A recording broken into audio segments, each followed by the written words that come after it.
Almighty God, we, the representatives of the citizens of the City of Brisbane, are assembled here to strive and care for the welfare of our city and all its people. Lord, we ask that you guide us in the decisions we make today. Amen. Amen.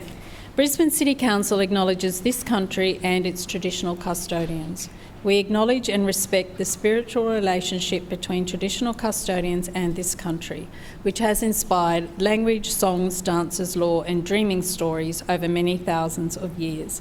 We pay our respects to the elders, those who have passed into the dreaming, those here today, those of tomorrow. May we continue to peacefully walk together in gratitude, respect and kindness in caring for this country and one another. Please be seated. I declare the meeting open. Are there any apologies? Councillor Dixon. Chair, I advise that Councillor Wines will be absent today and I move that he be granted a leave of absence from the meeting. Seconded. It has been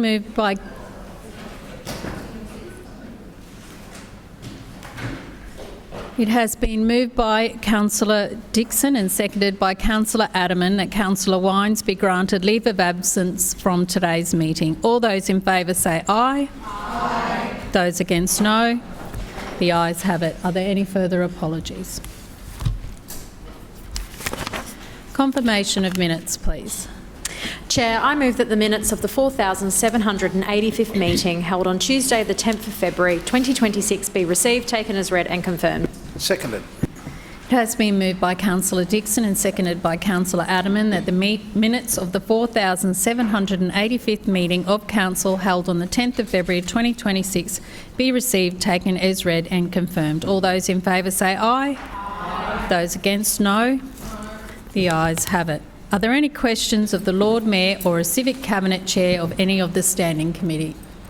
Councillor Marx. Yes, thank you, Madam Chair. My question is to the Lord Mayor. Lord Mayor, Brisbane is the most small business-friendly city in Australia, and the City Council is proud to support our local female entrepreneurs through our Women in Brisbane grants, business grants. Brisbane business grants. Can you please update the Chamber about the exciting women-led ventures being supported this year?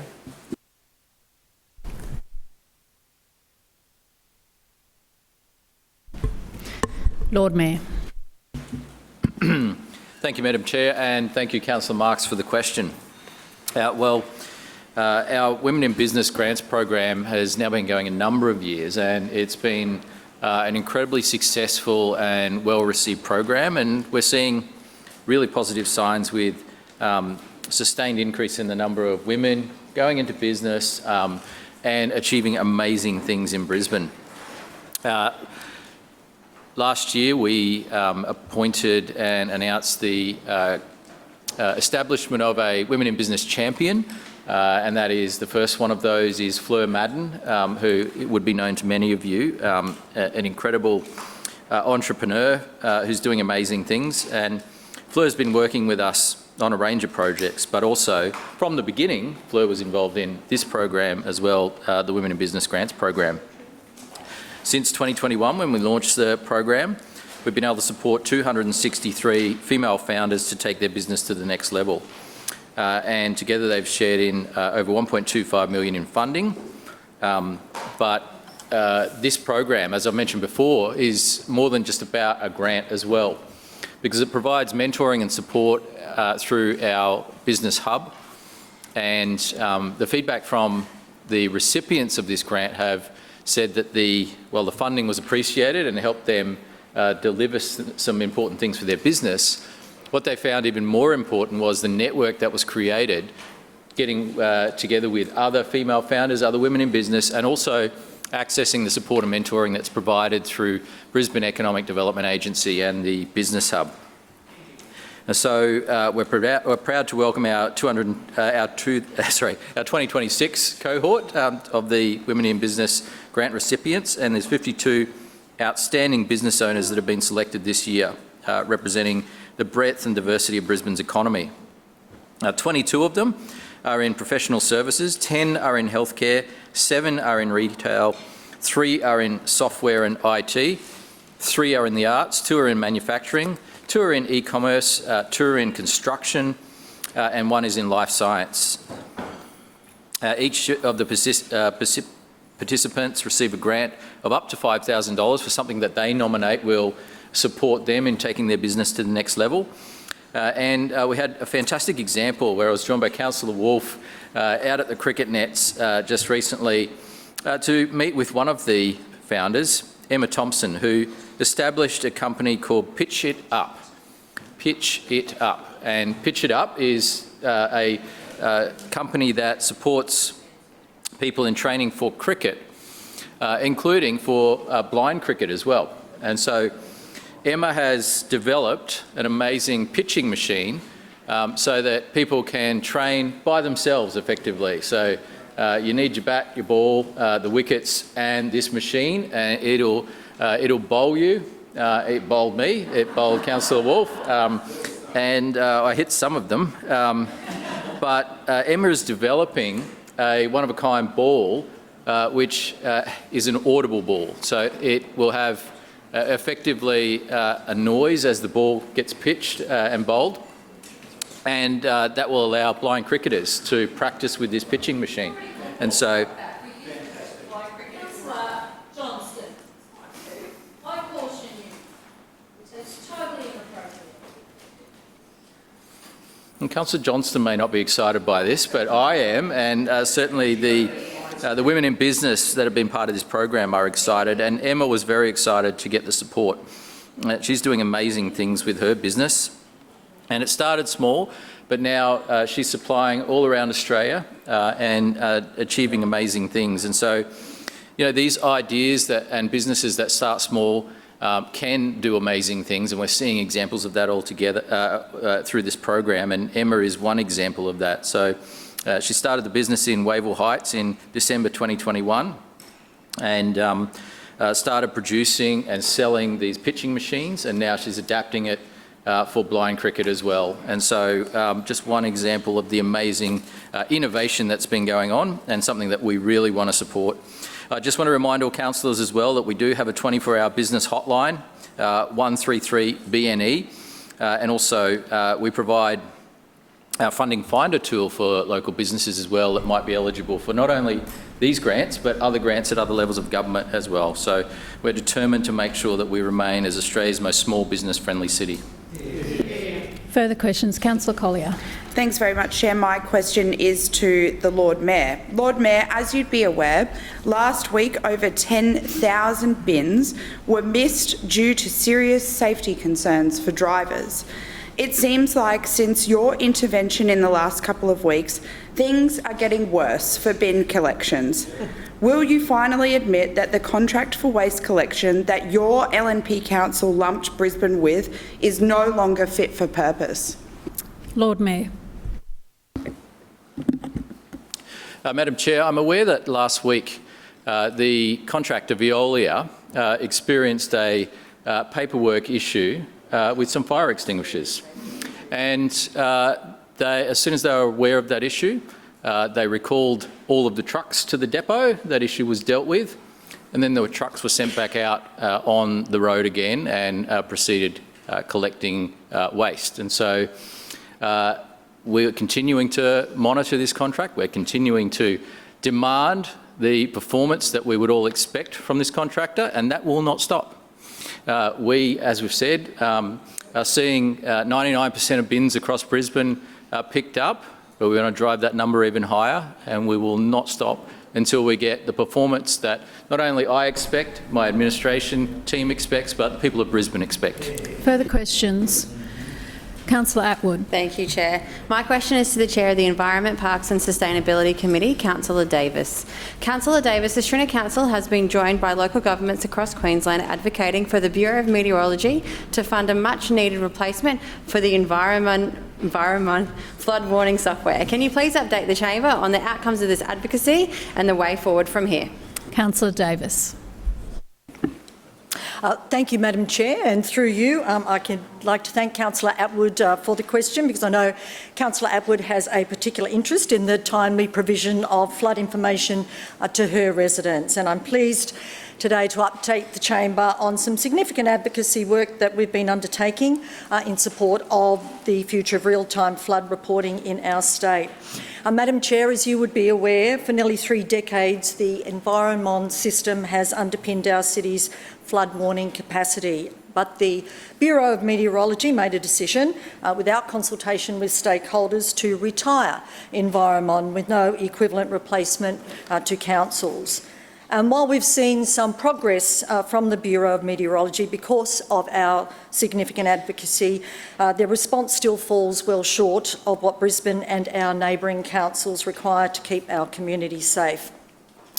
Madam Chair, it's not simply a software update. It's been a critical piece of national public safety infrastructure, and the withdrawal of support places councils, including ours, in an unacceptable position. Brisbane City Council's position remains very clear. BOM has a responsibility to provide a complete and nationally coordinated replacement for Environmon, one that preserves real-time data, one that maintains data from all existing gauges, and of course one that does not shift cost burdens onto our ratepayers. Madam Chair, we've been advocating for a product that is equivalent to the Environmon platform, which currently provides updates every 5 minutes and relays data from our gauges to the Bureau. We've raised with the Bureau that the previously proposed 15-minute website lag time was totally insufficient, totally unacceptable, and that significantly more time was going to be needed by councils to prepare from a transition. So we've had a couple of wins here. Firstly, the Bureau has agreed to again extend its support for Environmon through until October this year, which gives councils a little more breathing space to prepare for that transition. And secondly, the Bureau has agreed to upgrade its existing website feed so that councils can access data in 5-minute intervals instead of the previous 15-minute lag. But we still have a very clear message for BOM, and that is that they cannot simply abandon a national system without providing a national solution. Because despite these improvements, the FTP website feed cannot replace Environmon for a city the size of Brisbane. The Bureau's 5-minute data feed does not include data from the many council-owned gauges across the Brisbane River and, of course, across our creek network that transmit via the Environment platform. We've written to federal ministers requesting a response, and we've requested the support of every federal member representing Brisbane communities, all of whom, Madam Chair, are Labor, and all of whom should have a strong interest in this because they all represent communities particularly vulnerable to flooding. But these members came back with responses trying to highlight how clever the Albanese government was to support 29 rural and remote councils who are perfectly happy with the 5-minute intervals in the system that's being proposed. But they are absolutely blind to the failures of the federal Labor government, and in turn they're failing their most vulnerable residents. They're putting politics, Madam Chair, ahead of our people. Madam Chair, we've had a couple of wins and I'm pleased about that. These outcomes are the direct result of sustained and concerted advocacy, but without Environmon in place or an equivalent, the Bureau would stop receiving data from those gauges entirely, and so we would not get the updates that we need. So in other words, Madam Chair, if the Bureau turns off Environmon before a true like-for-like replacement is provided or in place, key parts of Brisbane's flood gauge network will effectively go dark. And in a city built on a floodplain, minutes matter. Councillor Atwood knows that it matters, because she'll remember how quickly water rose along Bulimba Creek in recent storm events. A shift from real-time data to delayed and incomplete data could mean the difference between a family evacuating safely or not evacuating at all. This is not hypothetical, Madam Chair. This is lived Brisbane experience. We will continue to fight for a full federally funded replacement, just as the De Jersey Review recommended, and until the Bureau accepts this responsibility, the Shrina Council will do what it's always done: step up, Councillor Davis, your time has expired. Further questions? Councillor Griffiths. Thank you, Madam Chair. My question is to the City Planning Chair, Adam Allen. Councillor Allen, it's understood that Bowls Queensland are looking to sell the Coorparoo Bowls Club off to the highest bidder, much to the disappointment of the community. Councillor Cunningham recently told media she hopes the land stays zoned sport and recreation. She's actually on council that controls that. What are you doing to guarantee that this will happen? Councillor Allen. Well, thank you, Madam Chair, and thank you to Councillor Griffiths for the question. As everyone's probably aware, this particular site has gleaned a lot of media interest over recent days. The reality is the land is zoned sport and rec. We know that Bowls Queensland has an interest in selling the site, but at this point in time, we aren't in possession of an application. It's really just a proposal at the moment. It's a proposal that has nothing sort of formal behind it. Councillor Cunningham was sort of clear that the community, the members of that club and the wider community believe it needs to be retained as a sport and rec zoning. I also understand the site has some heritage consideration as well. So there are a raft of considerations associated with this site. At this point in time, we won't be doing anything other than leaving the site as is. We have no application, we have no impetus to change it. So in answer to Councillor Griffiths' question, what more do we have to do? It is zoned sport and rec. We have no mechanism to change it, and at this point in time, that's exactly how we'll leave it. Further questions? Councillor Dixon. My question is to the Acting Chair of the Public Transport Committee, Councillor Toomey. Councillor Toomey, Brisbane Metro isn't just about keeping Brisbane moving, it's also about making our lifestyle even better. Can you please tell the Chamber how less time spent in traffic and better connectivity has benefits for residents across the city? Councillor Toomey. Thank you, Madam Chairman, and can I thank Councillor Dixon for the question. Madam Chairman, as this side of the chamber and Councillor Dixon know, Brisbane Metro is not just a transport project. It's a city-shaping investment that delivers benefits far and beyond simply just moving people from A to B. At its core, Metro is about improving how Brisbane residents move around our city and how our public transport network can best get to work getting our residents home sooner and safer. When people have access to reliable and well-connected public transport, the benefits ripple right across the city. Fast and efficient public transport supports participation in work, education and community. It reduces congestion and makes everyday journeys more predictable. One of the most important outcomes of Brisbane Metro is how it unlocks the broader public transport network for all users through its trunk and feeder model.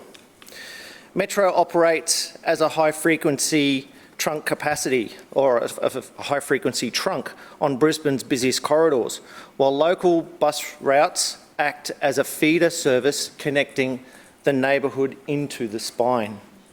This approach increases capacity where demand is highest and helps the city to meet the demands of future population growth without adding pressure to our congested roads. This is particularly significant for residents in communities like mine, where you can catch the 385 from Roma Street and transfer to the Metro to get to RBWH or UQ with ease. So while Metro vehicles may not operate through every suburb, the model ensures that local buses and train services are better connected into high-capacity turn-up-and-go corridors. But, Madam Chairman, not everyone has got on board with the record investment in our public transport network. After weeks of encouragement from the other side of the chamber, the Labor Party finally decided to garner their own survey and get feedback from the community, albeit in a disingenuous way.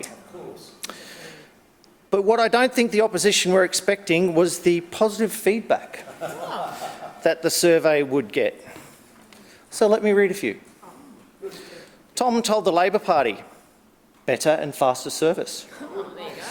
Rebecca said, I find I can get a metro from UQ Lakes much more easily than the previous bus service. This makes it easier getting a connected bus at Park Road and Boggo Road Station. Wow. Michael said, changes at Buranda were removed the bottleneck and changes to CBD stops reduce congestion and make it quicker in the morning. Joe said, I love Brisbane's buses. The majority of people have benefited from these changes, and look at the congestion reduction on Victoria Bridge. That's what we set out to do. Jim said, this is the negative feedback, Councillor Murphy. Take that injection. Jim. I don't know whether it was Jim. I can't. But what Jim did say, Lord Mayor, was, my commute has improved. Options getting from Coorparoo into the CBD and connecting to RBWH are faster, and the options of getting home are significantly faster and less prone to variability. Charles said, and I'm assuming it's not Councillor Strunk, the new metro zips around quicker than the old 66, so this is very useful for getting out of St Lucia in a hurry. Thomas said, metro, every few minutes makes it easier for me to commute down south. Fiona said, the 111 replacing the M1, which now runs every 10 minutes, is brilliant. It is negative feedback, Councillor Murphy, yeah. I say that with sarcasm in my tone, just hands up. There's also a new 26 service which goes directly from the busway to the valley, which is new and absolutely fabulous. Michael said, been fantastic. Better services, less congestion on Victoria Bridge. And finally, Thomas wasn't the final one, there are a lot more in there, but we've just picked out a few. Thomas said, shorter trips, more reliable timetable, less buses delayed, way less congestion in Buranda. Councillor Toomey, your time has expired. Are there any further questions? Councillor Chongwa. Thank you, Chair. My question is to Lord Mayor. The Housing Australia Future Fund, HAF, is a dedicated $10 billion investment by the Australian Government, established in November 2023 to improve housing outcomes for Australia, part of the $3 billion extra funding the Greens negotiated. Round 3 of this $10 billion fund is now open to local governments as well as community housing providers. Lord Mayor, through the Chair, the Brisbane Housing Company is doing their best to develop new social housing, but it's critical that local governments partner with existing community housing providers to scale up social housing to address the housing crisis. My question to the Lord Mayor through the Chair, with billions of dollars on offer to local governments for social housing, what Housing Future Fund Round 3 streams did this council submit as an expression of interest for either as a partner to the Brisbane Housing Company or individually as a local government provider? Yes. Lord Mayor. Well, you can be sure that our jointly owned company, Brisbane Housing Company, which is jointly owned between the Brisbane City Council and the state government, will be taking every opportunity made available under the HAF. And so they have already benefited from other federal funding and other state funding that's been available, and they will continue to make applications. And so the council on its own does not apply for this funding because Brisbane City Council has the entity Brisbane Housing Company to do this, and so they apply, and they're continuing to seek every opportunity. It's been great to see some of the wonderful projects that have been delivered already, including at Chermside. Can you just, thank you. What's your point of order, Councillor Chongwa? Just clarifying the question again. What Housing Future Fund Round 3 streams did this council submit an expression of interest of either as a partner to the Brisbane Housing Company or individually as a local government? We've heard the question and the Lord Mayor is answering it, so I don't uphold that. Thank you, Madam Chair. The board of Brisbane Housing Company decides which projects they put up for funding. And they do that based on their assessment of the ones that have the best opportunity to get that support. And they've had some great success in getting support. They've also been getting institutional support as well.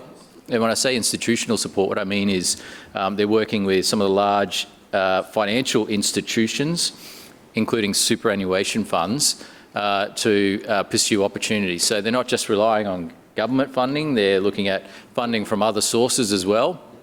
They've already delivered over 2,000 apartments, and they've got a plan to more than double that number of housing. And so we support the work that the BHC is doing on our behalf and on behalf of the state government.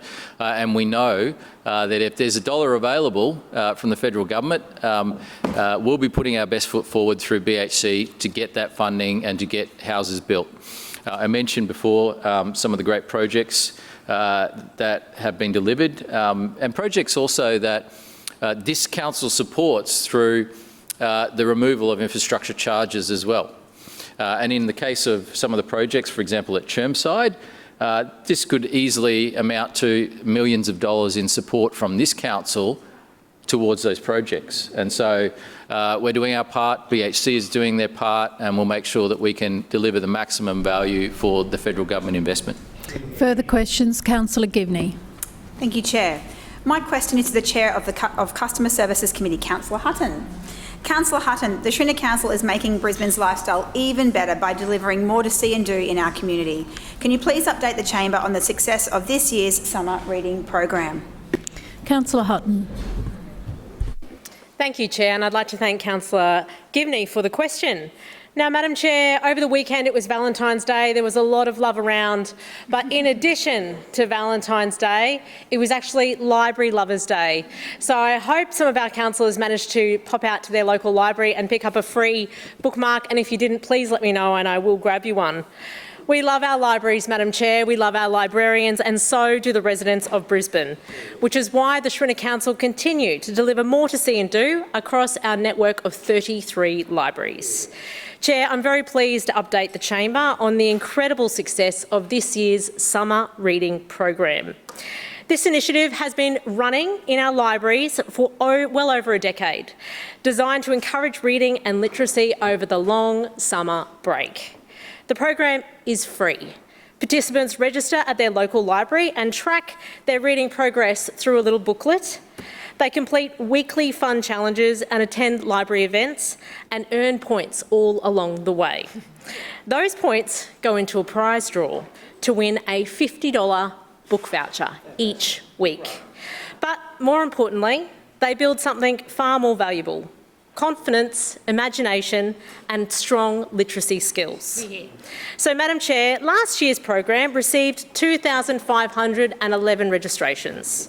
This year, I'm thrilled to inform the Chamber that we have achieved not 5,000 but 6,050 registrations for the summer reading program. That is an overall increase of 140%, Madam Chair. This strong, clear vote of confidence from Brisbane families shows that Council delivers a program that is engaging, inclusive and easy to access, and our community has responded overwhelmingly. Chair, it's also important to note that it highlights the growth. This growth was not isolated to 2 or 3 locations. It was actually across the entire city. If we look at the top 5 libraries that recorded the largest increases in registrations compared with last year, the results speak for themselves. Garden City Library saw the largest increase, with registrations jumping from 67 last year to 608 this year, an 800% increase. Grange Library followed closely behind, rising from 287 to 669. My lovely local library of Mount Omni saw strong growth, doubling their numbers from 157 to 380. Inala Library grew from 76 to 274, and Brisbane Square Library increased from 92 to 270. Chair, those are the 5 biggest increases in raw numbers, and they sit within a wider story of the strong performance across the network. I also want to acknowledge that this year's results were supported by strong promotion of the summer reading program by councillors in this chamber. I would like to thank the councillors who used their community newsletters, social media channels and local networks to promote the program, encourage families to sign up and to remind residents that their local library was running activities throughout the school holidays. The purpose of the summer reading program is simple but very, very powerful. It keeps kids reading through the school holidays, it supports literacy, it encourages curiosity and creativity, and it also helps prevent the summer slide, where reading habits can drop off during the extended break. But Chair, it also delivers something else that is really important right now. It gives families a free activity at a time when households are watching every single dollar. Libraries provide safe and welcoming spaces where parents can bring kids to take part in structured activities and keep them learning without cost being a barrier. That is exactly the kind of practical support Brisbane families need, and it is exactly what our Shrinner Council continues to offer. I also want to acknowledge, Chair, that these results simply don't happen by accident.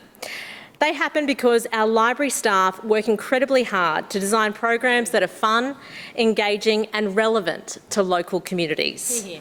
So, Chair, the headline is very clear. This year's summer reading program has been an incredible success, increasing by more than 140% to 6,050 registrations. That is more kids reading, more families using local libraries and more community connections across Brisbane. And Chair, that is how we keep making Brisbane's lifestyle even better. Thank you, Madam Chair. Further questions? Councillor Cassidy. Thanks very much, Chair. My question is to the Acting Chair of the Public Transport Committee, Councillor Toomey. Councillor Toomey, one of the outcomes of the bus funding agreement with the State Government in 2024 was a Northside Bus Network review following the introduction of Brisbane Metro and Brisbane's new bus network, BNBN. When will that review commence? Councillor Toomey. Thank you, Madam Chairman, and I thank Councillor Cassidy for the question. As Councillor Cassidy knows, and as much as this chamber does, we've gone out to do the business case for the new metro going north. Those works are currently in play. We are currently out for an expression of interest. That will end pretty soon, and then we will start further work. That will include tracks to the north, also to the east. Point of order, Chair. Point of order, Councillor Sorry to Cassidy. interrupt so soon. This is not related. My question is not related to what Councillor Toomey is talking about. There's a specific condition in the bus funding agreement that once the introduction of the M1 and M2 metro lines, which are already operating, a Northside bus review was to commence following the Southside bus review. So I want an update on that review. Thank you. Councillor Toomey.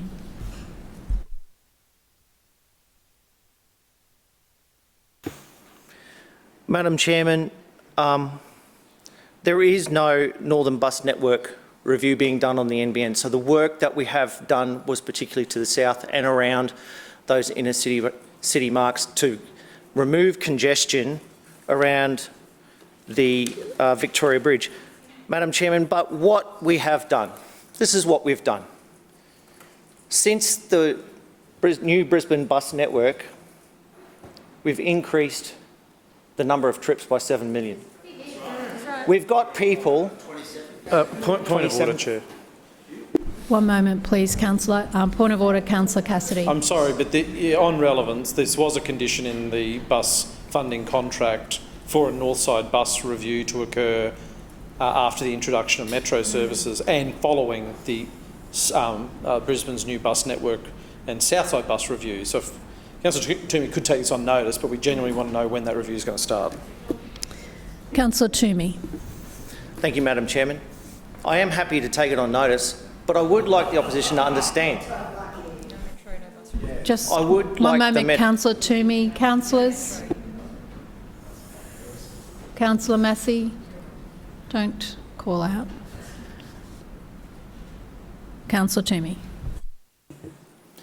Madam Chairman, what we're seeing is the people of Brisbane voting with their feet. People are getting on buses.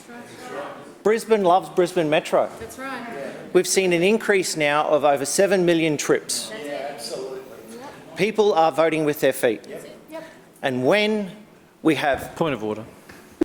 One moment, please, Councillor Toomey. Councillor Cassidy, Sorry, point of order. Just a procedural question. If a chair or an acting chair takes a question on notice, I think that ends their answer, I believe, under the meeting's local law. Thank you, There's lots of other Councillor. questions we can I ask. didn't hear Councillor Toomey say that that was what he was going to do, but Councillor Toomey, can you please... thank you, councillors. It's not open for you to debate that with me. He said he could. He didn't say that he would. So...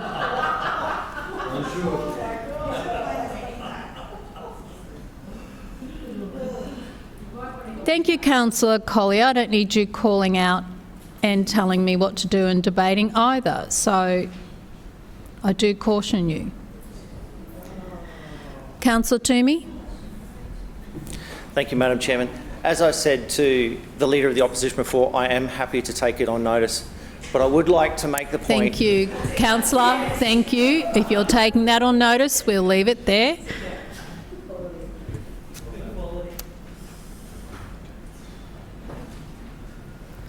Further questions? Councillor Wolfe. Thank you. My question is to the Chair of the City Planning and Suburban Renewal Committee, Councillor Allen. Councillor Allen, the Shrinner Council is making Brisbane's lifestyle even better. With so much to see and do across the city, can you please share with the Chamber the highlights of our first Royal Edinburgh military tattoo and what else is in store for 2026? Councillor Allen. Thank you, Madam Chair, and thank you to Councillor Wolfe for the question. I should have worn the tartan, shouldn't I? Look, as we know, Brisbane is Australia's lifestyle capital and continues to capture global attention as one of the best places in the world to work, live, visit and retire. As Councillor Wolfe mentioned, Brisbane played host to our inaugural Royal Edinburgh military tattoo. The event has been held in Australia on Can I just ask you to hold it for a moment, please, Councillor Allen, because there's a lot of discussion going on in the chamber, making it difficult for me to hear. Councillor Allen. So, Madam Chair, as I mentioned, the event's been held in Australia on 4 previous occasions in Sydney and Melbourne.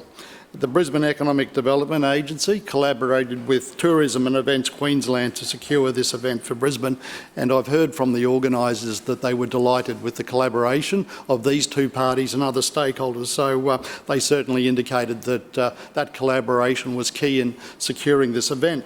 The Royal Edinburgh Military Tattoo was one of the world's most prestigious live events, first staged in 1950 and performed annually against Edinburgh Castle in Edinburgh, Scotland. It combines military ceremony, music, cultural performance and storytelling performed by British Armed Forces, Commonwealth and international military bands and artistic performance teams.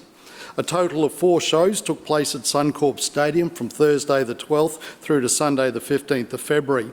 13 nations were represented in the cast of more than 1,200 performers, including Australia, New Zealand, England, Northern Ireland, Scotland, Norway, the United States, Canada, Switzerland, Tonga, Japan, Sweden and Hong Kong. Quite a lineup.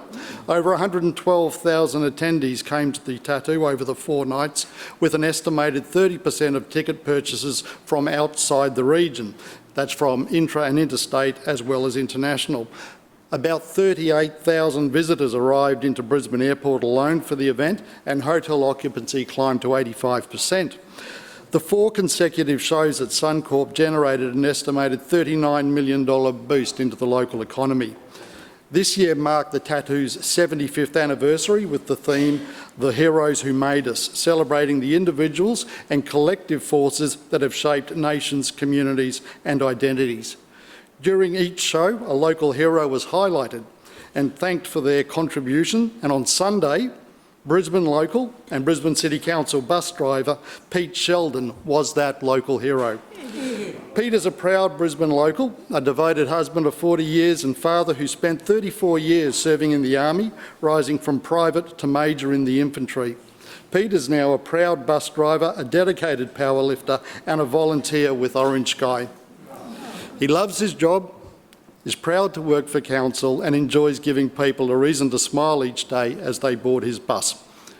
Pete was beyond excited that the tattoo came to his hometown. He is an absolute lover of all things Brisbane and a very passionate ambassador for the city.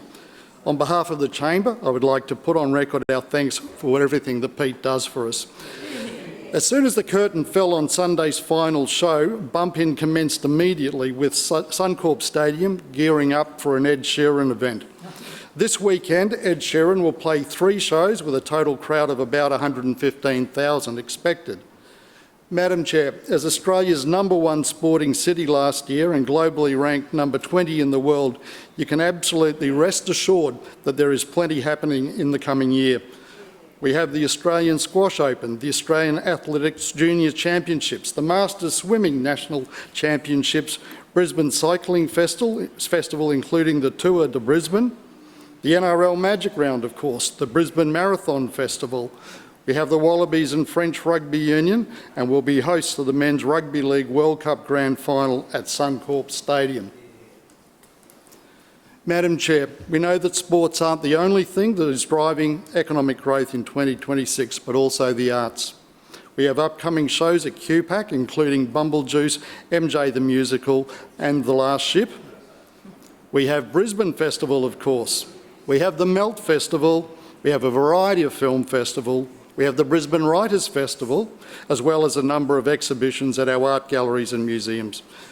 Madam Chair, the Shrinner Council is making Brisbane's lifestyle even better, with so much to see and do across the city, and 2026 will be no different. Thank you. Further questions? Councillor Cassidy. Thanks very much, Chair. My question is to the Lord Mayor. Lord Mayor, do you support the state government overriding council's planning scheme without community consultation? Lord Mayor.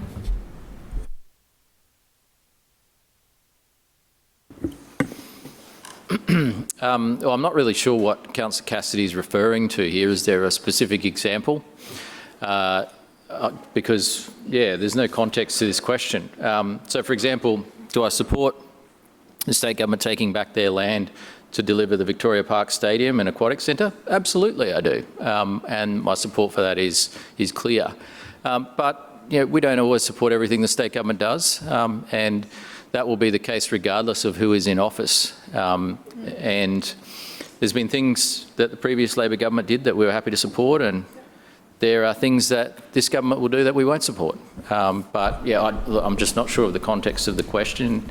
If there were some more specific details about what Councillor Cassidy is referring to, then that would be helpful. Further questions? Councillor Wolfe. My question is to the Chair of the City Planning Suburban Renewal Committee, Councillor Allen. Councillor Allen, we've just heard about how the Metro is making Brisbane's lifestyle even better.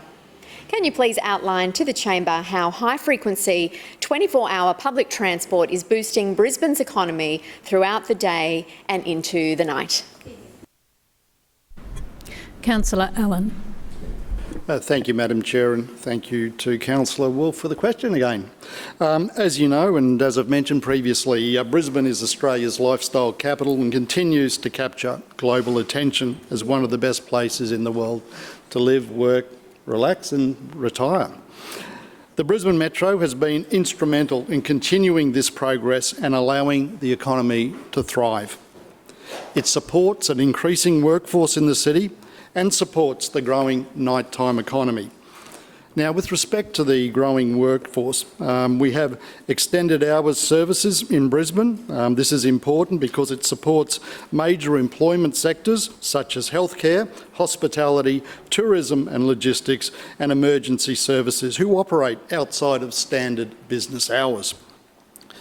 We also require access to safe and reliable night and early morning transport, and it improves workforce participation and retention, particularly for shift workers and lower income households without access to a car. Now, from the perspective of supporting the nighttime economy, Brisbane's nighttime economy depends on safe, frequent and affordable transport late at night. An Australian Parliament inquiry into public transport found that late night public transport is essential to the functioning of the nighttime economy, particularly for workers and patrons. Specifically, late night transport is necessary for workers in hospitality, health, cleaning, security, entertainment and events to access employment. The same inquiry also found that public transport availability reduced dependence on private vehicles, taxis and ride shares, which can often be cost prohibitive for workers. The inquiry was corroborated by a study conducted by the University of Melbourne, which found that the nighttime public transport improved safety outcomes, allowed for a greater participation in activities throughout the nighttime economy and reduced the financial and safety barriers to travel.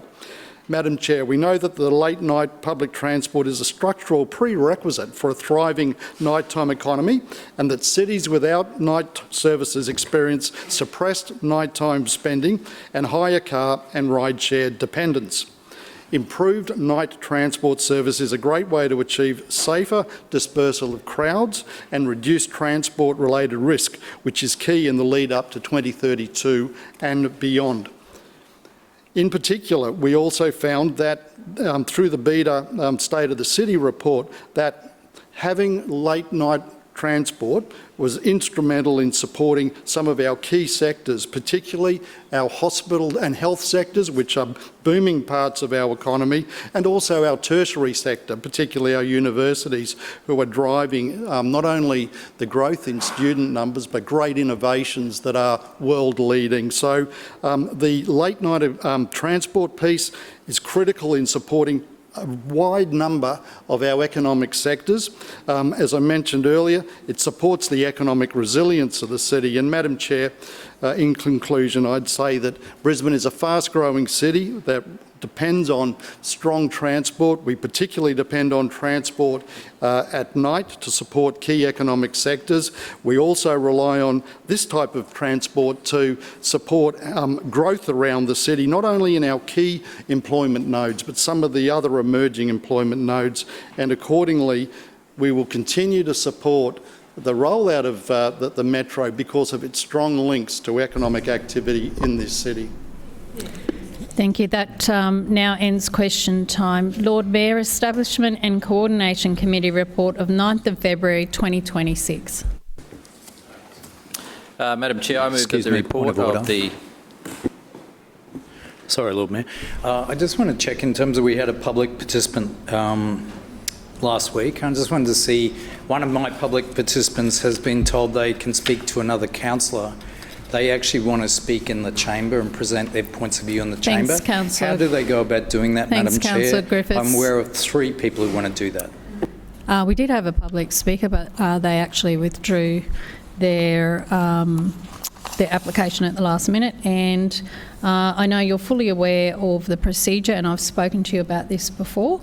So my answer still remains the same. Lord Mayor. Sorry, Madam Chair, I'm just checking. You're saying that they're not allowed to speak in the chamber Councillor, under I'm not an debating LMP, you on Lord that. Mayor and administration? Councillor, please resume your seat. I'm speaking. I'm just putting that on the record. Thank you, Councillor You're telling the Griffiths, residents who've and applied I'm to speak in this chamber so you that they're resume not your allowed seat. to come and address... As I've just said, Councillor, I'm speaking, so you resume your seat when I'm speaking. I've addressed your question and I'm not debating it. Lord Mayor, Establishment and Coordination Committee. Councillor, I caution you. Lord Mayor. Point of order, Chair. Point of order, Councillor Collier. Chair, are you able to advise how many people are, have submitted applications Councillor, and are currently awaiting? I am not. That is not open for discussion here. Lord Mayor. Why not? Councillor Collier, I caution you, that is 2. Do not debate me. Resume your seat. Lord Mayor. Madam Chair, I move the report of the Establishment and Coordination Committee meeting held on Monday, 9th of February 2026 be adopted. Seconded. Has been moved by the Lord Mayor and seconded by the Deputy Mayor that the report of the Establishment and Coordination Committee meeting dated Monday the 9th of February 2026 be adopted. Lord Mayor. Thank you, Madam Chair. Before I go to the items on the agenda, I just wanted to wish everyone a happy Lunar New Year. It is obviously today is the start of the Lunar New Year period, and it's something that's become a bigger and bigger part of Brisbane's local culture, and I want to thank all of the councillors that are wearing a touch of red, and Councillor Wolfe has decorated her desk accordingly and has a horse over there. It is the year of the horse. The horse symbolises strength, momentum and prosperity. and I certainly wish everyone who's celebrating the Lunar New Year a very successful year and those things, health, wealth and prosperity. We love this multicultural city and all of the different cultural groups that support this and celebrate this Lunar New Year. We're thinking of you at this time, and no doubt we'll probably be breaking bread with you over the coming weeks as well in the many Lunar New Year functions and festivities that are on at the moment. So can I wish our Chinese community Xin Yan Kuai Le and Gong Chi Fa Chai, and to our Vietnamese community Chak Mang Nam Moi. That's the extent of my language, and it's only because I had to say it multiple times at different functions. I'm getting there. I'm going to learn some more as well, but it is certainly something that I enjoy, and I know many councillors join in the celebrations. For that, a similar and related reason, we have the Bris Asia Festival on at the moment, and last night and tonight our assets were lit up to celebrate that in red, pink and blue. That runs until Sunday as part of the Lunar New Year festivities. Tomorrow our assets, so the Story Bridge, Victoria Bridge, the Kangaroo Point Bridge and Tropical Dome, Radcliffe Place, will be lit up in green to support Light Australia Green campaign to raise awareness of the condition cholangiocarcinoma, a rare and often overlooked cancer. And we're happy to support awareness of that form of cancer and the treatment and research and our support for those who have been diagnosed with that cancer. On Thursday, our assets will be lit up in pink to support Small Steps for Hannah. The 19th of February commemorates the 6th anniversary of the tragic murder of Hannah Clark and her 3 beautiful children. And it's a day that will always live in our hearts as such a great loss to the community, a great loss to the Clark family, but also an important turning point which has generated really positive change in response with the changes to the law relating to coercive control coming out of the Small Steps for Hannah charity and the work of Sue and Lloyd Clark. I want to thank the Deputy Mayor for her work on the board of Small Steps for Hannah, and Nina is proud to be involved as well. And out of that tragedy has come some positive, but it doesn't change what a tragedy that was, and one that we will never forget. Every day I go past Hannah's place at Whites Hill, and every day I remember Hannah and her 3 children, and I also I think about Sue and Lloyd and her family as well. Our assets will be lit up in red, pink and blue once again on Friday for the Bris Asia festivities. I just wanted to make councillors aware that the Lord Mayor's Charitable Trust Easter grant rounds open up on the 23rd of February. And so for any charity and community organisation that might want to consider applying for that, they're opening next week. And so there's a total of $300,000 available for community organisations and charities to apply for. There's also funding for Easter eggs as well. And so we know a lot of the charities deal with families and children, and this is something little but important that brings some joy. These children might not otherwise get Easter eggs at Easter, but the Lord Mayor's Charitable Trust makes sure that they do.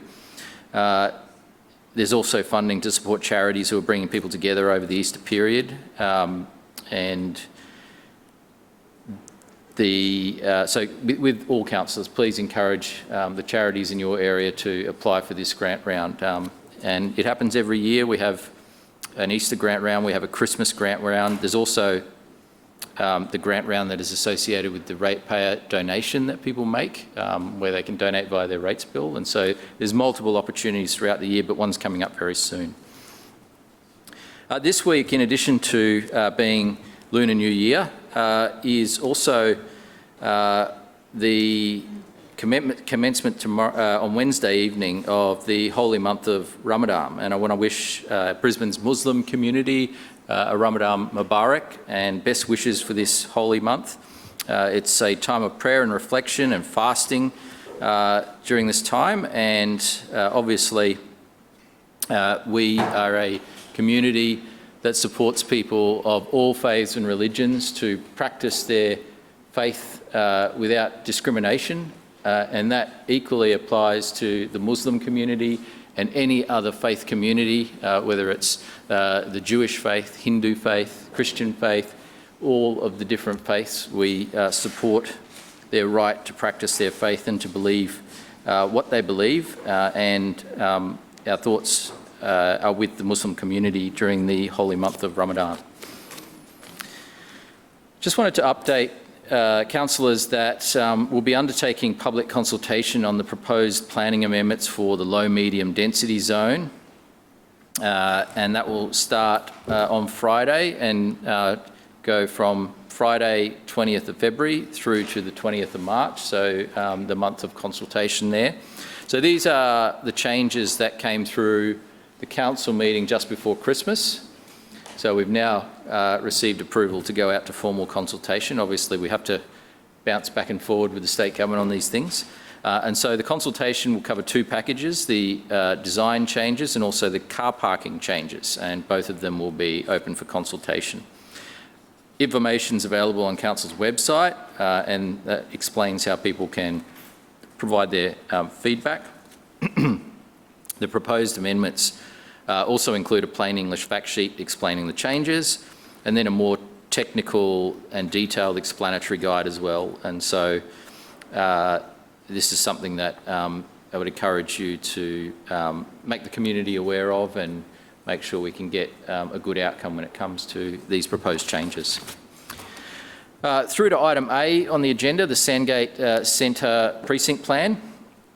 And so as part of our ongoing review of centres around Brisbane, Sandgate is one that we know is an opportunity for more homes to be built in what is a fantastic part of the city, one that has close access to a train station, one that has an amazing seaside lifestyle, and similar in some ways to Wynnum. Today we're starting the process to review that plan. Now, we previously, back in 2022, updated the Sandgate plan, but if you look back, you see there's not a lot that's happened in Sandgate as a result of those changes. And so we know that there is an opportunity to have a look at that. It's not normal that we would review a plan so quickly, but we are not in normal times. We have a severe shortage of housing, and so we need to continue to review the planning scheme in different parts of the city and different well-located districts to make sure that we can unlock some extra housing. Parallel to this, we have also announced last year that we'd be looking to review planning that relates to suburban pubs and hotels, because we know that there's not just a need for inner city accommodation, but there's a need for accommodation in the suburbs as well. And it is those seaside locations such as Wynnum and Sandgate which currently are in quite hot demand for short stay accommodation. And so, you know, people want to stay there, and I understand why they want to stay there, but there's very limited hotel options. And so as a parallel work of planning, we'll be looking at whether there's opportunities to do some work on suburban pubs so that the pubs can also host accommodation. Now, we're not talking about... Lord Mayor, your time has expired. Move for an extension, Madam Chair. Seconded. It has been moved for an extension by the Deputy Mayor and seconded by Councillor Dixon. All those in favour say aye. Aye. Those against, no. The ayes have it. Lord Mayor. So we're not talking about the small, pokey, dingy rooms above the pub that we used to see. That's not the kind of accommodation we're really focused on here. It's more modern additions to the hotels. Some of them have car park areas that could be built on to create hotel opportunities, and so we'll have a look at that as well. But that's a separate piece of planning work that we're doing. But certainly feedback from both Sandgate and Wynnum is that there's a demand for hotel accommodation and short stay accommodation that is not being met at the moment. But back to this particular proposal. So we're starting the process. The plan will include ideas on how to provide for more housing by reviewing building heights and design requirements to ensure that homes are available for everyone regardless of age or ability, to provide for more employment, education and services near public transport, to create or to add to the vibrancy of the Sandgate Town Centre. We're specifically talking about an area in the Sandgate Town Centre here. So this is not a major, large-scale planning exercise across multiple suburbs. It's about the Sandgate Town Centre and that discrete area. And so in terms of the change that can be accommodated, I think by focusing around the area that has the great access to shops and public transport and parkland, and also is quite close to the foreshore, we can hopefully get some more homes being built and extra vibrancy in that area. This process starts off, we'll go to the state government with their approval and feedback. We'll then do some community consultation, just as I've flagged with the other planning amendments earlier. And then we'll go from there in terms of talking to the community about what they'd like to see and what they think would be a great future for the area. I know that without a doubt, Iron Bump and Lagoon will come up as a matter for discussion. And look, this is an opportunity to talk about the future of the lagoon as well, and what people might want to see happen there. But obviously, with more people living in the area, we can take an approach that investment in public infrastructure and assets and parkland helps support more people living in the area as well. So that's something that I see working hand in hand. So definitely open to having that discussion as well. So we're starting the process. Certainly think that this can be a really productive and positive process, and would encourage the local Sandgate community to get involved and have their say on how we can make Sandgate, which is already great, even better. So we're not taking items seriatim, so I'm on to the next one, is that right? Yep, okay. Item B is the SCP for construction, restoration and maintenance of buildings and associated infrastructure. This is about making sure that buildings we have remain safe, sustainable and fit for purpose.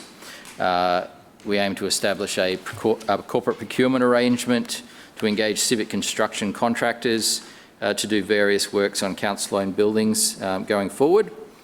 And obviously with the 2032 games coming up as well, we want to make sure that there's an arrangement in place that is fit for the future and suitable as we go forward. Now, we already know that the cost of materials and labour is continuing to increase, and by 2032 there's expected to be a shortfall in construction workers in South East Queensland, so we want to lock this arrangement in now while we can get the contractors locked in and available. A number of our long-term core SCP arrangements are being reviewed and brought forward ahead of the games to ensure that we have continuity of service, and also the prices that are locked in are not locked in at 2032 rates, but more like 2026 rates before we see the activity happening in earnest when it comes to construction. This SCP will replace an existing arrangement that will cease at the end of September this year. It'll have an initial term of 3 years with an option to extend for up to 6 years for a maximum total of 9 years. Item C is the sale of land for overdue rates, and this is something that we do from time to time where there's been property owners who have consistently not paid their rates, and it's just not fair on other ratepayers who do the right thing. And so there's various reasons for these, but in the end we've found that whenever we proceed to this step, in almost every single case, the money magically appears. And so things start to get real. And so in the past, we've seen a very strong response rate. And it is only once in a blue moon that a property is actually put on the market for sale. But these matters tend to be resolved once we go to this step. And like I said, the reason we do that is a matter of equity for other ratepayers who are paying their rates when there's a number of property owners here that, as I said, for various reasons have not paid their rates. This step is a long-term ongoing process that allows us to recover those rates and hopefully avoid the need for any property sales. But obviously that is a power that the state government has given to councils if there are overdue rates. And so we're going down the normal process here. Some of the rates have been outstanding since 2016, so a decade ago. We're committed to supporting ratepayers who are experiencing financial hardship. There are multiple options for people that want to go on payment plans. And so if people are experiencing genuine financial hardship, we can put them on payment plans. We do that on a regular basis. But in these cases, those arrangements have been offered, contact has been made, but payments have still not been kept up with or made. And so we don't take this step lightly, but it is important that we deal with these overdue rates. There are 8 properties that are part of the list with over $231,000 owing to the city or the ratepayers. In all 8 cases, extensive communication by phone, email, SMS and or property visits have occurred, and legal avenues to attempt to recover the outstanding debt have been exhausted. So we're not dealing with a temporary oversight. This is not a case of someone missing their last quarterly rates payment here. This is an ongoing and systemic issue. Over the history of the time that we've engaged down this path or proceeded down this path, 90% of all of the overdue rates accounts have been paid with only 10% going to sale. And so we would also hope to see a similar positive outcome here. Thank you, Madam Chair. Further speakers. Councillor Cassidy. Thanks very much, Chair. I rise to speak on all 3 of these items. I'm going to start on B, then C, and I will finish on item A. So B is the procurement subgroup incorporating the Stores Board submission for the restoration and maintenance of buildings and associated infrastructure council-owned buildings. So the contract term, as we've heard, is 3 years plus up to 6 years of extensions, a maximum of 9 years up to and including the Olympic period. And those categories include major construction and restoration, maintenance, refitting, restoration and minor works, demolition and building removal, a bit of that going on at the moment, and asbestos contamination removal. If we want to get an idea about how this LNP Council will approach public buildings, those assets they haven't sold yet, we need only to look at their approach to public infrastructure. What we've seen from the LNP's approach to public tenders lately, when they do eventually get to them, is that more often than not it's a race to lock in the bottom price, the cheapest price, and that doesn't always work out well for the ratepayers in the long term, especially when you get contracts that have automatic extensions that take, in this case, almost out to a decade. But you get what you pay for, and residents are seeing bottom dollar quality out in the suburbs of Brisbane under the LNP. You just have to look at the fiasco out at the Rocks Riverside Park. Closed for renovation, open it, closed it again 2 days later, leave it closed for several weeks, open it again, and the problems continue. And all school holidays and the problems continue. Victor Grenning Park in Zilmere, when we talk about asbestos and contamination removal, we have now finally, after a year of trying to understand what on earth has been going on in that fenced-off park, have now found out that there are just sheets and sheets and sheets of asbestos material, what they used to describe as fibro, from an old council building that was knocked over, pushed down, bit of dirt put on top, grass grown many years ago. Obviously it's come to the surface now, and that community, which has been growing rapidly, really wants access to that almost new playground that was installed a couple of years ago. right on top of asbestos, and a big part of that park. So if these sort of contracts haven't been working to date, do we have a lot of faith that they're going to be working into the future? Maybe not. Or even when you look at other assets the council seeks to maintain and manage under the LNP, metro buses. They're brand new buses built for conditions that don't seem to suit Brisbane. In the rain, the doors won't shut. Quite incredible. Or, of course, the Story Bridge. Plastic panels put down, nets underneath catching falling concrete into the river, $7 million for temporary fixes on a bridge that's going to be ripped up and thrown in the bin anywhere. And that work should have been started years and years ago, and all of that's going to inevitably lead to an LNP toll on the Story Bridge, of course. And council's just running around in these instances throwing good money after bad, because after 20-something years, 22 years now, they've racked up, they just sleep at the wheel. Yep. They don't have a sort of day-to-day management eye and are asking the questions and are keeping track of this. We see this with the Lord Mayor and the waste contract. Until 2 weeks ago, we didn't know what the hell was going on. We see that with the Story Bridge. We've seen that with mowing contracts over the years, and we see that with contracts for basic maintenance on council buildings as well. And true to form, it's always someone else's fault, right? Yeah. The Story Bridge was someone else's fault. On metro buses, it'll be someone else's fault. When it comes to Rocks Riverside Park, it was someone else's fault. When it comes to the waste contract, it was someone else's fault. They're desperate not to take responsibility for their job because they've been here for 22 years. They enjoy just coming here and sitting here. Is that what leadership is to them? Yeah, that's not really the sort of definition of leadership that Brisbane needs at the moment.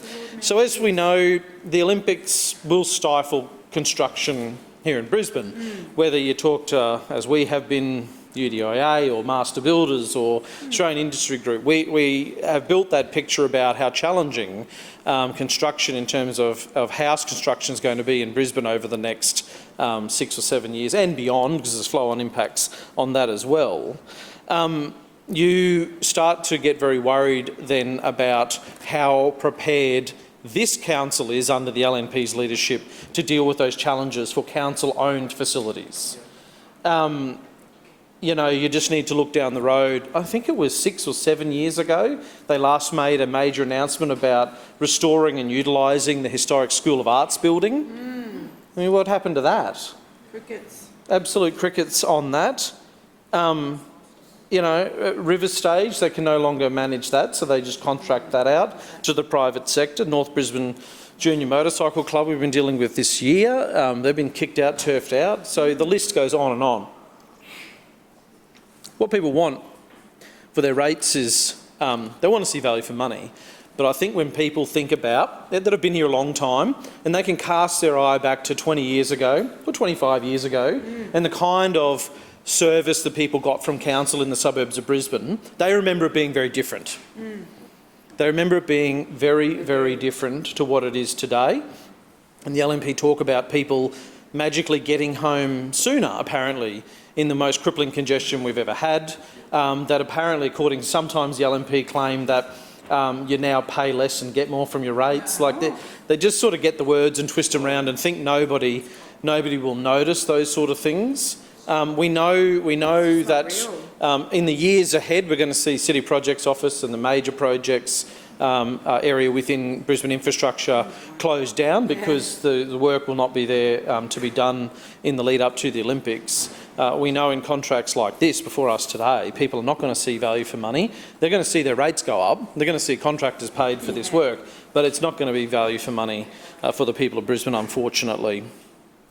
Of course, the sale of land for overdue rates, this is something that, again, I've been here just over 10 years, and in the last few years this has been increasing. And I guess that is we talk about cost of living pressures and housing pressures that people are under, a whole range of pressures that people are under, another symptom of those problems, and seeing people unable to meet their rates commitments in some cases. There's 8 parcels that we've heard, 3 are owner-occupied residential, people who are living in their own homes, 3 non-owner occupied residentials or rentals, and 2 multi-residentials, which is not common in these. As we have heard, there's multiple contacts and warnings for each one, and we understand that that council officers have gone to some lengths over a long period of time to make contact with these people. And also, in seeing these come through, we do realise and understand that these properties often don't proceed to sale, that arrangements are made. And there have been instances in the past, in the last couple of years, where there were language barrier issues. I know in the Forest Lake Ward, Councillor Strunk spoke about reaching out to one of these owner-occupied properties and being able to assist in getting some support and interpreter support for people to understand what the process they were going through. So I know that service is available in council. Sometimes these things are missed. So, what we have before us today, we can, I guess, read and support or not. And we just hope that all of those processes have been followed to the T, and that people are sort of fully understanding what has gone on over the last couple of years, and not just getting to the point where their house will be sold from under them, potentially. So I know that's only happens in very special circumstances, or it's very rare that does happen, but it is important that is, I think, taken into consideration when we're looking at actually proceeding to sale on these properties. But if these properties are sold, one on the list includes 115 Mulgrave Crescent, Forest Lake. As of January 2026, you just go on realestate.com. These aren't always accurate, these figures, but it says that the property could sell as high as $950,000. It is a lot of money, but you sort of see, that is becoming the norm. There's the median price in Brisbane of $1.1 million now, so people who may be in a position to stay in their homes, enter those payment plans with the right support, but if they didn't get that and it proceeded to a sale, those people would lose out big time. They wouldn't probably be able to find somewhere within Brisbane where they could move to and continue their lives. So this is important things that are above politics, and we'll be supporting this item today. But we have, some history and some experiences in this side of the chamber of needing that extra support for people. So we just want to reiterate that to council officers who are listening along to this. Councillor Cassidy, your time has expired. Point of order. Yeah, point of order, Councillor. I move for an extension. Seconded. Extension moved by Councillor Collier, seconded by Councillor Kim. All those in favour say aye. Aye. Those against say no. The ayes have it. Councillor Cassidy. Thanks very much, Chair. I move on to item A now, which is the amendments to City Plan 2014 for the Sandgate Centre Renewal Precinct Plan. And I think people waking up each day might think what fresh hell they are going to see when it comes to the property market. A median house price of over $1.1 million. Media reporting that the Nunda property market had matured to $1 million for a 2-bedroom unit.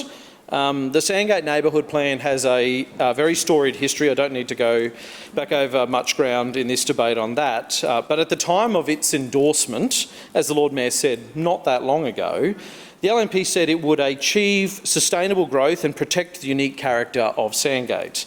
And I remember the Lord Mayor and Councillor Adam Allen at the time saying the neighbourhood plan would produce housing for an additional 800 people. Since then, I think it's pretty fair to say that not one single additional bedroom has been added as a result of the zoning changes introduced by the Sandgate Neighbourhood Plan. We have seen hundreds of new homes built in Tagan, Boondall and Zilmere, both through the low density zoned area developments for single homes and also units and townhouses as well. And we've also seen an explosion of rooming accommodation in Deagon and Brighton in recent years. But I guess when you think about it, you do have to agree with Councillor Allen when he says neighbourhood plans have failed miserably in delivering the housing we need to avert a crisis. So let's look at what the general idea around precinct plans is, as we have seen them to date, generally speaking, it's increasing density and reducing car parking requirements. We're constantly told, not just here in council by the LNP, but also by the industry generally, that there's a missing middle in Brisbane, the Brisbane City Council area, a missing middle, which the type of housing that's delivered in the missing middle is coincidentally the type that can be built and probably will be able to be built over the next 6 or 7 years in the context of a slowdown in major housing construction with the Olympics. But Sandgate isn't in the middle. It's in the middle of Greater Brisbane, I guess. It's halfway to Caboolture from where we are today. It's an area that floods both from the sea and from above, as we have experienced in recent years, with abysmal drainage systems that date back to a bygone era. So what is proposed here will be a really important consideration for the future of this suburb. There is a building that has just been approved for 6 stories plus a rooftop. I've been told that construction will commence shortly. It was zoned for 4 stories and approved as such, and then a change application was made which saw that height increase and only just approved in the last couple of weeks. This is the similar story for the Racecourse Road development, which recently was approved for 4 stories. A change application has come in now for that one as well. Now, while the owner there told me he couldn't make 4 stories work economically, he also said, which is critical for this debate, that he couldn't make anything more than 6 stories work either in the local context of Sandgate. You see, when you dig a basement out in Sandgate, it floods 24 hours a day, 7 days a week. The Woolworths building requires permanent pumping, as does the lift well, which is a pretty shallow hole at the Aldi building. So anything above 6 stories may well be impossible according to those who are actually building things, people who actually know what can be constructed in this area. The map area proposed today incorporates areas that should be part of the conversation, particularly around Rainbow Street and Hancock Street, but it also misses the mark in excluding the old gasworks site, which is almost completely remediated by Origin and will be ready for development adjoining the train station. And it has been zoned since the 1990s, following remediation, as LMR up to 3 stories. So I understand that will be captured by the LMR review, but I think there's an opportunity to capture it in this conversation as well. Imagine walking out your front door, jumping on a 50-cent train and heading to the city, which is just 30 minutes away from your doorstep. So again, in what we're hearing from the Lord Mayor today and what is presented before us, it's like the LNP really don't understand Sandgate very well. The Lord Mayor's strange comments over the last few months do reflect that as well. In November last year, which was reported in the Sandgate Guide, of the article here which I will table, the Lord Mayor made a claim that only 18 extra homes were built in the Deegan ward in the last 4 years. And he went on to say, and I quote, that blew his mind.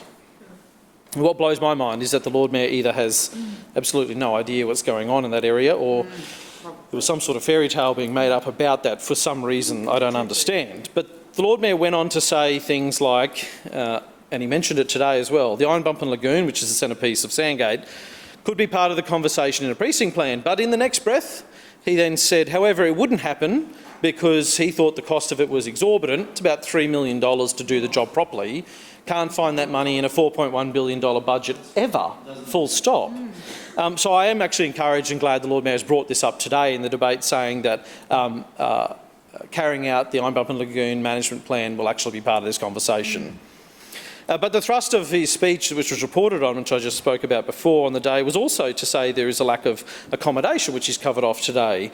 He said, and I quote, "We can't have visitors, conferences and events without accommodation options." The Lord Mayor then put a press release out about a month after he made those claims and put it on his website to sort of mop up those comments, and then said, and I quote again, "Suburban renewal precincts are a key part of the Shrinner Council's plan to create more housing opportunities by transforming underutilised commercial and industrial areas into mixed-use precincts with more homes and local jobs." So I guess the question is, what is it? What are we talking about here? Is it more motel accommodation? Is it transforming industrial land to residential land? Or is it increasing height limits on Brighton Road, which we know is largely undevelopable for anything higher than it is already zoned for? So I guess in wading through that plethora of positions that the Lord Mayor has held over the last couple of years, there is one that I do agree with. And that's when the Lord Mayor raised the idea, an innovative idea I thought at the time, of saying he would start a trial of inclusionary zoning in Sandgate, where height limits could be increased if a few levels of the development were for affordable housing. And I guess the question is, will that be part of this conversation as well? And I read, and I quote the Lord Mayor from the 8th of August 2022 in the chamber here, where he said, "I think there should be more affordable housing in Councillor Cassidy's ward, and I think that we should have a really good look at his area as a trial location. Let me think. If you can currently have, say, 5 stories in Sandgate Town Centre, wouldn't it be good if you could maybe go to 6 or 7 if you provided a few levels of affordable housing?" I think, I go on, the Lord Mayor's quote, "I think that'd be a great outcome, and I will be looking at introducing that as a trial in Sandgate. I expect Councillor Cassidy's full support because we need to provide affordable housing. He says he cares about it. Here's his opportunity to show he cares about it and will be getting on with it. Thank you, Mr Chair." End of quote.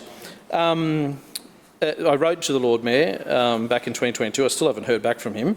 But to that end, Chair, I'd like to move the following amendment, please. I move that in Clause A, Attachment A, draft resolution within, then Council, under point 2, add a third point stating, ensures this precinct plan seeks long-term community benefits by including affordable housing with definitive targets in line with the Lord Mayor's commitment to trial inclusionary zoning within the plan and encourages the Queensland Government to provide supportive housing models in the precinct. Seconded. It's been moved by Councillor Cassidy, seconded by Councillor Collier, that the motion be amended. Do you have a printed copy? Thank you. It's just being circulated now.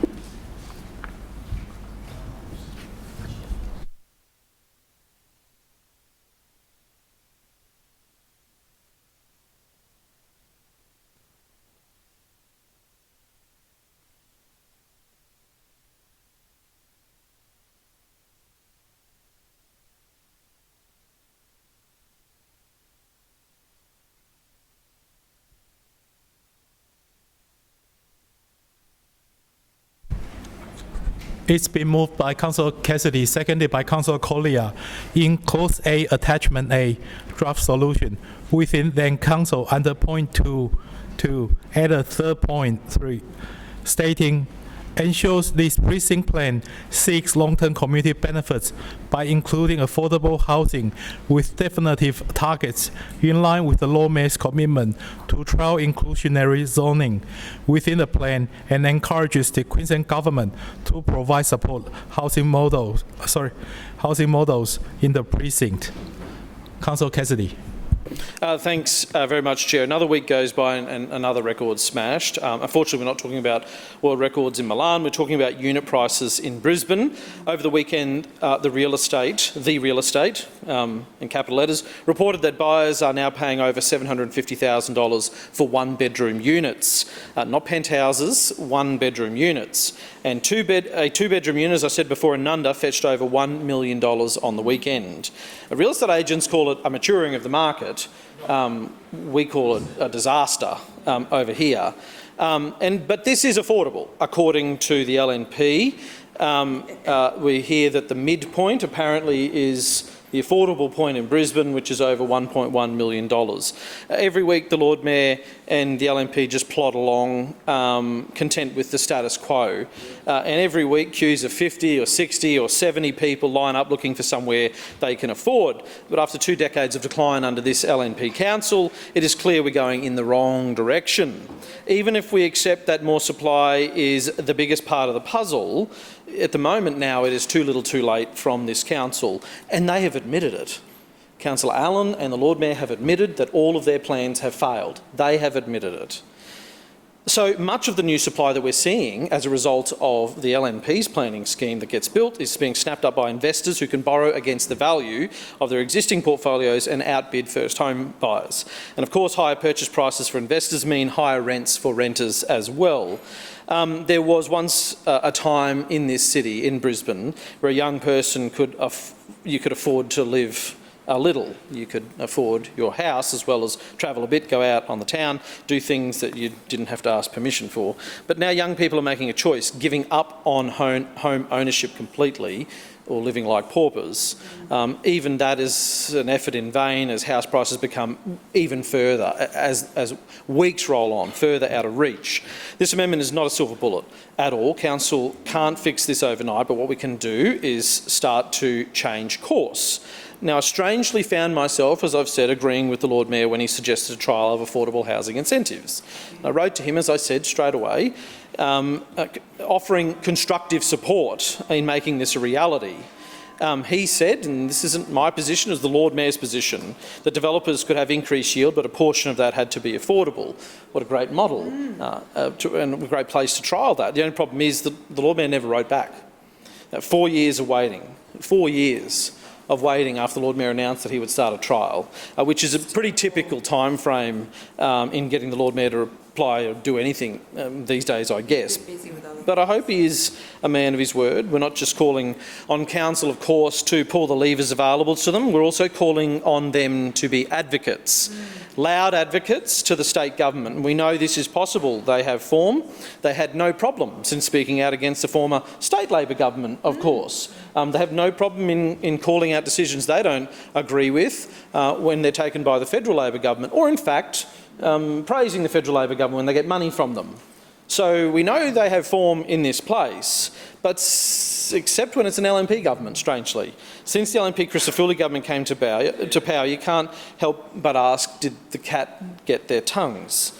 When the Lord Mayor leaves this room, instead of retreating to his bunker, he could take a walk down any street in the city tonight, Adelaide Ann, Edward, Queen, just to name a few, and he could see for himself the real and urgent need for supportive housing models. He should then walk over to George Street and knock on the door of David Christofouli and Sam O'Connor. A little humility would go a long way. And he could say his policy of forcing homeless people out of parks, out of sight and out of mind is not working. In fact, this crisis seems to be getting worse. And we can all experience that in our own wards. And I know LNP councils will be seeing that as well. And I'm seeing that in my ward. And we know if any of them went and spoke to the operators of Common Ground, went and spoke to micro projects, they would know that without that supportive housing model, where there is funding available on the table from the state government, all it needs is an advocate who should be sitting right there, we can actually transition people out of long-term homelessness into supported tenancies. We can get people off the streets. What kind of Olympic city will we be if we don't do that? Yep. What kind of Olympic city do you want to be if you don't do that? We should be getting on with a public campaign about that too. We know the LNP's got form. They'll do billboards, they'll do social media, they do Google ads. They have no problem when they promote themselves or attack another level of government. But for action on Brisbane's housing crisis, just a little bit too hard these days. So here is an opportunity for them to right their wrongs. Further speaker on the amendment, Councillor Chong-Wah. Thank you, Chair. I rise to speak on this amendment as well. This LNP's combined council housing and homelessness program total budget was 0.08% of the total council 2025-26 budget. That's less than 1,000th of this council's budget. This Lord Mayor is spending 10 times more on his newsletter than on his major new homelessness initiative in this financial year, a token $500,000 one-off donation. While in the last 5 years, the social housing waitlist within the Brisbane City Council area has grown 18% to a staggering 11,500 people. Shame! While the housing crisis continues to get worse, this LNP Council's refusal to create any new affordable housing strategies lacks compassion, integrity and any understanding of the actual housing crisis reality for many thousands of their own residents. No affordable homes have been delivered under the LNP's tokenistic voluntary planning mechanisms. An inclusive and livable community would house its homeless and make sure everybody can afford their rent. Let's be clear, Brisbane is not an inclusive city. This LNP Council is not building stronger communities. Good international benchmark policy ensures a quarter of new dwellings, about 25%, are public or social housing. Genuine, affordable public and community housing is the only way to guarantee people that are struggling can afford to live in this city.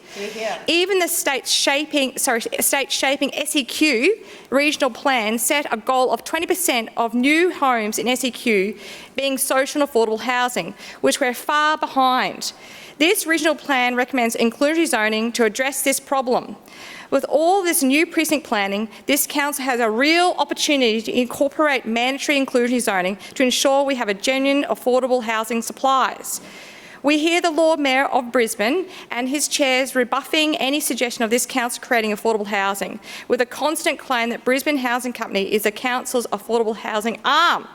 Let's be clear that the BHC, Brisbane Housing Company, was set up by an LNP council, and the BHC was received less than $20 million from the Brisbane City Council since its inception in 2002, 24 years ago. And $10 million of this was in 2002 as a set-up investment, again not from an LNP council. While the Brisbane Housing Company has done a great job with the little money it has received, it only owns 1,700 homes across Brisbane. Let's put that in perspective with SEQ target of 20% being social and affordable housing. In total, only 3.6% of hundreds of thousands of dwellings within this council's local government area are public or community housing. That's a long way from 20%. How could we achieve 20% genuinely affordable homes in Brisbane? One of the most effective and utilised affordable housing strategies around the world is mandatory inclusionary zoning policy. The Greens utilise international standard requiring 25% of all multi-unit developments with over 10 dwellings to be provided to public and community housing providers. This would provide many thousands of genuinely affordable homes. People could recover from bad situations and find their feet in a mixed income building, close to services and public transport. Mandatory inclusionary zoning is used by hundreds of cities worldwide. Paris, London, the city of Sydney, the New York City are just a few examples. 20% of housing stock in London is either social, public or affordable housing. Across Greater London, 44% of all new housing delivered in 2022 was some form of affordable, public and social housing. And inclusionary zoning is delivering about 30% of all new affordable homes in London. Most French cities now have 20 to 25% inclusionary zoning for all dwellings. Paris has been social, public and affordable housing increase from 13% of the city to 26% over the last 20 years. The Paris City Council has set a new target of 40% the Paris City Council has set a new target of 40% affordable housing by 2035. So I'm a bit excited about that figure. It's time this LNP Council caught up with international standards and actually respond to the unprecedented housing crisis and utilise the compelling instruments that are available to it. Further speak on the amendment, Councillor Allen. Thank you, Mr Acting Chair. I'd rise to speak to this amendment. Clearly this is something that we've looked at in recent council meetings. This administration's focus remains on supply, supply, supply. We are focused on ensuring that we can do what we can within our limits to encourage the supply of housing in all its various forms. And to that end, we've undertaken a series of city plan amendments. We're looking at changing the car parking rates for multiple dwellings to make them more feasible. We're looking at the LMR review to look at heights and lot size changes. We are continuing to look at the processes that underpin our development assessment processes to kind of de-risk projects to ensure that those projects that are feasible can get out of the ground. So we're certainly leaning into the supply side of the equation, and what we have heard in recent weeks is this sort of notion that we should include definitive targets And my concern, this administration's concern, is as soon as you put in place definitive targets, you put in place a barrier to the provision of housing and the feasibility of developments, and what you end up doing is actually working counter to the provision of housing. It has a negative effect. And the Lord Mayor gave an example a week or two ago about the experience in London, where they tried to mandate affordable and social housing, and that has been an abysmal failure. They have had to keep winding back the targets, but still the whole process is unworkable. We don't want to go down that path. We are genuinely interested in initiatives that will give rise to additional housing, and that's what we're doing. And, you know, the Labor Party bringing this type of amendment to the chamber is kind of amusing when you look at how successful the federal Labor government has been in providing housing on the ground through their various initiatives. And then you look at what they did a week or so ago, where they announced the sale of $3 billion worth of Defence Department land, and their focus was to maximise the profit from the sale, and there was no mention of affordable or social housing, because they probably also understand that it actually doesn't support the provision of housing. It's a negative kind of policy. Now, to the points that Councillor Cassidy made, we will continue to support community housing providers in the way that we have. Discounts on application fees, discounts on infrastructure charges. We'll continue to support BHC. If BHC or any other CHP wants to come into Sandgate and build a social and affordable complex there, we would support them. And I'll tell you what, if they came to us and said, oh, we wanted to put in an extra floor because that's what they needed to get their feasibilities to work, we would definitely give that a consideration. So we will continue to work with that sector to provide housing. We always have. We'll continue to do it.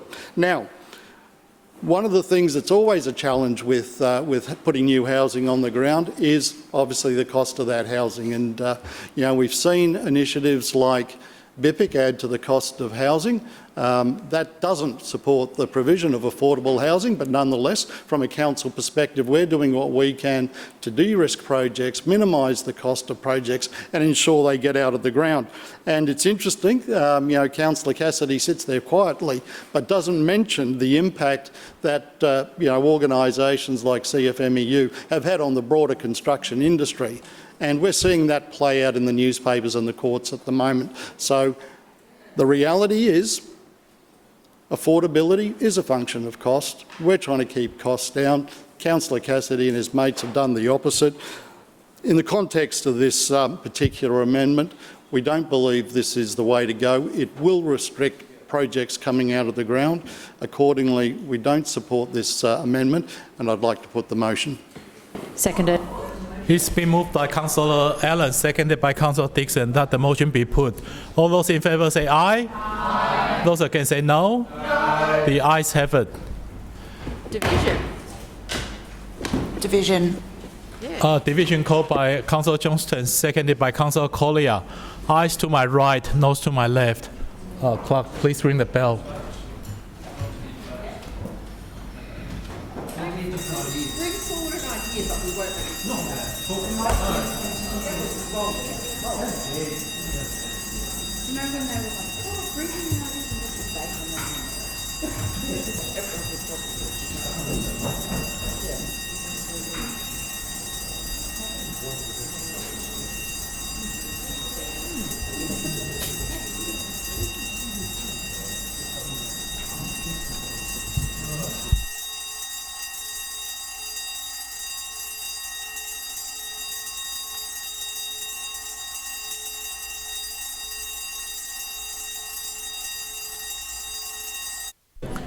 Clerk, please read the result.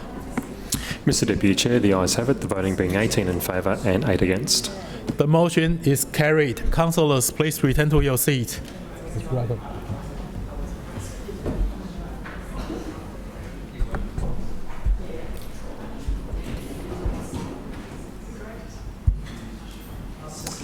Councillor Cassidy, your right of reply.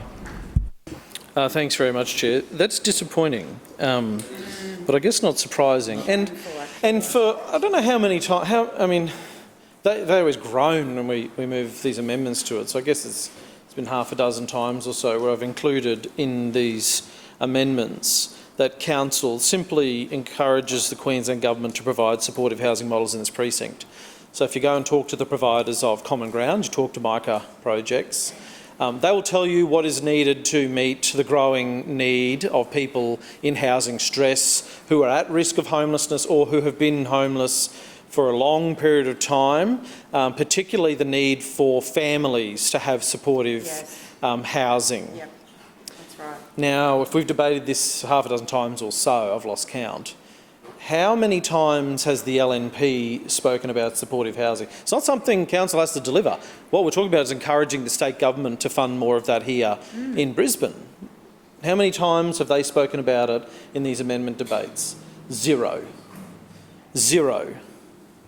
Which is not also surprising when you consider that here in Brisbane City Council we employ public space liaison officers who do amazing work. I think there's 5 of them employed by council at the moment who go out and build relationships with people who are sleeping rough and help them on that journey to try and get out of that cycle. Without supportive housing, newsflash, they can't do their jobs fully. So there's about 5 of them employed by Brisbane City Council, I think. That's dwarfed by the number of people in the Lord Mayor's administration and engagement team, which are 37 of them. There's 51 lawyers working in city legal, 70 people working in city communication, 70 people the Lord Mayor has at his fingertips to produce the propaganda unit to produce all those newsletters and billboards and all that sort of stuff. 5 people employed. 5 people employed in the public space liaison team. So when you consider that, when you consider the priorities for the LNP themselves and advertising themselves, not supporting people who are sleeping rough, you understand why Councillor Allen has never, as the Chair of City Planning, never once spoken about supportive housing or supported housing here in Brisbane and the need for it. Absolutely incredible. Now, I guess this is another proof point, Chair, that you can't take the Lord Mayor at his word. Because I read his words back into the record, they're from this place, where he said he wanted to start that trial.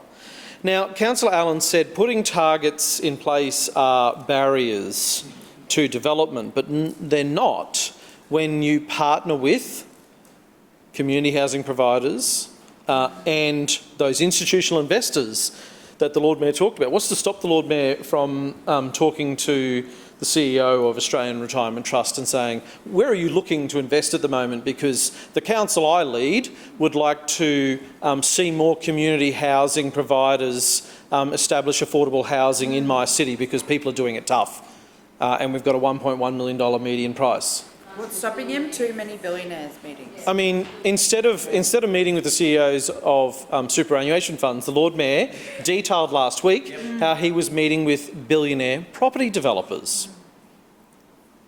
So I think if he travels to Sydney, he says, for work, maybe he could drop in at one of those superannuation funds and have the conversation with them about how we can leverage more of that for here in Brisbane. Now, Councillor Allen has claimed that, and there is truth to this claim, I freely admit that the BPIC arrangements have clearly increased the price of housing in inner city construction on major construction projects. And Councillor Allen said that with that gone, the construction price will go down. So I think it was 12 months ago. BPIC hasn't existed for 12 months. Councillor Allen, through you, Chair, my question, he can speak on this and answer this question after we've wrapped up this debate on the amendment. What's happened with construction costs over the last 12 months? Oh.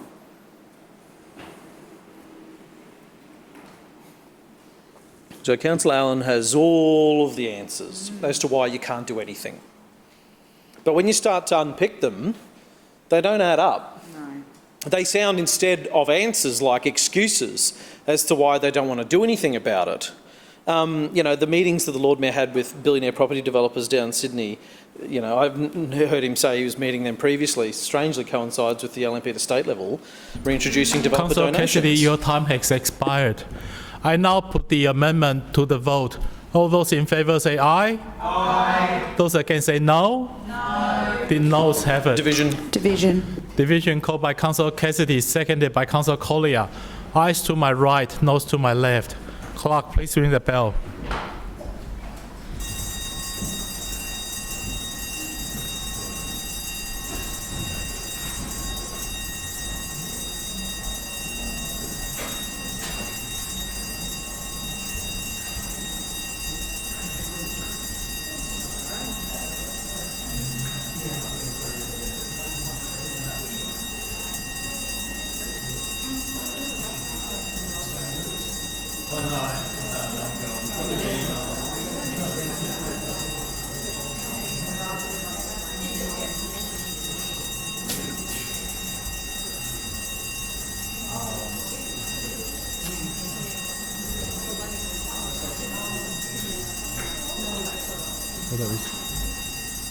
Clerk, please read the result. Mr Deputy Chair, the noes have it, the voting being 8 in favour and 17 against. The amendment has lost. Councillors, please return to your seats.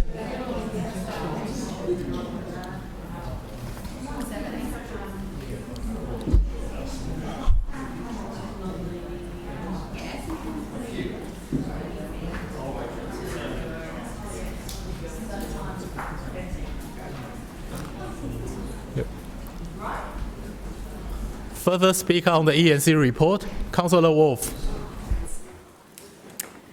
Thank you, Acting Chair, and I rise to speak in support of item A, the Sandgate Centre Suburban Renewal Precinct Plan. This precinct plan is about planning responsibly for growth while strengthening what makes Sandgate special. And we all know Brisbane is growing.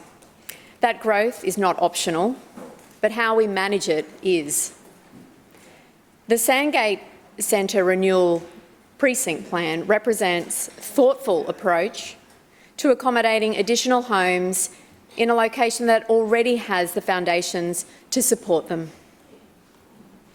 Sandgate is an established centre. It has rail connectivity, bus services, retail, community facilities and access to employment. It is exactly the type of location where increased housing diversity makes sense. Chair, through you, I'd like to address Councillor Cassidy's suggestion that this side of the chamber doesn't understand Sandgate very well. We all know Sandgate well. We understand its coastal character, its heritage landscapes, its environmental sensitivities, and its strong community identity, and that is precisely why a precinct plan is needed. Because without a structured plan, growth still occurs, but it happens in an ad hoc way. A precinct plan allows us to carefully map where growth should occur, what heights are appropriate, and how heritage is protected, how flooding and coastal hazards are managed, and how infrastructure keeps pace.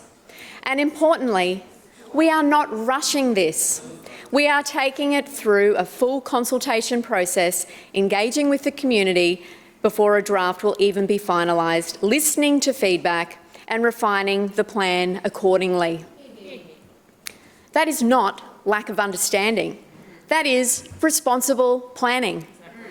Because knowing Sandgate means protecting what makes it special, while ensuring it remains vibrant and sustainable for the future. Now, I say this not just as a councillor, but as someone with a deep personal connection to this part of the Bayside. My grandfather served as the Mayor of Redcliffe and spent a great deal of time in Sandgate as a child. I love the character of its homes, the traditional Queenslanders, the established streetscapes, and the coastal charm that makes this area so distinctive.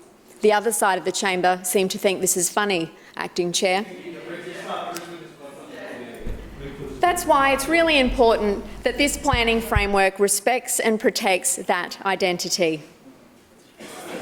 There are many great reasons for this precinct plan. Firstly, it delivers more housing choice. It allows a mix of housing types, including apartments and so-called the missing middle. This will create great options for downsizers, young professionals, key workers and small households who want to live close to services. Importantly, this growth does not just come at the expense of local character. There is infill development that will be carefully guided to complement, not replace, the existing streetscape. Secondly, it supports business, our local businesses. More residents living here within walking distance of the town centre means more customers, more local cafes, more shops and services, increased residential activity, strengthening economic vitality and supporting small business sustainability. Thirdly, this promotes sustainable transport. Locating additional homes near rail and bus services reduces car dependency and allows for more residents to walk, cycle and use public transport for daily needs, easing congestion and supporting environmental outcomes. Chair, importantly, this suburban renewal precincts are not about uncontrolled density. They're about clear planning frameworks that provide certainty for our residents and developers alike. They define the growth that should occur and how it should occur and what outcomes can be expected. It is responsible planning. It's about balanced growth and positions Sandgate well into the future. And I commend item A to the chamber. Further speaker, Councillor Kim. Thank you, Chair. Can I also start by congratulating Councillor Cassidy's over 60% primary in his area?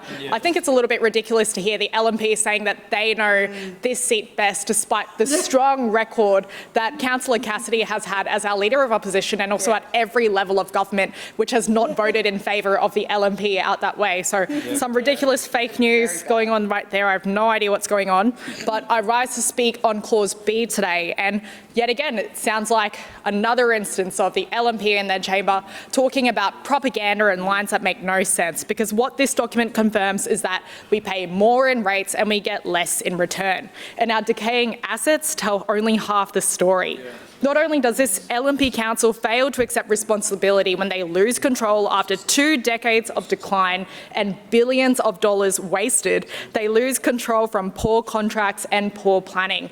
Today we heard the acting transport chair. We had no idea what he was talking about. We saw them hand over notes from his 2 colleagues down about what to say to fill in the gaps because they have no idea what they're talking about. I can only imagine what their caucus meetings look like. It just looks like reiterate this, reiterate that. And today's line is this: they don't care about the real residents of Brisbane City. And what we've seen since 2024 is exactly the same thing. We saw fake promises and we saw con artists from the LNP Council who believe they are keeping Brisbane moving, despite it being the worst for traffic congestion in all of Australia. Let's look at these statistics. They're outlined very clearly, which is not in accordance with what they're saying. Clause B outlines the need for a large lump sum of commercial in confidence money to find the right tender to maintain our degrading assets. But you only need to look at the Story Bridge, the crumbling Story Bridge, the one that the LNP may toll, the one that we're not sure if they have any money to maintain at all. They've said something on the media, then something else in real life. They keep changing the answer, as well as the School of Arts building. Last year, we on this side of the chamber urged the LNP Council to do something about it, but they knocked it down yet again, always in hiding, refusing to answer the question. But I think we know why the answer to this is. They don't want anyone to know how much anything costs in Brisbane. Point of order, Mr Chair. Yep, Can I ask a query of relevance to any of the 3 items that are before us for Councillor Kim's debate? Yeah. Point of order, Chair. Yes, Councillor Collier. Will Councillor Kim take a question? Let me address. Okay. Councillor Kim, please stick to the item. And yes, Councillor Collier. Councillor Kim, would you care to answer a question? Definitely, Councillor Collier. Councillor Kim, talking of maintenance and the LNP's abysmal track record, do you know of any local examples of the LNP's neglect?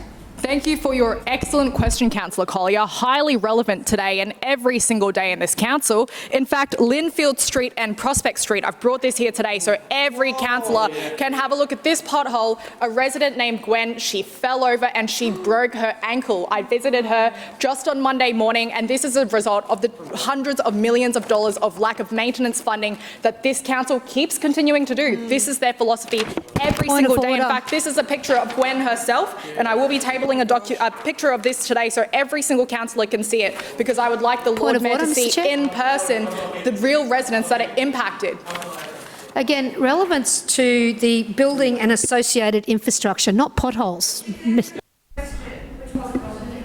The relevance is this. It's this boot right here today, because the resident, this is how she explained this. She said that the pothole, according to her son, was literally as deep as a steel cap boot. Now, I brought this here today for presentation so that the LNP councillors who run a billions of dollar budget can actually do something about it. To the item, please. And that is why this is a classic example, the way that they react, the way they don't want you to talk, the way they don't want real resident stories addressed in this council. Because not only does this mean that Gwen's got a broken ankle, it means she's been out every single day having social activities. She can't walk her 12-year-old dog Max. She can't get out. She can't do theatre. She can't do anything that she's done over every single day. But this council just sits here and chooses to neglect her story, just like how Councillor Wine said last year. Kim, sorry. You can do that in GB, but please stick to the item. Thank you. Thank you, Chair. And we on this side will not stop bringing up real resident stories in this chamber, because this is what residents of Brisbane want to hear, and not see the LNP wasting ratepayers' money every single day. Point of order, Chair. Point of order, Councillor Dixon. Yep. Chair, I move that council now adjourn for afternoon tea for 15 minutes, which commences only when all councillors have vacated the chamber and the doors have been locked. Seconded. It's been moved by Councillor Dixon, seconded by Councillor Edmund. Now the meeting adjourned for a period of 15 minutes, which commences only when all councillors have vacated the chamber and the doors have been locked. All those in favour say aye. Aye. Those against say no. Well, enjoy afternoon tea.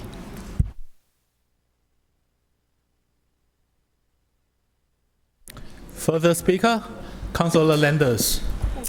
Thank you, Deputy Chair, and I rise to speak in support of Clause A, the amendments to Brisbane City Plan 2014 Sandgate Centre Suburban Renewal Precinct Plan. I have spoken often in this place of my connection to Sandgate, having spent my first 21 years growing up in Brighton. Sharing the 4017 postcode and a magnificent foreshore, the suburbs are strongly connected. In fact, Bracken Ridge also shares the 4017 postcode, and residents in my ward also feel a strong connection to Sandgate.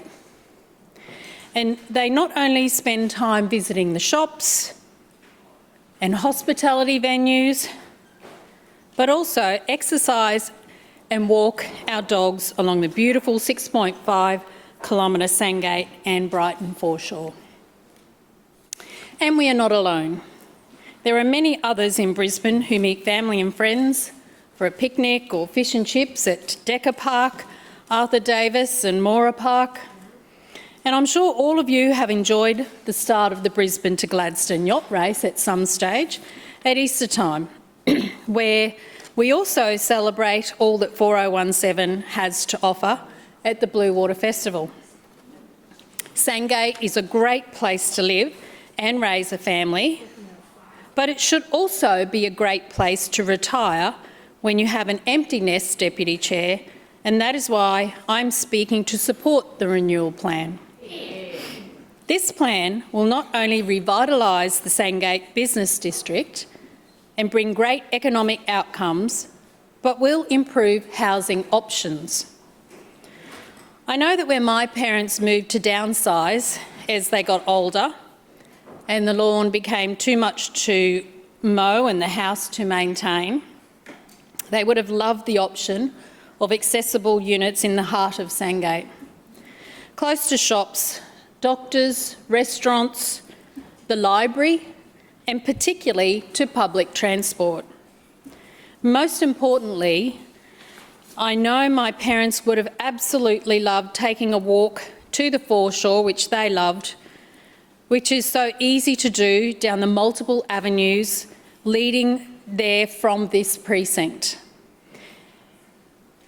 It would mean not having to leave the area that they loved, but also, importantly, it would have freed up their 3-bedroom home for a young family to also enjoy growing up in a beautiful part of Brisbane like I did. We have many people who are relocating home to Brisbane who grew up here and moved away just for employment but are relocating back to what they call home. Following COVID, I saw many of my school friends decide to come home to be close to family, and particularly my generation, who are now wanting to be close to help care for ageing parents. We are empty nesters and don't necessarily need a large home, so having more options for housing that would allow people to live in the same area they grew up in is very appealing, Deputy Chair. It makes sense to revitalise this precinct as it lends itself to develop without inhibiting anyone's view or anyone's lifestyle. It is the perfect location to go up and will no doubt, like it has in other precincts, stimulate the economy and provide support for local small businesses, some of which have operated there since I was a child. It would be so convenient for residents to catch the train easily to Sandgate Station, who are living in these residences, to catch the train at Sandgate Station to get to hospitals and medical appointments, or even to attend the Lord Mayor's free concerts on Tuesday.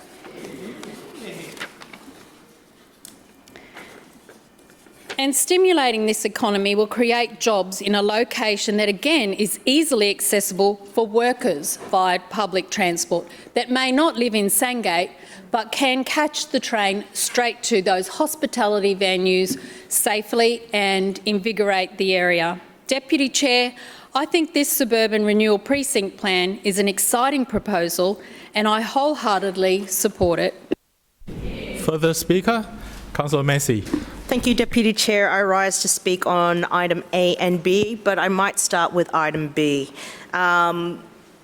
This contract establishes a new procurement arrangement for construction, maintenance, demolition and contamination works across council buildings, and the contamination work includes soil. In simple terms, this is another step towards outsourcing and corporatising functions that should remain core council responsibilities, maintaining our buildings and our assets. Within this document, it's really important to note the council states that it already has its own businesses that are capable of delivering more services. So the issue is not whether the work has to be done, it clearly does, but who should be doing it. And I believe we should be investing in council workers, internal capacity, and not expanding our reliance on external contractors. And this is a stance that the Green has held this whole time. Across Brisbane, our public buildings and facilities are falling behind. Many are not compliant with modern disability and access standards. Maintenance is reactive rather than preventative.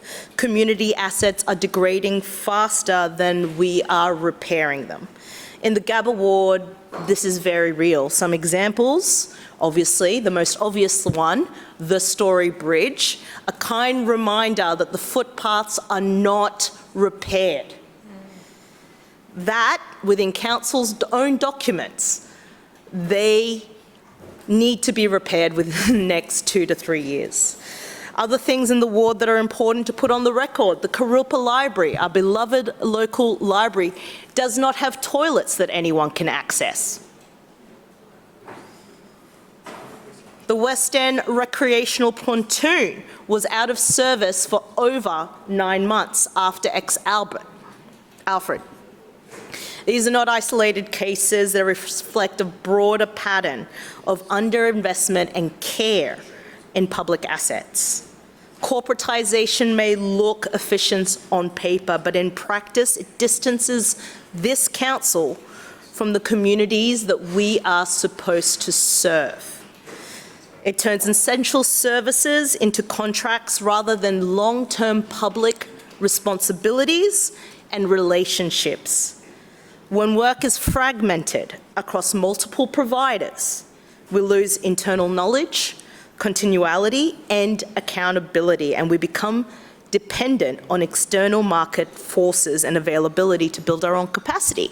This talks about a potential shortage in the future market for these works. And instead of dealing with that capacity shortage by increasing our own capacity, we're going to outsource them. That makes no sense.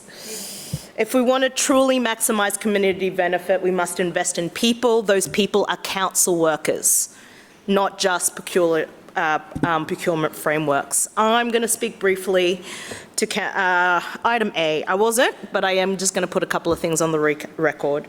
Week in and week out, the LNP administration brings forward precinct plans. They arrive as a boundary on a map, and often or not, developer first, light on infrastructure, and silent on affordability. And today, it makes it clear why that is. Because this administration believes that the answer to the housing crisis is simply supply, supply, supply.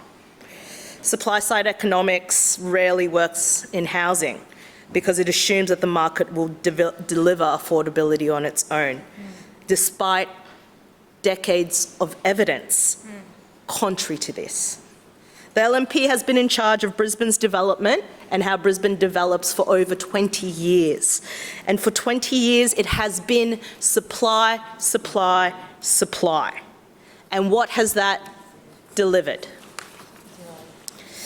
Homes in Brisbane are more expensive than ever, with the average house being over $1 million. Rents are more expensive than ever. This is not success, this is a failure.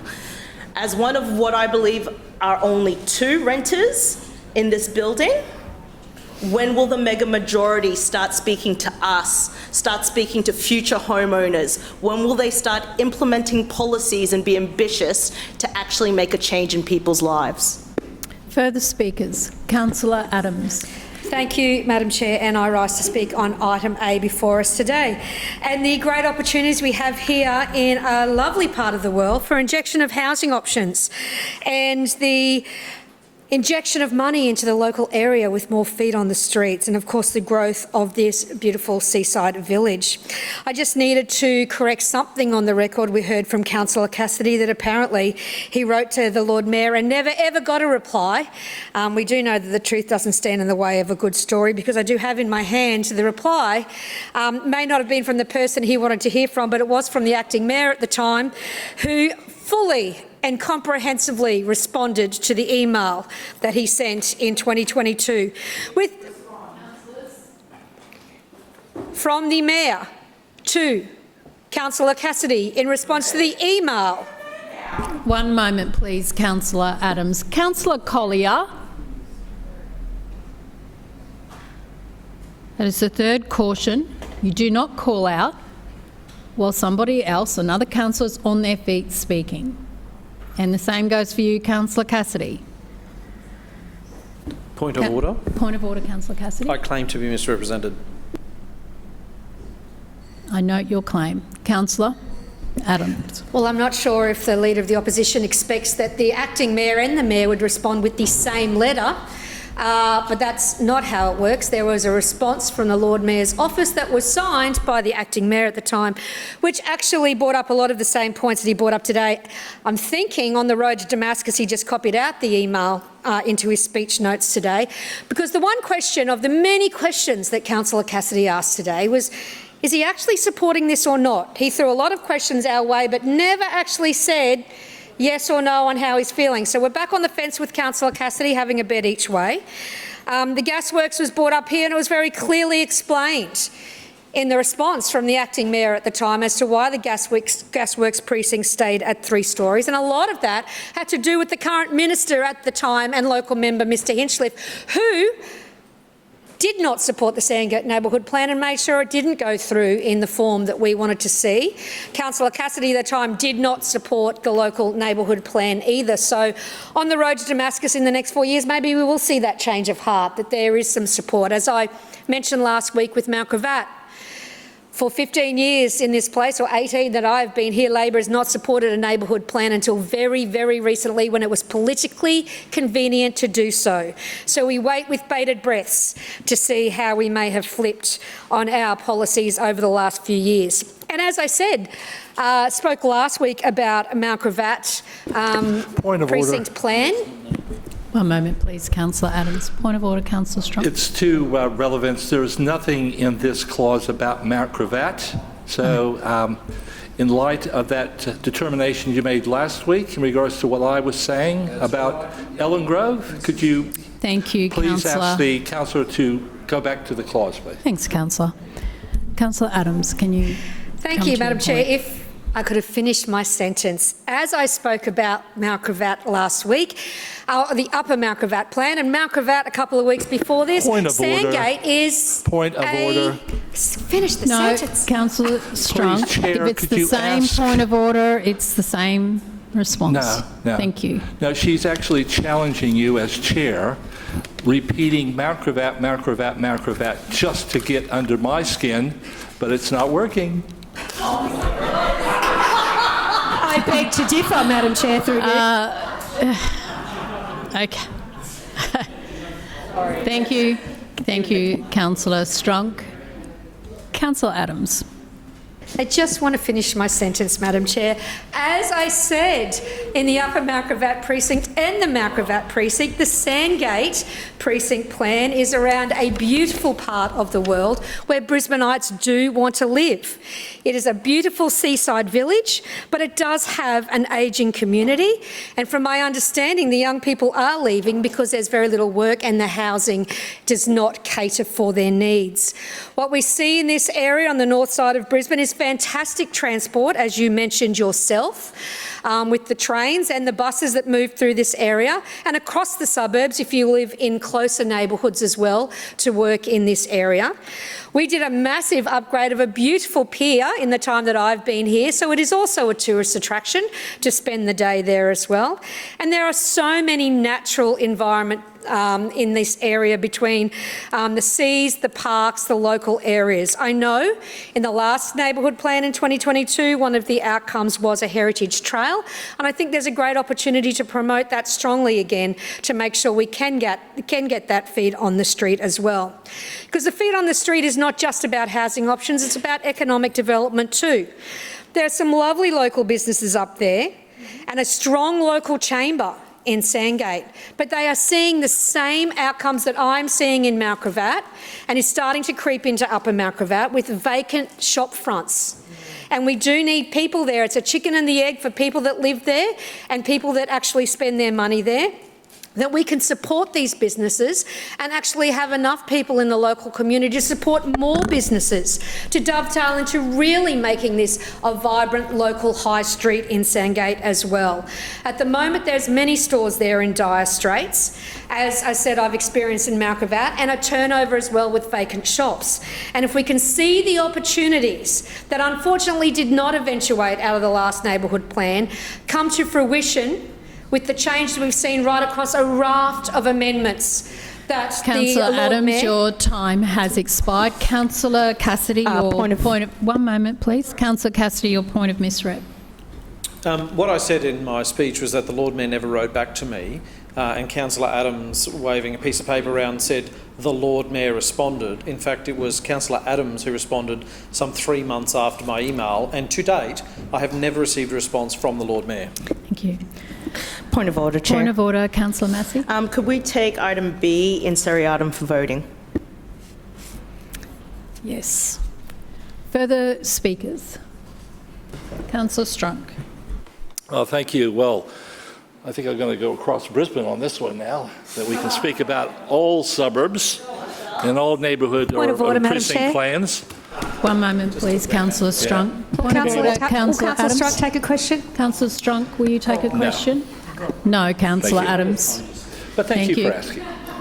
Councillor Strunk. She's still trying to get under my skin.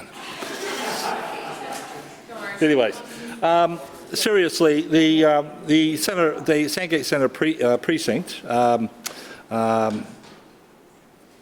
plan, right, was quite an interesting one. I haven't been to Sandgate, I have to say. I've been over the years, but I haven't been recently, right? So we had a look at the Google Maps or the near maps and just to see what sort of businesses there are there along the Brighton Parade and a couple of the other streets as well. And we're likely that those towers are likely to be built in that precinct. I'd say Brighton Parade will probably be the favoured one of developers because it'll overlook the foreshore, especially on that lovely balcony on maybe the 10th or 12th floor. Pretty good look out to the bay. And I'll make a prediction, not one of those will be affordable to anyone except maybe someone my age, empty nester, so to speak, as the other councillor pointed out, or sorry, as the chair pointed out, because no working family is going to be able to afford that one. And it won't just be one bedroom, it'll probably be 2 bedrooms and 3 bedrooms. They'll all be luxury, which is fine, right? It'll bring business to the business area. But I'll also make another prediction. Most of those businesses that exist now there, once it gets reconstructed or rebuilt, right, probably won't be able to afford the rent for that existing business, right? They'll be gone. It could be national chains or one of those businesses that I suppose is not considered to be a local business as such, not one of those national chains, that support one another, So I'll make that prediction as well, right? Yeah, I'd like to live there. I wouldn't mind living at Sandgate in one of those units on the 10th floor. I probably couldn't afford the 12th, but on the 10th floor overlooking the foreshore, because I think it's an area that is going to be developed at some stage, but I just hope that's done in stages where it's not too impactful on the local community. In regards to item B, right, clause B, I should say, in regards to the money, the storyboard allocation for money over the next 9 years under the $20 million mark. But when you think about that, that's not a lot of money. We got 500 buildings that we look after, right? Pretty much we're responsible for. We own them. Yes, some of them are obviously tenanted, and those tenants have to look after a number of those things that council would or should look after, but they don't, right? But, I mean, the School of Arts is the one that really stands out to me. One of those buildings that should be receiving this maintenance and reconstruction money, all right? And the last time that was brought forward to this chamber, and it was approved in the budget, was Peter Maddock was actually in the chair for that portfolio. And thank you, I'll take that interjection. And it was allocated, but it was never spent. Never spent. Priorities change, all right? So it's still empty. It's getting more deterioration's happening with this building, which should be allocated some of this money in this store board submission. But you won't do it. And how many other buildings that we don't know of on this side, that you would know on that side, need that sort of money being spent just to keep it, for a purpose. And it worries me, whether it's a bolo or just a building that we, it could even be a depot. It could be anything, right? That we are supposed to look after, and we just aren't doing the job that we should be doing. And I just will finish my comments there, saying, please allocate some money for that School of Arts, or where the School of Arts used to be. Thank you, Chair. Further speakers? Councillor Murphy. Thanks, Madam Chair. I rise to speak on both these items. Firstly, on the SCP for construction, restoration and maintenance of buildings and associated infrastructure. As the Lord Mayor mentioned, Council has this ongoing requirement for these services from the market to ensure that our asset portfolio operates in a sustainable way for the public. Many of these assets are the spaces that foster and allow us to develop inclusive communities. This SCP is absolutely a forward-looking document. It's a proactive approach to managing community assets and facilities in Brisbane. And these are the facilities that our residents enjoy and use each and every day. And as is practice, this doesn't commit us to any expenditure on any particular project, but it does allow us to enter into commercial arrangements with private sector suppliers, effectively a pre-qualification process through a schedule of rates system. So there are a number of specialist capabilities which are delivered by this significant contracting plan, things like asbestos management, demolition, building restoration, heritage work, things that Council doesn't ordinarily maintain a large workforce for, but things that we need to do nonetheless from time to time, and we'll need to source those externally. So this really allows us to increase the capacity and the capability of our existing construction team by provisioning access to the private sector labour market. And speaking of that labour market, Madam Chair, in January 2025, IBIS World released a report on construction in Australia which found the majority of suppliers in Queensland in this space are small to medium-sized organisations, so 1 to 20 employees, particularly in building maintenance and demolition. So it's actually small business who are the ones who will be the primary beneficiaries of this large piece of work that falls out from this significant contracting plan.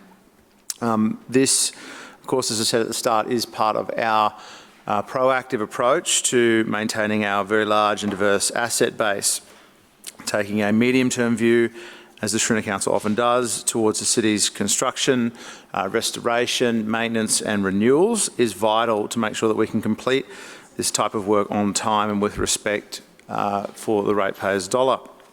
The Australian Performance of Construction Index, or PCI, is published by Australian Industry Group, or AIG, every year, and it's a measure of activity in the construction sector, and it rose by 22 points in the December to January period. So we're also seeing a number of anecdotally increases in project inquiries. So we very much expect this sector to ramp up as the Olympics build commences, and we know there's a number of other sectors where they are also expecting significant increases in their capital works programs. These aren't expected to slow down until 2033 at the earliest, Madam Chair. So very much trying to get this work out of the way in a busy construction sector and a tightening labour market. So this instrument will allow us to go to market, secure these capabilities and these certainly the capacity to do this work before further tightening cycles within the construction sector. Madam Chair, in the remaining time, I just wanted to reflect very briefly on housing, and it was quite a feat to hear from the Labor Party and Labor councillors before who sat silent for many years in this place while the CFMEU increasingly made moves to get into the residential housing sector. And thank God they were unsuccessful. Thank God Stephen Miles and the Labor government lost, because if the Labor Party had their way, that's where the CFMEU and the $30 billion that they've extracted from this state, that's where we would be right now. And you think it would be easier to build housing in this city with the CFMEU? Point of order. One moment, please, Councillor Murphy. Councillor Strunk, point of order. Councillor Murphy's talking about a union and whether they're in residential or not. I don't think there's relevance here. If you could maybe adjudicate on that, please, and getting back to the clause that he's supposed to be speaking on.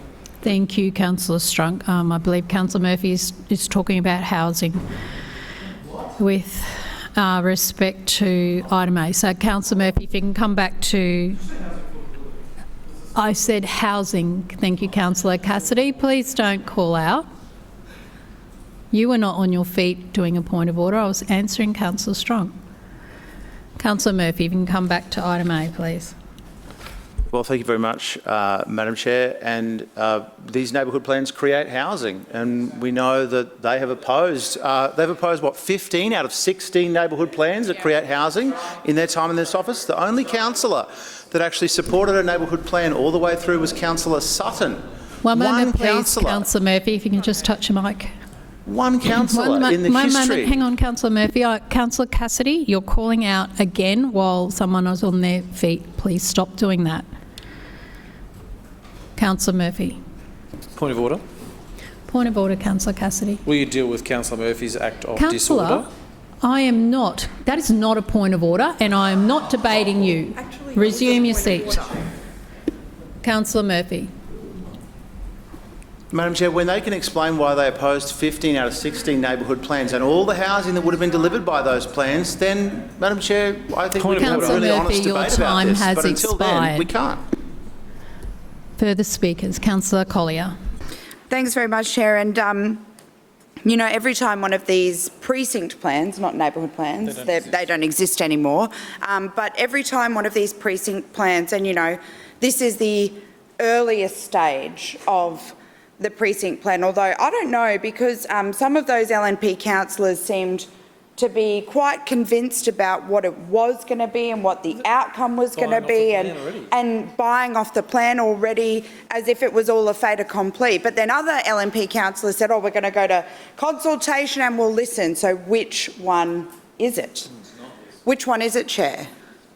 I'm not clear, because it's an absolute mess. And, you know, every time one of these comes to council to discuss and debate and ultimately vote on to decide what the next steps are, you know, the LNP reject at every single opportunity the chance to talk about making a tangible difference to the lives of the people of Brisbane. The LNP only want to do one thing.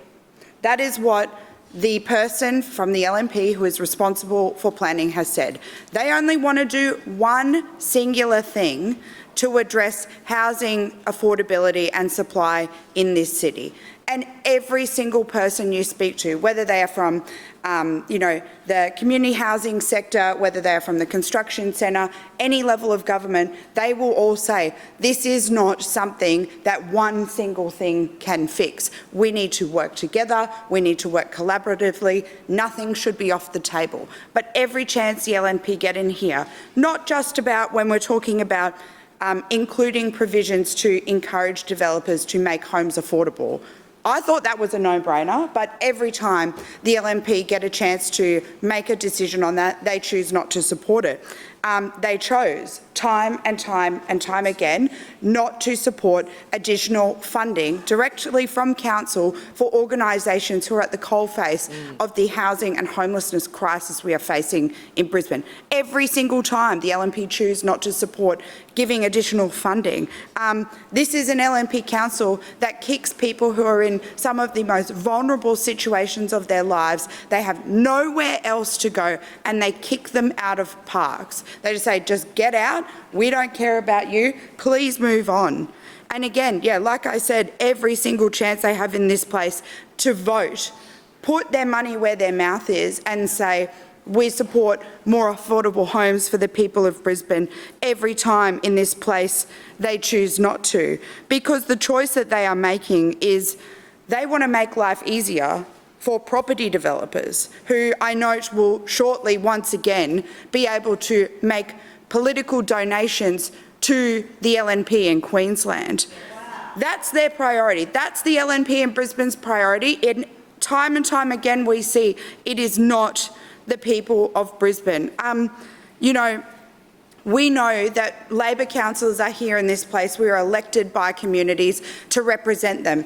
every single week you will hear every councillor on this side of the chamber come in and tell people's stories, whether they are experiencing, some extreme challenges about housing or homelessness, to people who are affected by the LNP who are, so devoid of any moral compass they can't even find money to, fix potholes where pensioners walk down the road and fall and sprain their ankles, or even something so simple as make sure the bins get picked up.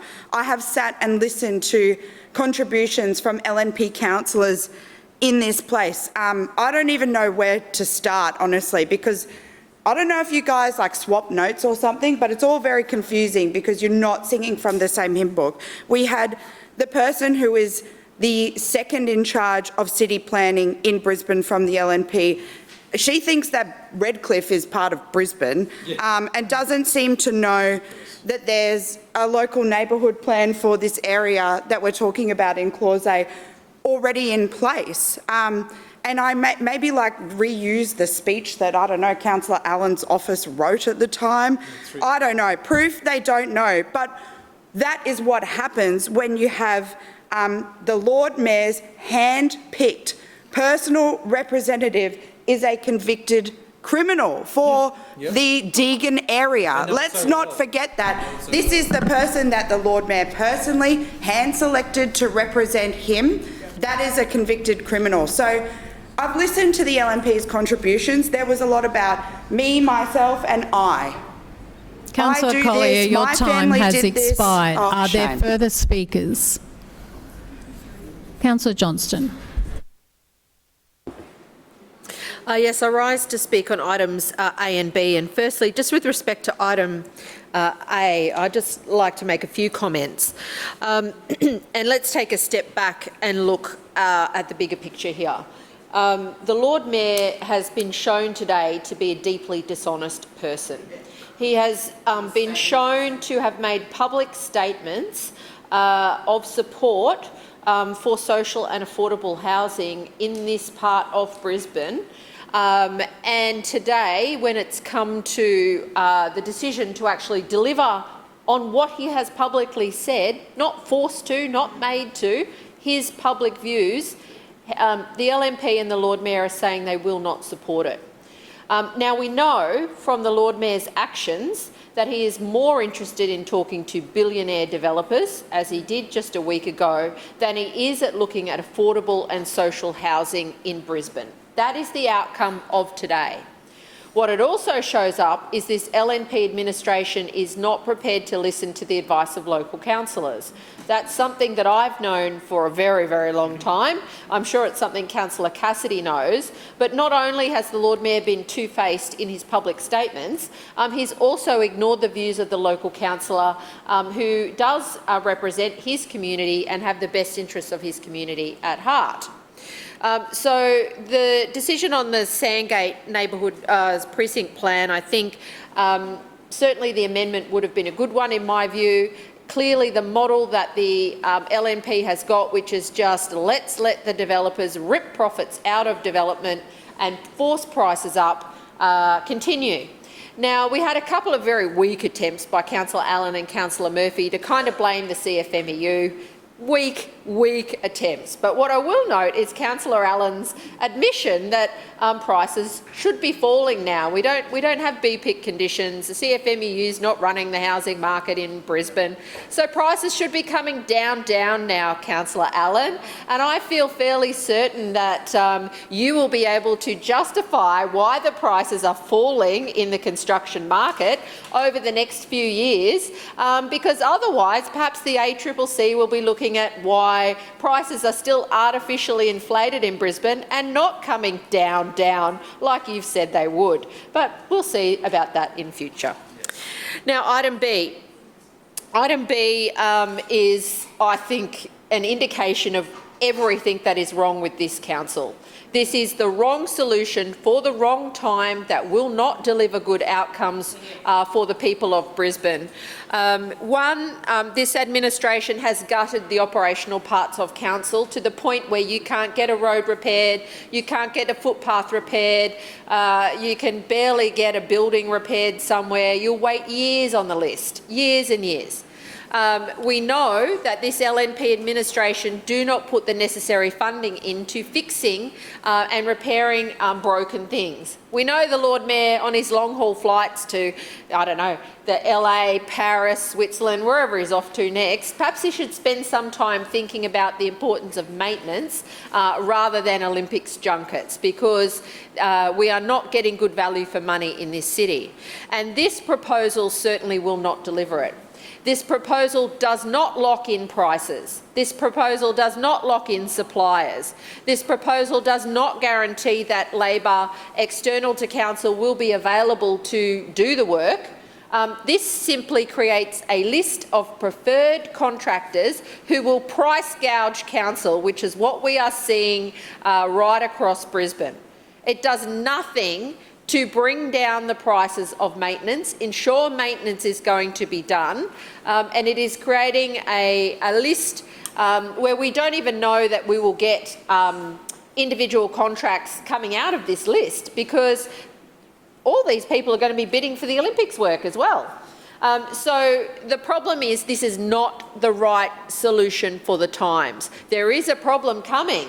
There is a massive problem coming, which the LNP, you know, their solution, let's just stop immigration so we don't get any more people in here building things or helping in aged care or whatever it will be. But this is not going to work. Simply putting a few suppliers on a preferred panel is not going to solve the problem, and it is simply going to lead to higher prices for the delivery of council services, and that means less will be done in Brisbane.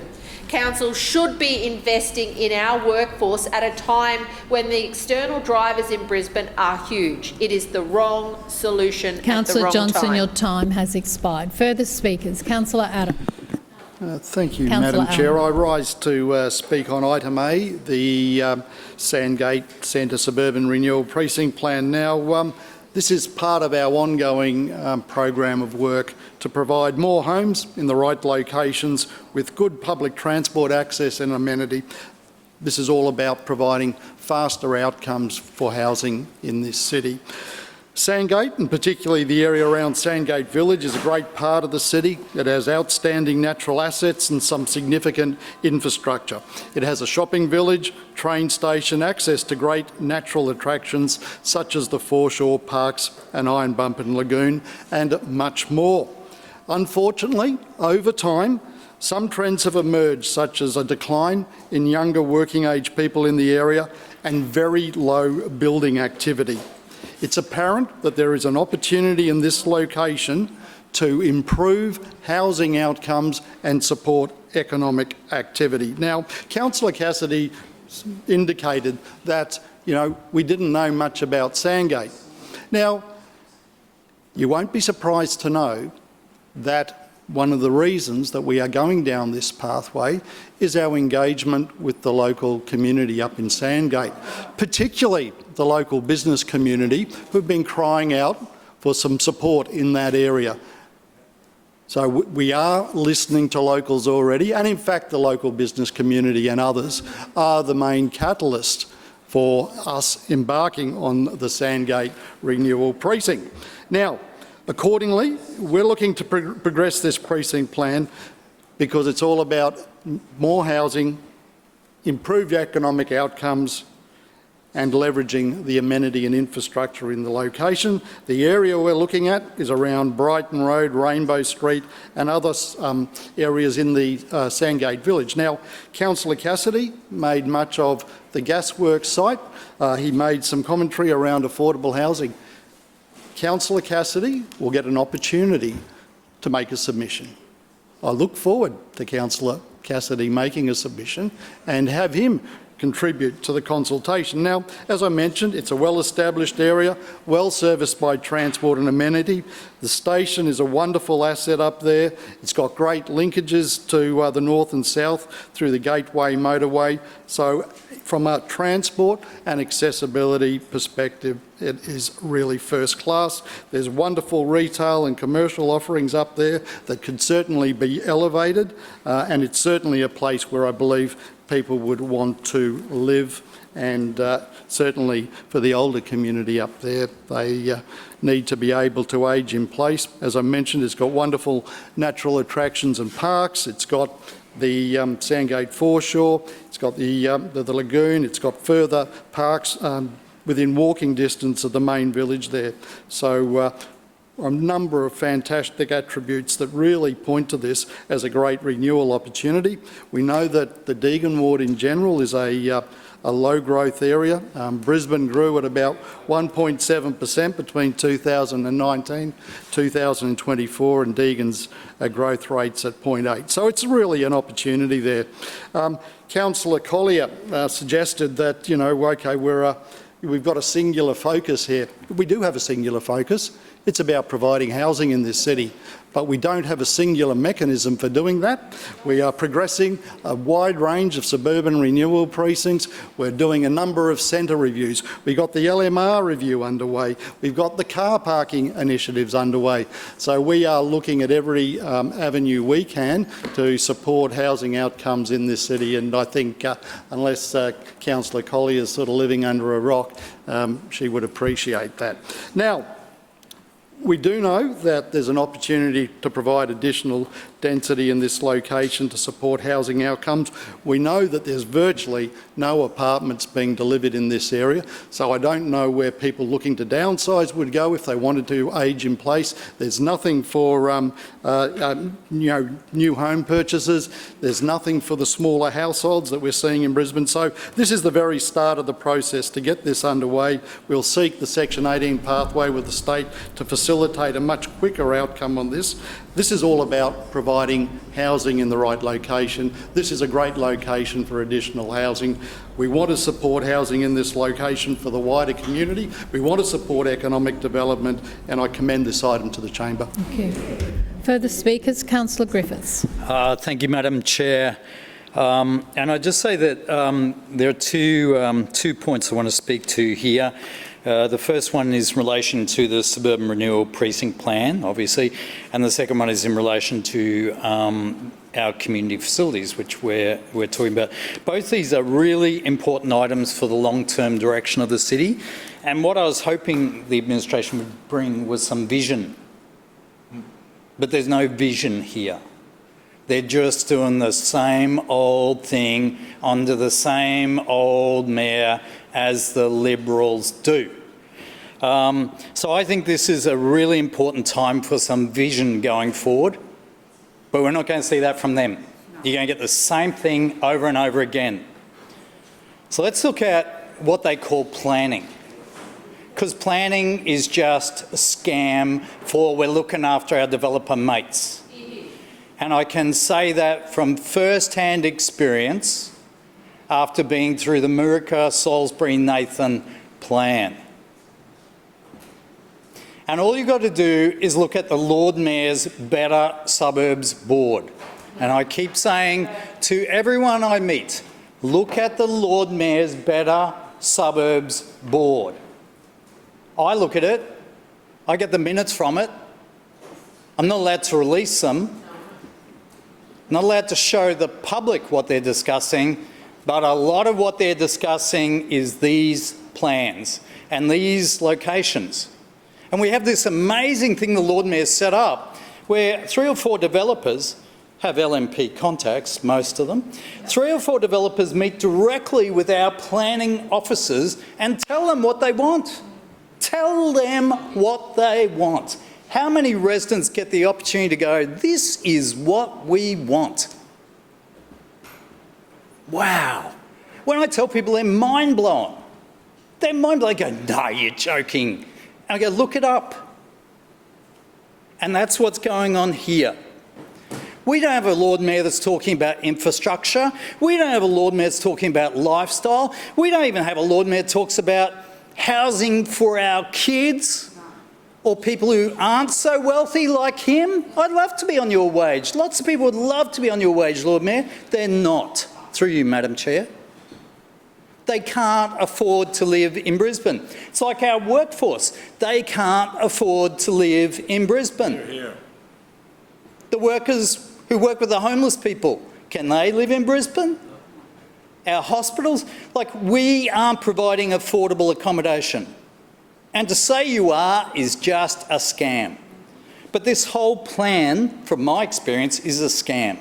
Because no one, including, and I've never heard any of the councillors on that side of the chamber speak about what they stand for, speak about seeing more infrastructure in their suburbs, speak about some grand vision. There is none. Blah. They've got nothing. They've got no idea. They've been here 23 years. I hear Councillor Murphy, through you, Madam Chair, get up and goes, oh, we're the best ever and everyone keeps voting for us and like we're the only ones with vision. You have no vision. Councillor Murphy, do not call out across the chamber when Councillor Griffiths is on his feet. You have no vision. It's like the federal Liberals. You have no vision. It's actually like the state Liberals. They're all the same. Let's leave that behind and let's look at what we're doing with our 550 community facilities. Well, in 23 years, in my 23 years, you've done bugger all. And most of them are falling apart. Most of them, the officers tell me, have reached the end of their life. You've done nothing. Your track record is appalling. I can't believe you even pretend to own the facilities. Because I go and meet with people who are trying to struggle to keep these facilities going week after week after week. Last week I was at Salisbury and they're showing me stuff that we should be maintaining and we're not. Where there's rich council and where there's great council and yet we can't maintain our community facilities. And I can name so many right now. Spanish Centre, the Scouts. Actually, the Scouts, we had a developer build a 5-6-storey building next to it. The developer didn't want to look at the building there, so we cut it in half so the developer would have better views. Who does that? Oh, Brisbane City Council under LNP administration. That's who does Councillor it. Griffiths, your time has expired. Oh, Further I could speakers. say so much more, Further Madam Chair. speakers. Lord Mayor, your right of reply. What an unhinged rant that we just heard. Like, what a completely unhinged rant. And look, Councillor Griffiths called me old as well. I'm younger than you, mate. I'm younger than you. So,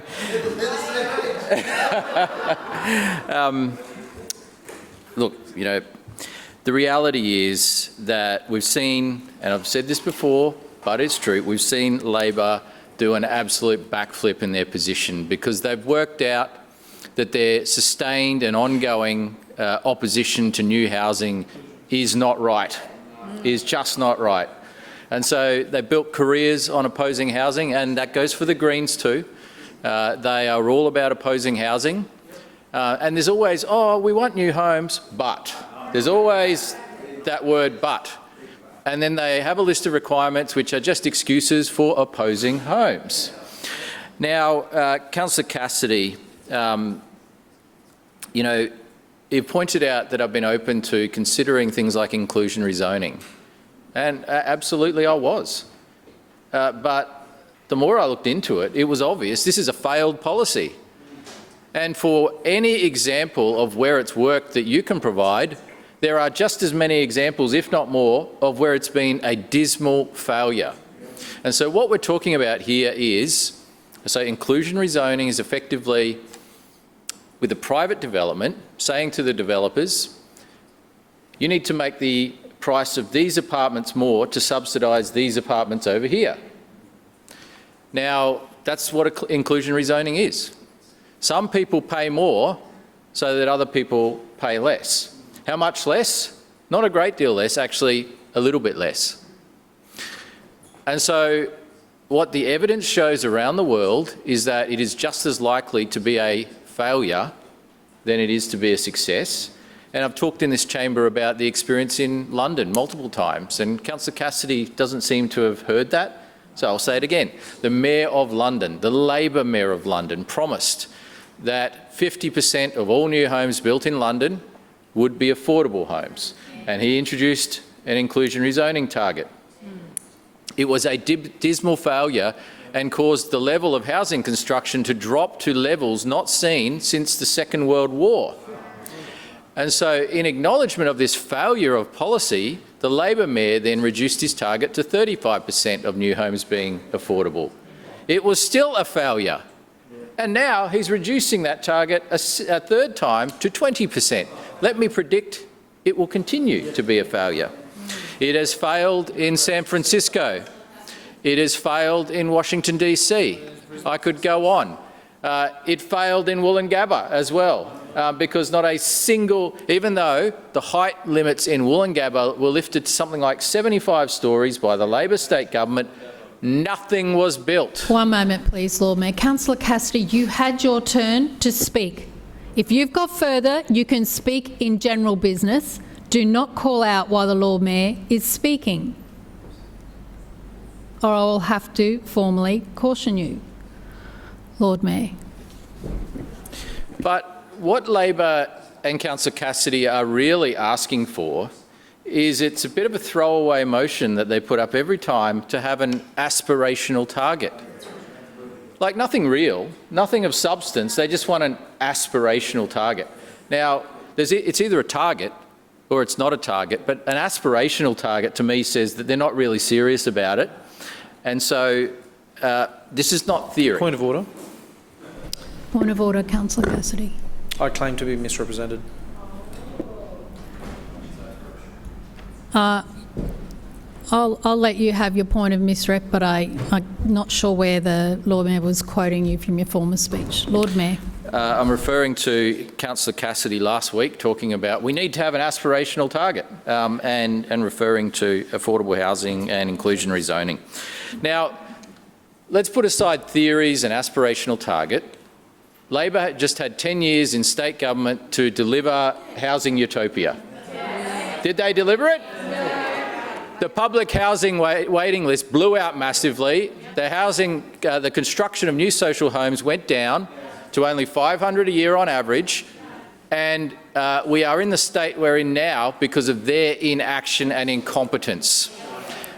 That's real. That happened. The record shows it. And right now, that is history. Right now in Canberra, the Albanese government is botching it just as badly. And in fact, we've had the IMF, the International Monetary Fund, warning that the Albanese government's 5% deposit scheme is actually driving up house prices. And what did they say would be an appropriate solution instead of this? Relax zoning and building restrictions and expedite approvals. Well, that's exactly what we're doing. So the IMF backs our approach, not Labor's approach. International experience backs our approach. Lord Mayor, your time has expired. We will now put item... I have a point of misrepresentation. Sorry, Councillor Cassidy, your point of misrepresentation from your speech today. The Lord Mayor said that we were speaking about aspirational targets today. That's not true. I'm not sure if the Lord Mayor was even in the chamber when I was speaking. He might have slinked off by then. But the amendment was very clear, and I didn't once say today that these would be aspirational targets. These were definitive targets. We'll now put items A and C to the vote. All those in favour say aye. Aye. Those against no. The ayes have it. We'll now put item B. Division. Okay. Was that called by Councillor? Thank you. Division called by Councillor Adams, seconded by Deputy Mayor. Ayes to my right and noes to my left. Clerks, please ring the bells.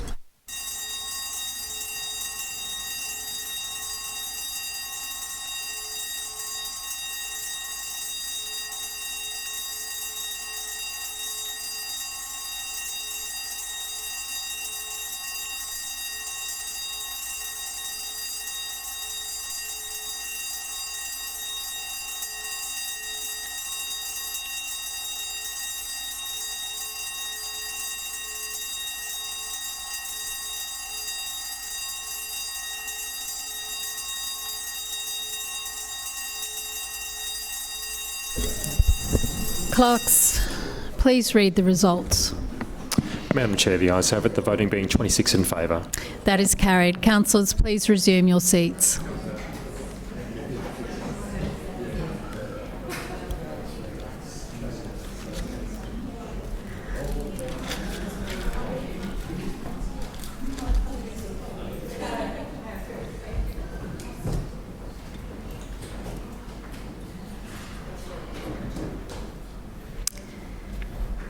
Councillors, we will now put item B to the vote. All those in favour say aye.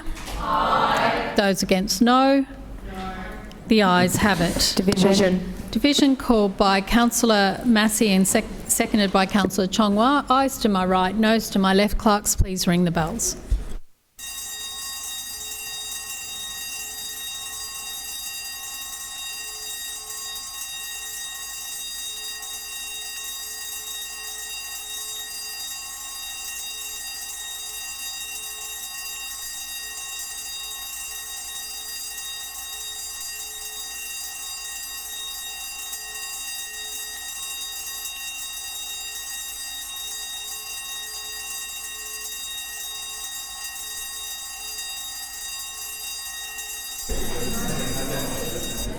Clerks, please read the results. Madam Chair, the ayes have it, the voting being 22 in favour and 3 against. That is carried. Councillors, please resume your seats.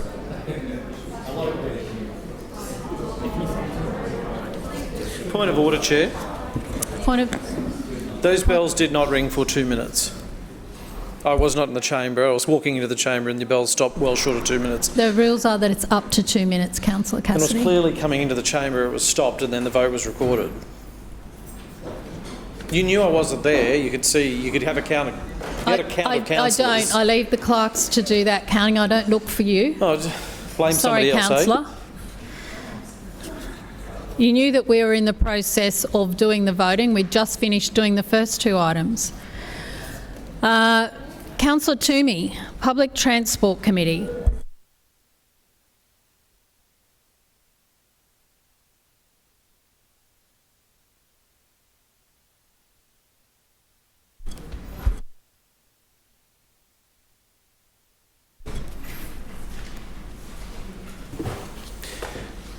Thank you, Madam Chairman. I move the report of the Public Transport Committee held on Tuesday, the 10th of February 2026 be adopted.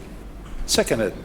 Has been moved by Councillor Toomey and seconded by Councillor Adderman that the report of the Public Transport Committee meeting dated Tuesday the 10th of February 2026 be adopted. Councillor Toomey. Thank you, Madam Chairman. Last week, the committee heard from one of our more experienced presenters, Nick Culpepper, on the network planning manager about the public transport services. We spoke on the most recent bus routes operating in Brisbane's west. In particular, we looked at bus routes, I should say, I keep getting that wrong. It's going to be an eternal question, isn't it? It's an eternal question. Anyway, Madam Chairman, the routes that we focused on in particular were the 61, the Maroon Glider, which passes through one of the suburbs, one of my suburbs and Councillor Wines' suburbs within our ward, and terminates in Coorparoo. That's the 61 Maroon Glider. There's another eternal question, maroon. I'll take that interjection, Councillor Adderman. Considering that it terminates in Coorparoo, we can just call it the Maroon Glider because that's what the Deputy Mayor wants. Madam Chairman, we also discussed the 385, which is a buzz route. It goes from the Gap, passes through Ashgrove and then terminates in the city. We also spoke about the 444, which is a buzz service running from Moggle into the CBD. We also spoke about the 412, the 411 and the 428 from Chapel Hill, Indooroopilly and to UQ.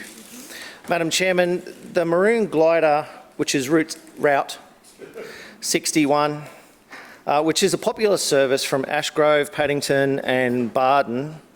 The locals in the network, well, it's really the workhorse for the whole area. the whole northwest, it carries approximately 1.5 million passengers a year. The 385, which is a similar service from my ward, but this time it has a significant patronage that comes from the Gap and Ashgrove West. It runs much the same route, but has an express service that runs into the CBD, and we run an express service from Barden into the CBD to ensure that the people catching that bus get into the CBD reliably during peak periods.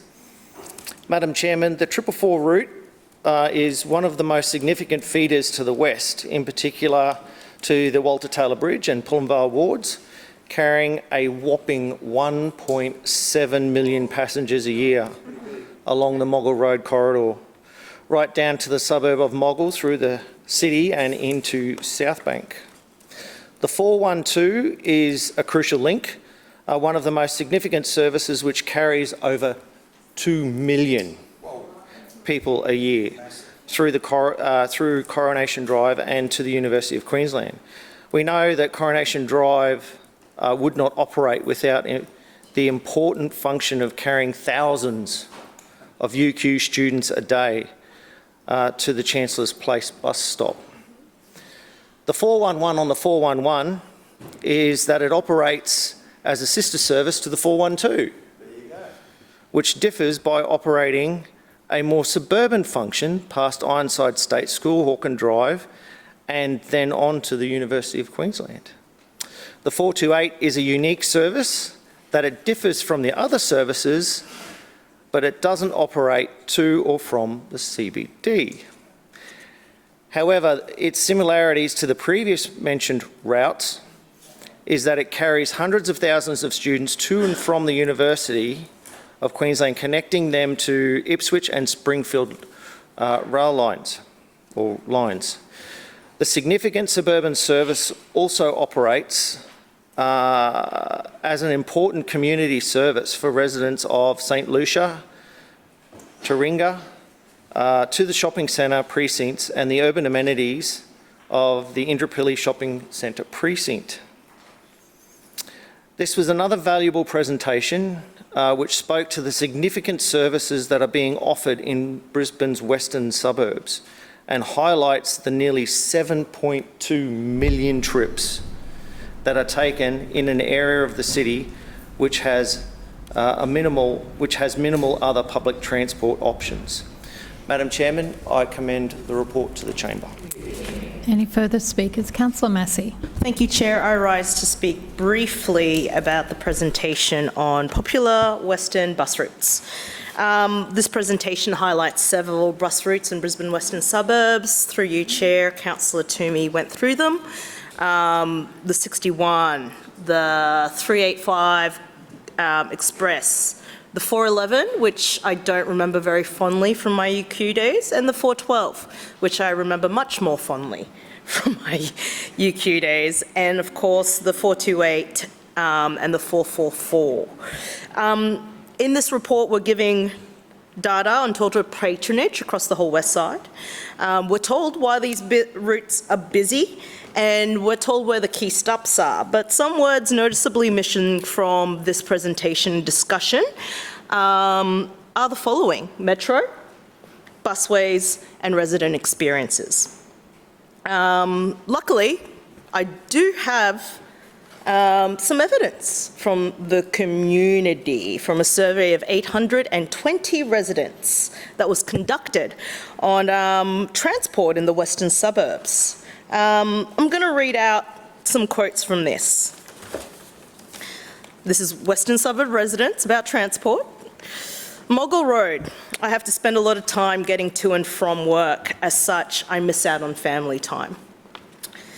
Waterworks Road, Cooper's Camp Road, my commute impacted by this congestion adds 20 to 30 minutes.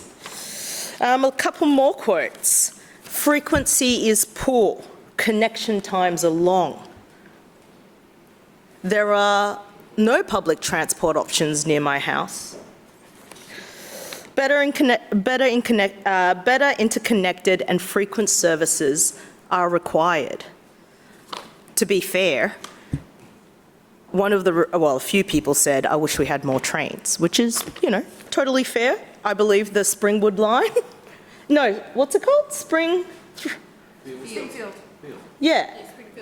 Oh, no, the one that got cut off that should be going across the bridge. Anyway, the Tennyson line should be reinstated. Yeah, Tennyson.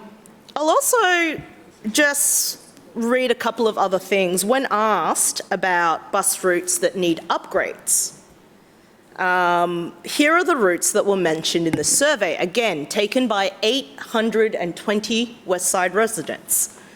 The 61, the 362, the 367, the 375, the 377, the 380, the 381, the 382, the 383, the 385, the 391, the 411, the 412, the 414, the 415, the 416, the 417, the 425, the 426, the 427, the 428, the 430, the 431, the 432, the 433, the 435, the 436, the 443, the 444, the 445, the 470, the 471, the 590, which are the Great Line routes, Great Circle routes, and the 599.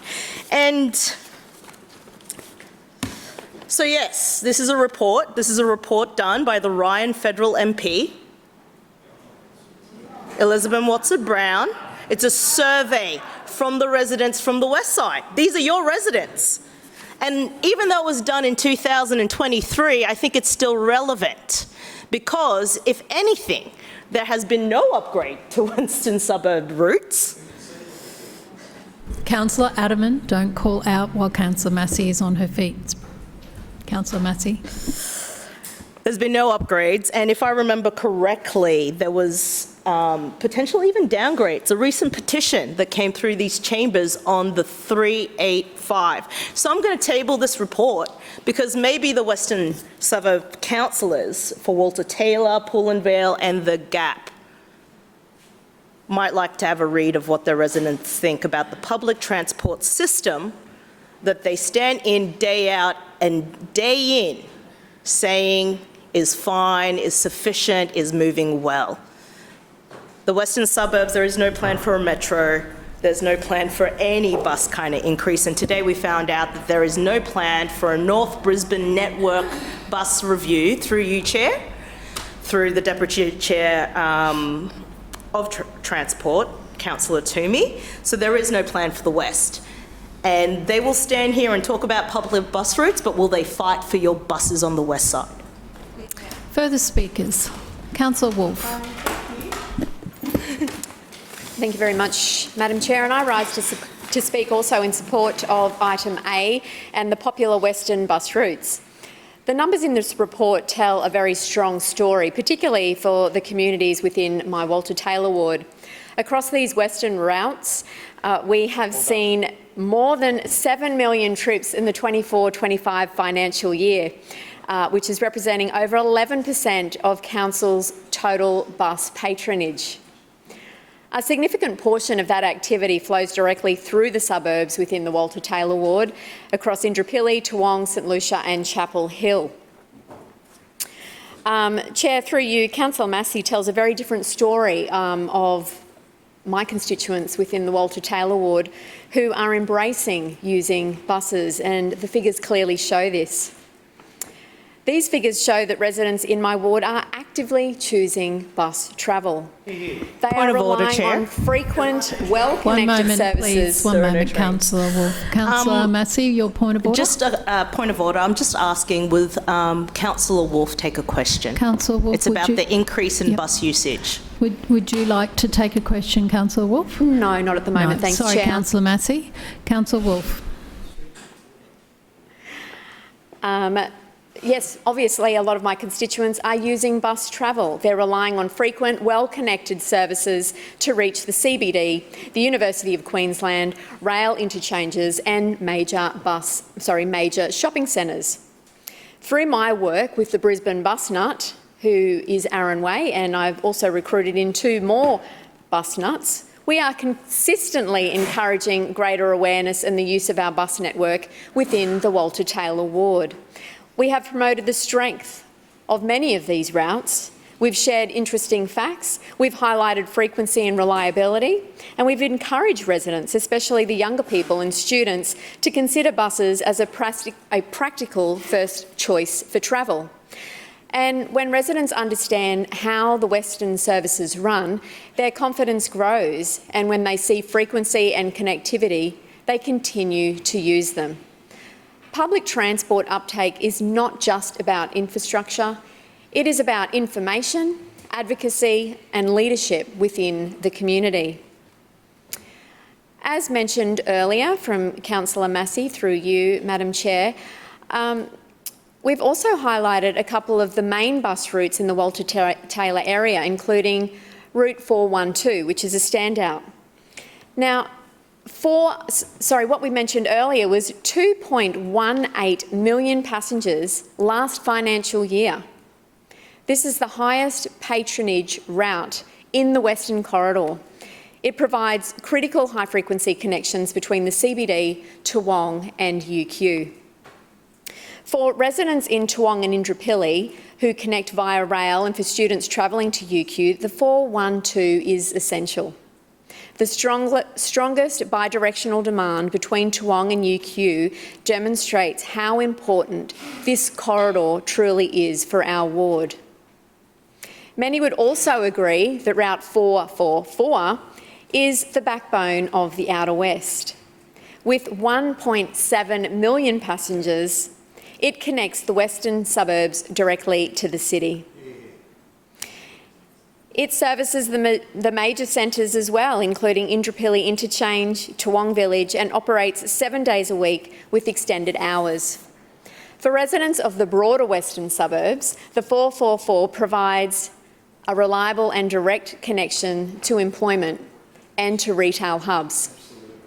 In addition, the 411 also plays an important complementary role within St Lucia and Toowong. With nearly 500,000 passengers, it supports the 412 and provides an alternative connection between Toowong Station and UQ, ensuring strong accessibility along Coronation Drive. And then there's Route 428, which is vital to Indooroopilly. It takes Indooroopilly Interchange and train station directly to UQ, supporting both students and residents in high-density developments along Swan Road. It is a key example of bus-rail integration working effectively in my ward. Chair, the numbers show that bus services in the Walter Taylor ward are a major contributor to the Western Corridor patronage.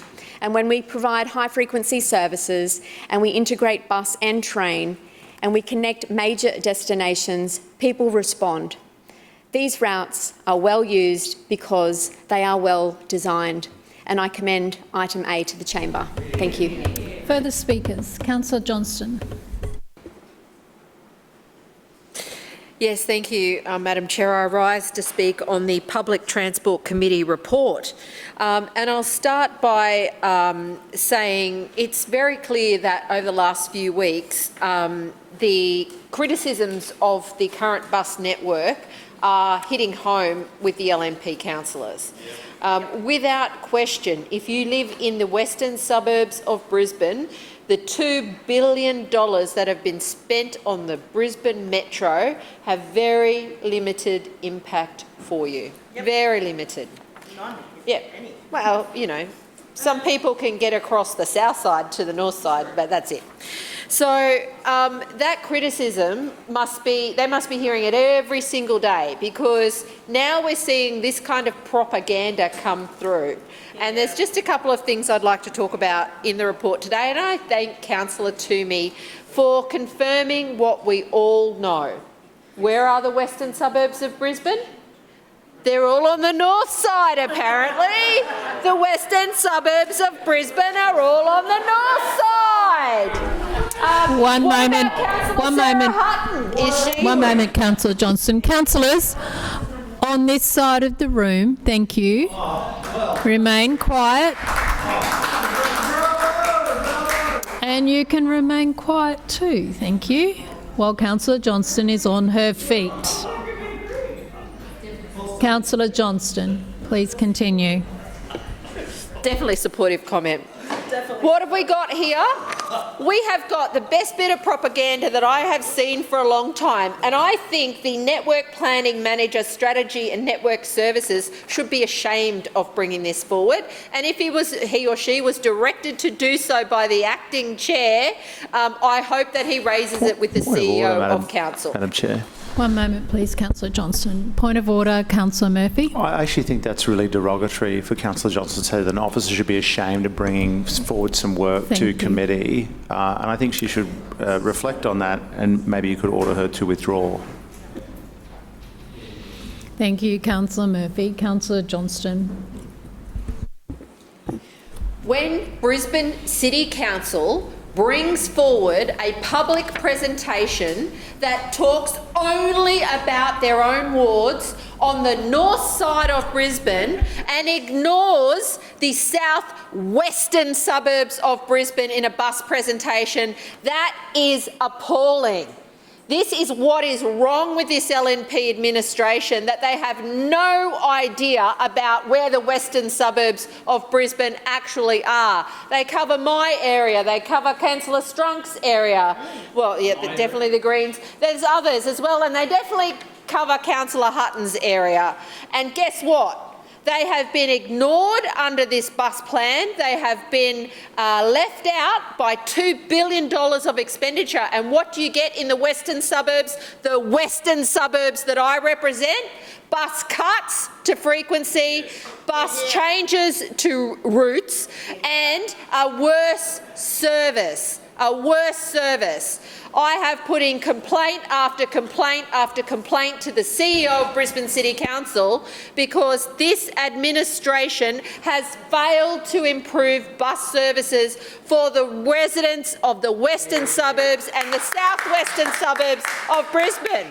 And instead of doing something about it, what does the acting chair do? And presumably he cooked this up, because if it was the council officer, I would be asking, why doesn't he know where the southwestern suburbs of Brisbane are?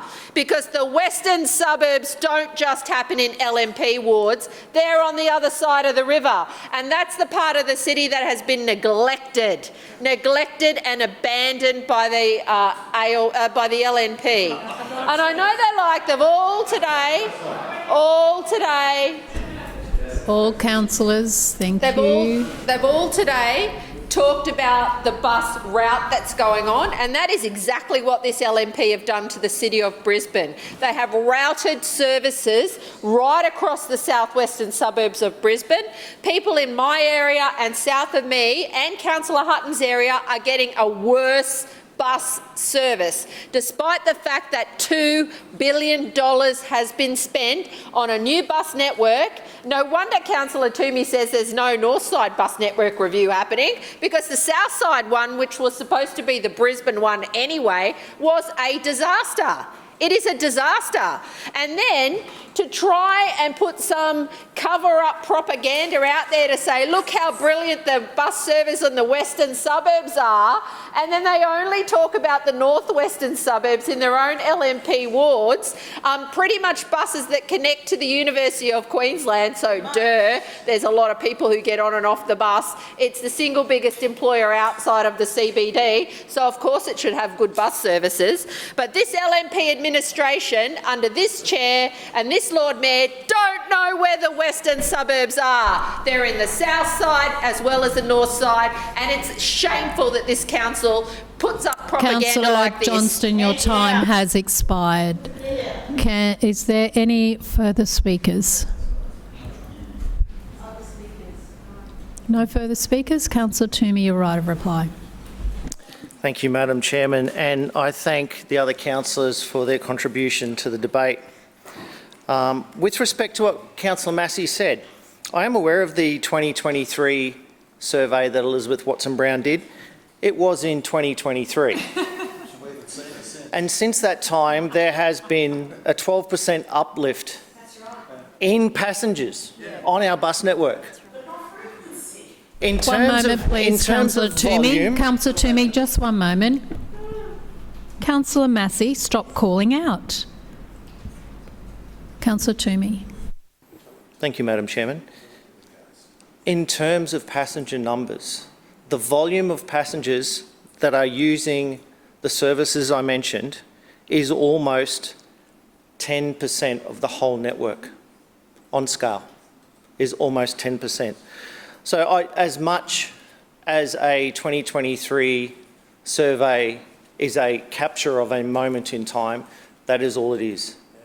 These days in the northern, the western suburbs, we're seeing far more people catching our buses. We're seeing far more people taking advantage of interchanging into the metro and getting to places like UQ, the hospital, and other areas around Brisbane. Madam Chairman, this is a great story about how people in the western suburbs are actually getting on buses and using them to get around all parts of Brisbane, not just into the city. To Councillor Johnson's debate, I think I've heard almost just about everything now. So apparently the western suburbs are in the north, they're in the south.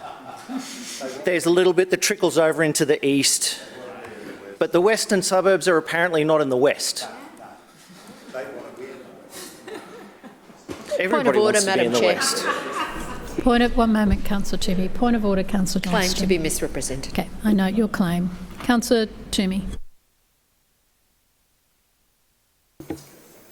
Madam Chairman, the misrepresentation by Councillor Johnson, I just don't understand. She actually said southwestern suburbs are in the west.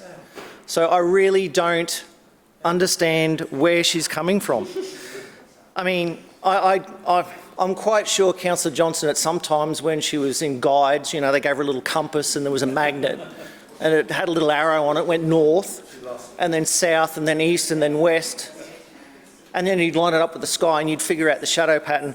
But seriously, the contribution of that debate was just nonsense. The western suburbs are in the west. Correct. We were talking about the western suburbs, not the southwestern suburbs, not the suburbs south of the southwestern suburbs or the suburbs on the east side of the southwestern suburbs. It was the western suburbs. And that's what the presentation was about. It was an excellent presentation. It showed the uplift in passengers using the services that we are providing. Madam Chairman, it was an excellent presentation. I commend Nick for bringing the presentation to committee. It gave the councillors that were there the valuable information and insight into how the bus networks are working in the western suburbs. Madam Chairman, I commend the report to the chamber. Councillor Johnston, your point of misrepresentation, please. Thank you, Madam Chair. I thank Councillor Toomey. And I don't know how much longer he'll be filling in, but we'll all just hold hands. To your point of misrepresentation, please, Councillor Johnston. The western suburbs of Brisbane are both on the north side and the south side of Brisbane. I don't think they're in the eastern suburbs of Brisbane and said no such thing. And Councillor Toomey, I'll be very happy to let the LNP voters of Chelmer, Graceville, Sherwood, Corinda, Oxley and beyond know that you don't think they live in the western suburbs. We'll now put that to the vote. All those in favour say aye. Aye. Those against no. No. The ayes have it. Division. Division called by Councillor Chongwa, seconded by Councillor Massey. Ayes to my right, noes to my left. Clerks, please ring the bells.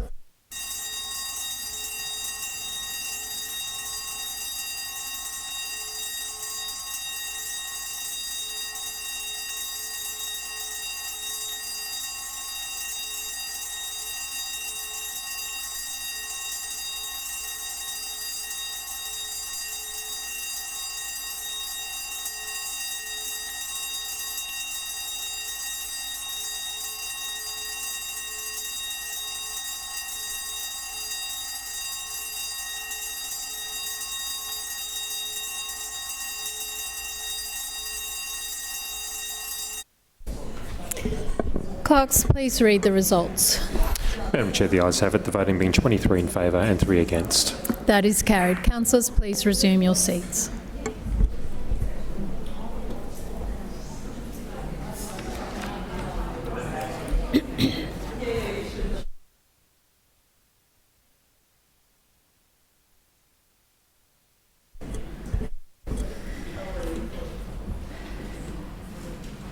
Councillor Murphy, Infrastructure Committee. Madam Chair, I move that the report of the Infrastructure Committee meeting held on Tuesday the 10th of February 2026 be adopted. Seconded. Has been moved by Councillor Murphy and seconded by Councillor Parry that the report of the Infrastructure Committee meeting dated Tuesday the 10th of February 2026 be adopted. All those in favour say aye. Aye. Just one moment.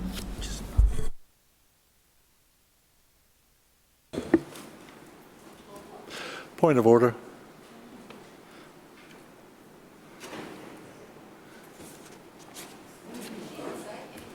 I don't know what's going on.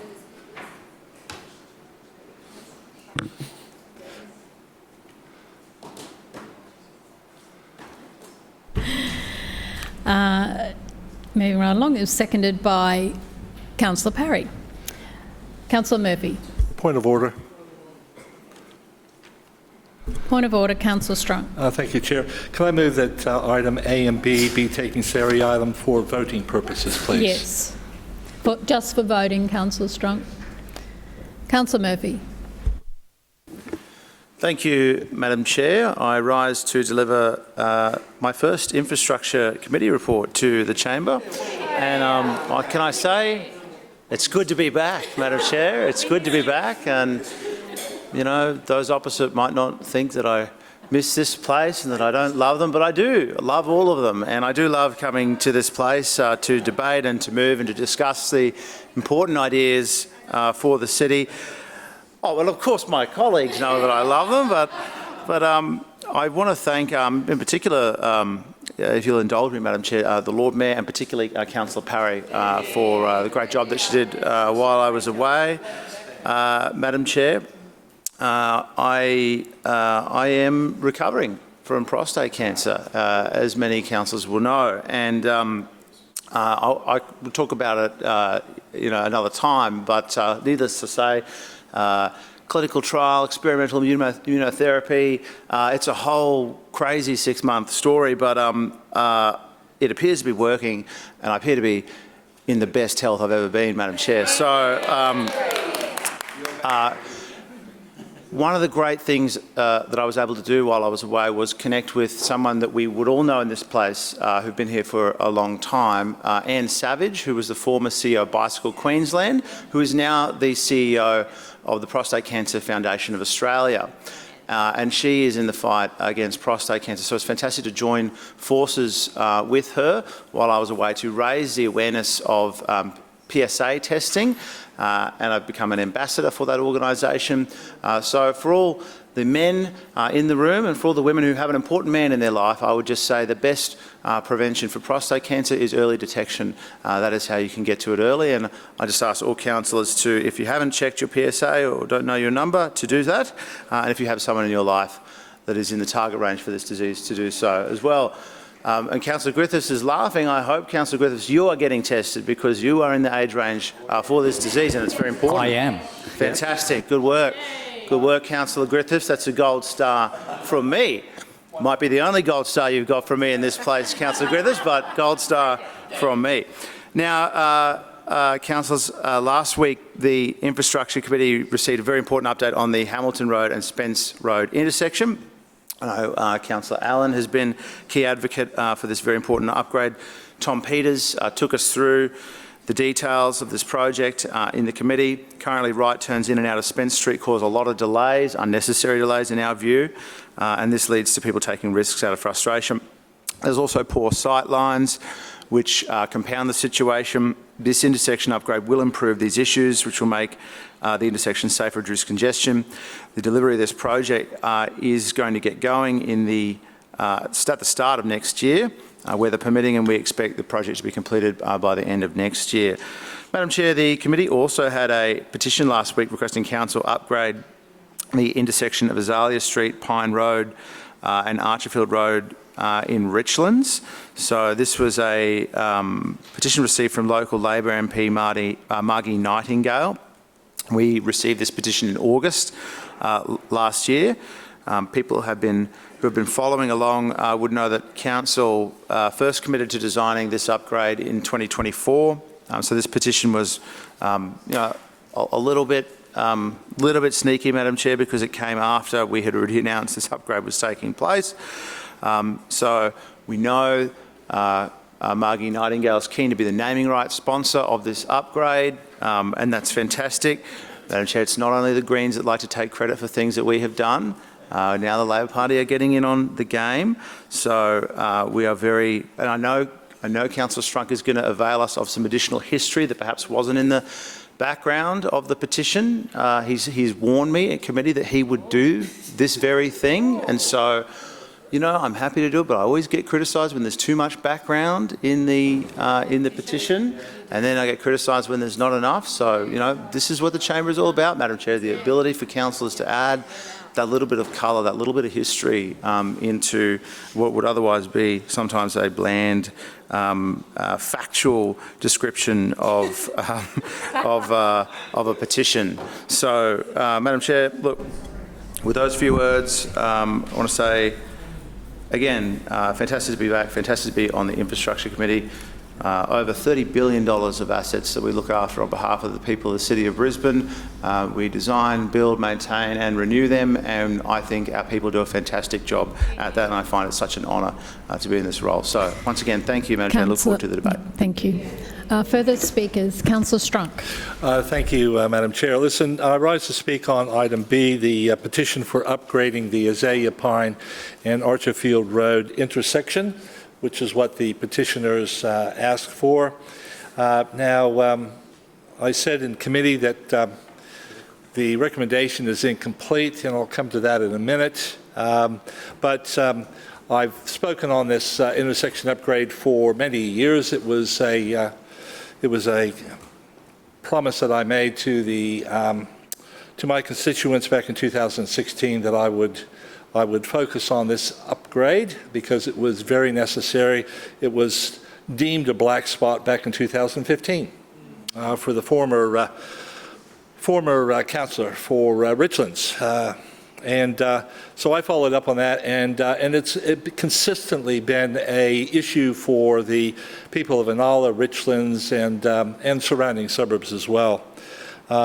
The petition asked for the upgrade, and I said it was incomplete because what I was amazed was that the response, right, to the petitioners didn't have any of the timeline that was enunciated by the Lord Mayor, right, in 2024 during the election cycle, and since in various flyers, newsletters, the late news on a couple of occasions as well, and it didn't reflect anything in the reply back to the petitioners. And one thing that was in the reply was the fact was that the land that had to be resumed in order for this to be go forward as an intersection upgrade was used as sort of an excuse as to the reason why it hasn't been done yet.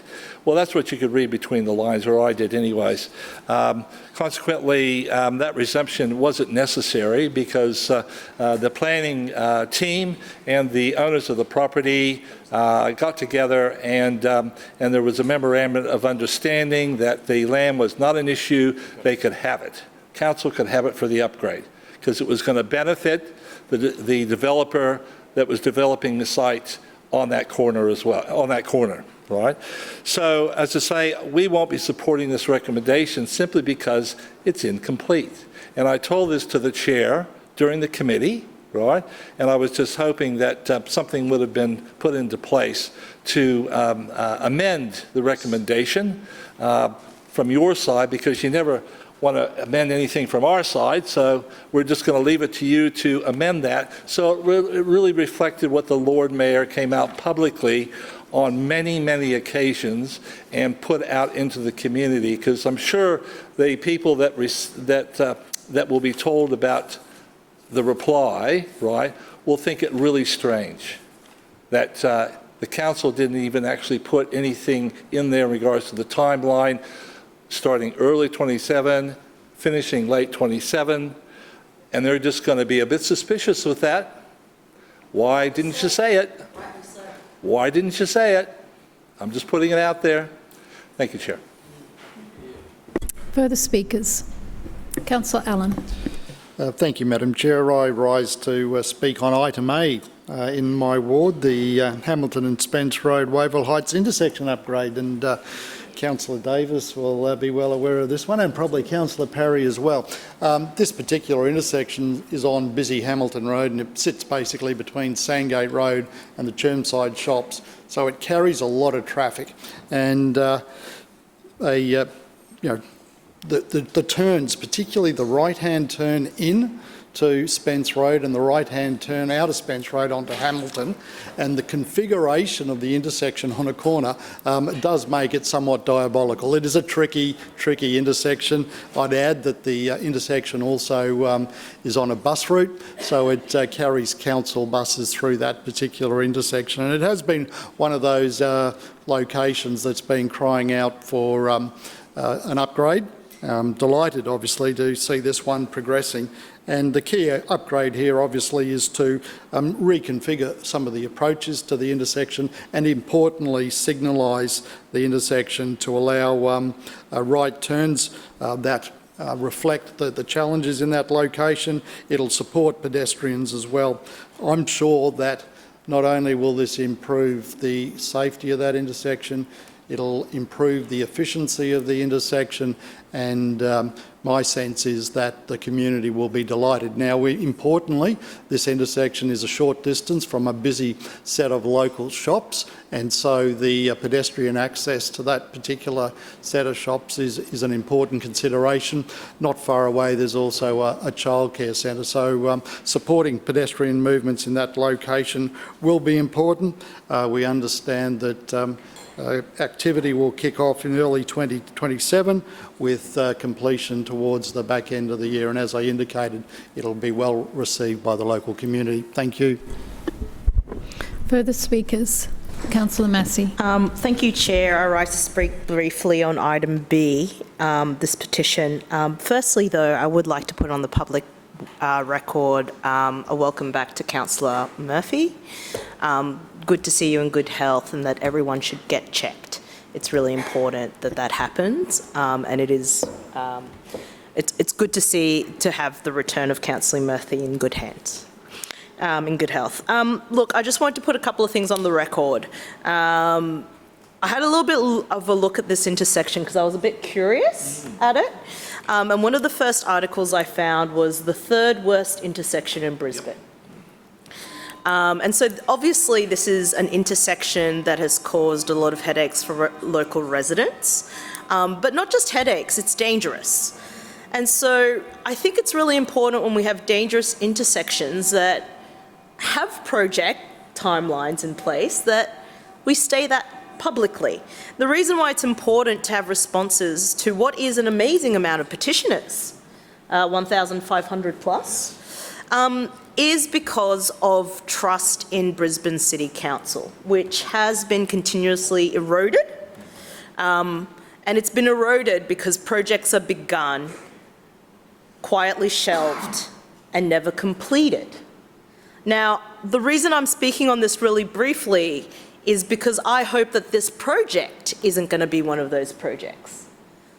I hope that the omission of the timeline, from my understanding, which is works to start in 2027, doesn't become shelved, doesn't become delay, as we're finding over and over again with projects, particularly because, as stated, this is the third worst intersection in Brisbane. And so I just want to put that on record today, that I hope that this petition and the response isn't an indicator of what is to come ahead. I would like, noting that I've been receiving petitions recently, which I've had to send back to council because they've put the wrong information in there, intersections that didn't exist. And so it's a bit of a question why this wasn't fixed with the timeline. I think it's really important that this project proceeds. We'll be voting this item down too because we don't think it's transparent to not include a publicly available timeline into the petition response. And again, in hope, I hope this isn't a forecast for the fact that this project is going to be shelved. Further speakers? Further speakers? No further speakers. Councillor Murphy, right of reply. Madam Chair, thanks to all councillors for their contribution on this item. Look, committee, I suppose petitions that come to committee and the background in them is always up for debate and subject to debate in this place. In the end, the relevant committee chair signs their name on the response that they are happy with, and they ultimately take responsibility for it. So I take responsibility for what is written in these, and if we get feedback, I think if we can get that feedback from councillors, earlier on in the process around what they would like to see reflected in the background, I'm more than happy to ensure that is in there in future. So thanks very much, Chair. We'll now put item A to the vote. All those in favour say aye. Aye. Those against, no. No. The ayes have it. We'll now put item B to the vote. All those in favour say aye. Aye. Those against, no. No. The ayes have it. Division called by Councillor Collier and seconded by Councillor Cassidy. Ayes to my right, noes to my left. Clerks, please ring the bells.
Clerks, please read the results.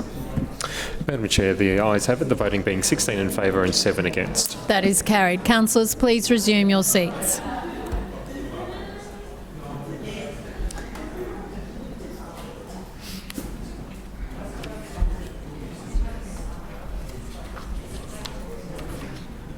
Councillor Allen, City Planning, Suburban Renewal and Economic Development Committee. Thank you, Madam Chair. I move that the report of the City Planning... Madam Chair. One moment, Councillor.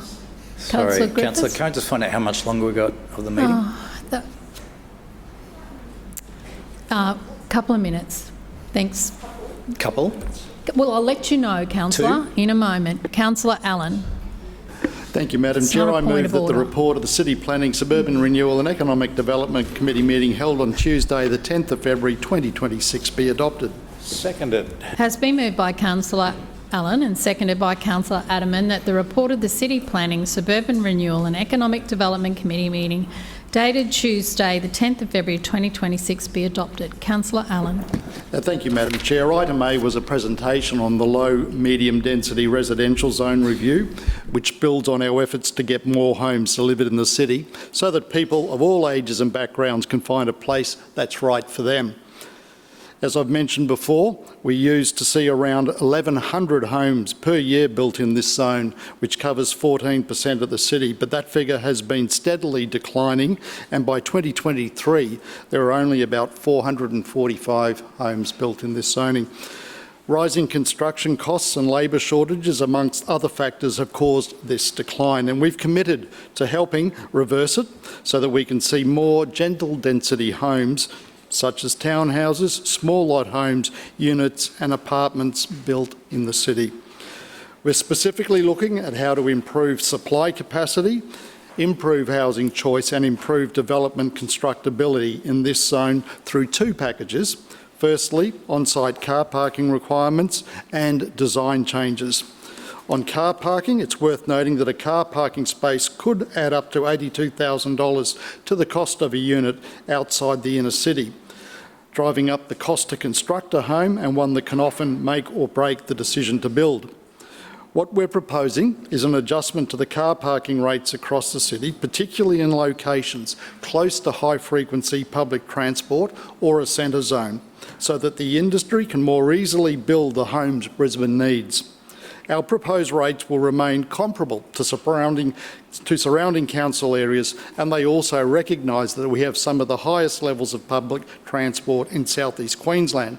When it comes to the design changes, we're looking at several things that will make it easier for the industry to construct the homes we need, and these include increasing the allowable building heights from 2 to 3 storeys to 3 storeys, increasing the allowable building height for well-located sites near frequent public transport or shops on sites over 800 square metres to 4 storeys, including we'll have minimum block sizes that will be reduced from 260 square metres to 120 square metres where more than 400 metres walking distance from a high-frequency transport or shopping centre, simplifying the development assessment process to save time and money. We'll also have new design requirements that will help protect the character of suburbs, including minimum setbacks from freestanding houses, maximum building footprints. Councillor Allen, I'll ask you to finish there. Under the provisions of section 35(13) of the meeting's local law on the expiration of the period allowed for debate of committee reports, I shall now put the motions. Just let me finish, Councillor. Put the motions to the meeting for the adoption of any committee report not yet voted upon without further amendment or debate. Councillor Collier, your point of order.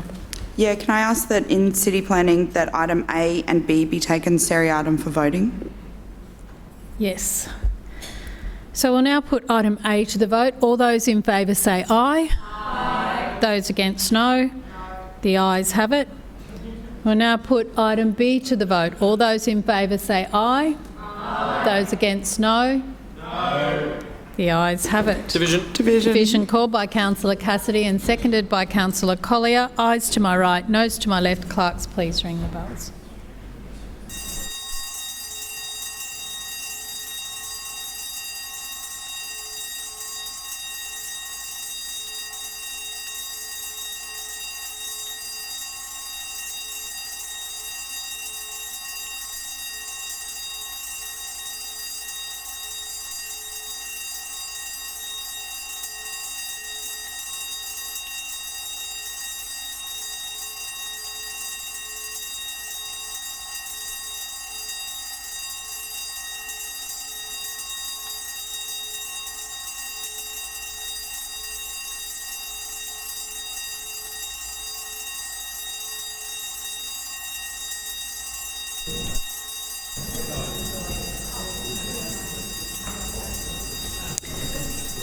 Clerks, please read the results. Madam Chair, the ayes have it, the voting being 16 in favour, 5 against and 2 abstentions. That is carried. Councillors, please resume your seats.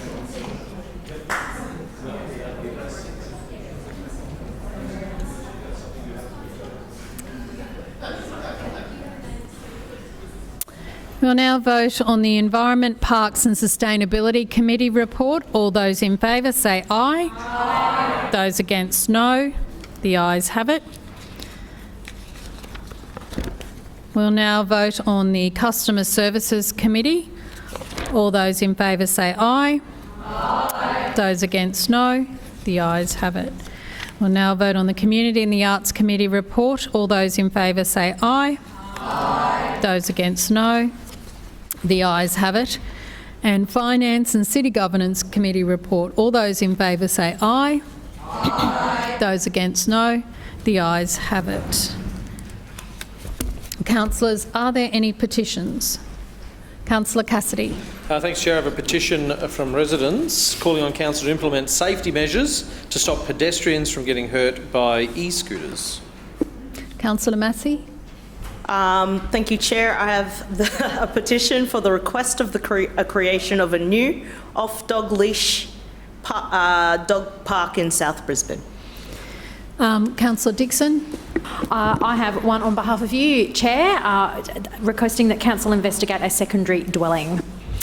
Councillor Huang. Thank you, Madam Chair. I have a petition requesting Council to improve pedestrian and cyclist facilities in on Mouse Plating Road. Councillor Murphy. Madam Chair, I have a petition requesting Council review and amend speed limits for cyclists on Bicentennial Bikeway. Councillor Dixon, may I have a motion for receipt of the petitions, please? Chair, I move that the petitions as presented be received and referred to the committee concerned for consideration and report. Second. Has been moved by Councillor Dixon and seconded by Councillor Strunk that all petitions as presented be received and referred to the committee concerned for consideration and report. Councillors, are there any statements required as a result of an Office of the Independent Assessor or Councillor Ethics Committee order?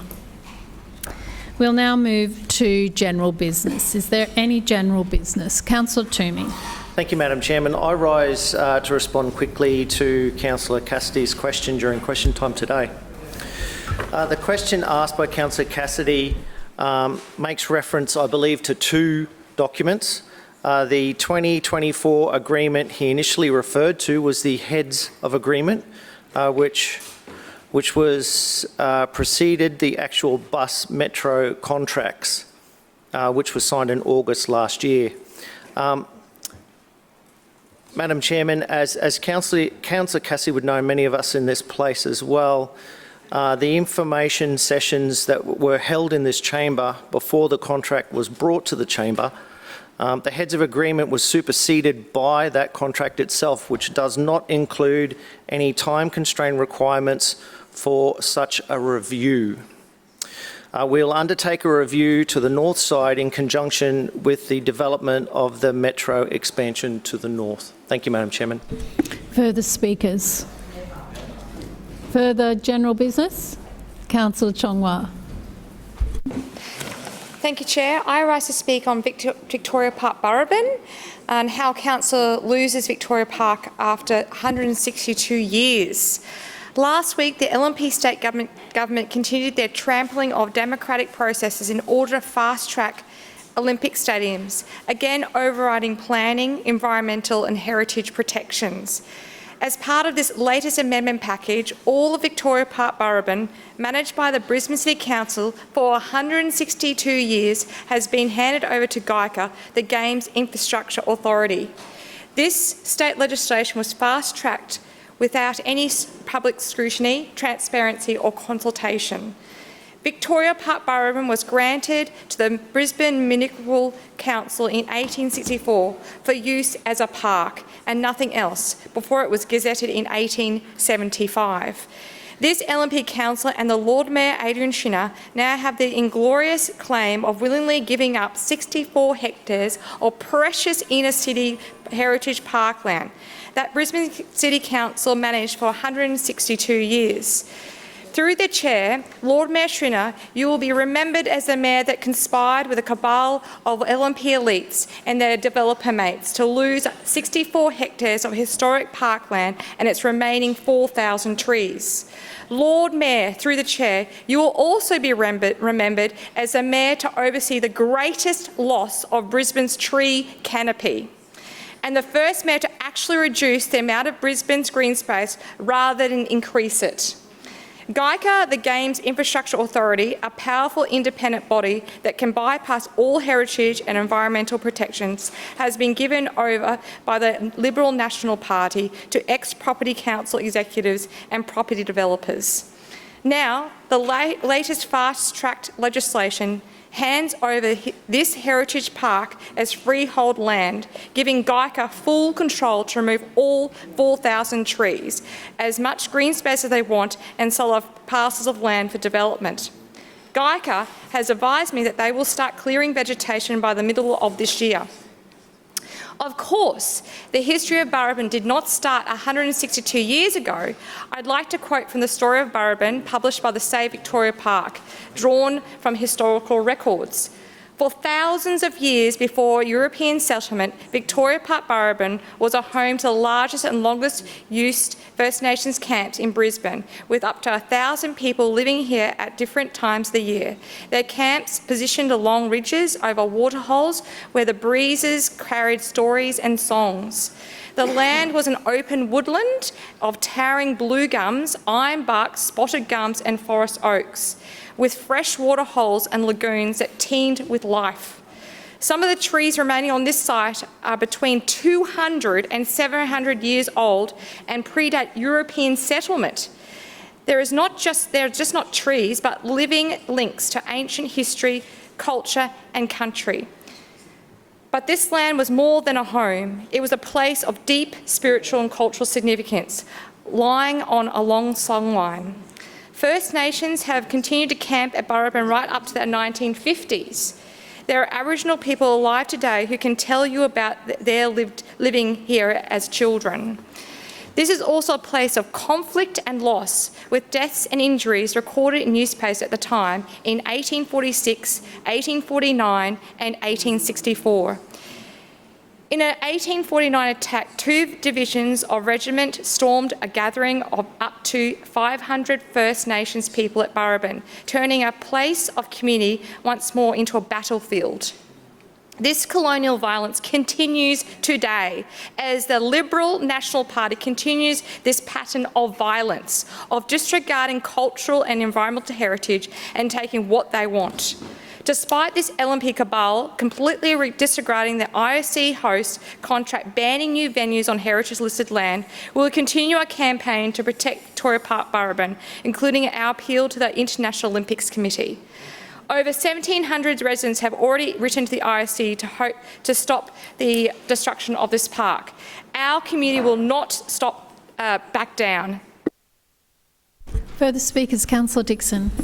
Chair, I wish to rise on 2 items of general business, the Australia Day citizenship ceremony and Australia Day move in the park. And yes, doesn't January feel like a distant memory, but I would like to put on the record a few remarks about these 2 important events in my ward.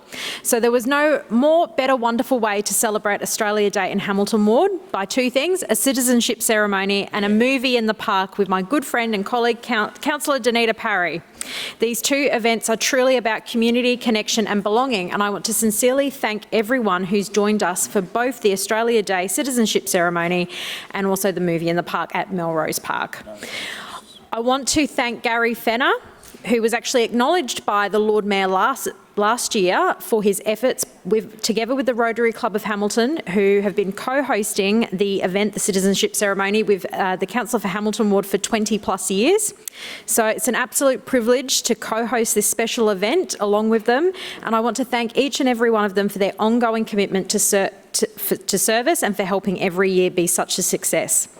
It was incredibly moving to witness 29 new Australian citizens take this important step of taking citizenship and officially become a part of the Australian family. Their stories, journeys and decisions to call Australia home enrich our nation in so many ways. And Australia Day is a time to reflect on who we are, what we value and the kind of country that we want to continue building together. So this year's ceremony beautifully reflected those values. And while pulling together my remarks for the ceremony, I realised that I've been an Australian citizen for 26 years now, more than the majority of my adult life. And citizenship really can take you places, including a job being your community's voice at City Hall. But Chair, just circling back to Australia Day, our movie in the park, it was fantastic to see families, friends and neighbours spread out across the park the Thursday before Australia Day, enjoying the movie, sharing laughs and making memories. Events like this remind us how lucky we are to live in a city with such vibrant local communities and beautiful public spaces that bring people together. So thank you to everyone who helped bring this event to life and everyone who came along and supported it. A particular special mention to the Tenerife Lions Club, who put on the sausage sizzle, Michael from Down Syndrome Queensland, who also put on Australiana Games, and also to the Marchant and Hamilton Ward staff as well. We had a jumping castle, which was Lego themed, matching the movie, which we showed a bit later. And if you've seen the movie, you would understand that everything is awesome. And it was such an awesome night. And I can't wait to do it all again with Councillor Parry next year. So from welcoming new citizens to enjoying a movie under the stars, this year has truly gotten off to a terrific start. Happy Australia Day, Hamilton Ward, and I can't wait to do more of these things in 2026 for you all. Further speakers, Councillor Strunk. Thank you, Chair. Listen, I'll rise to speak on two points in the general business. The first was the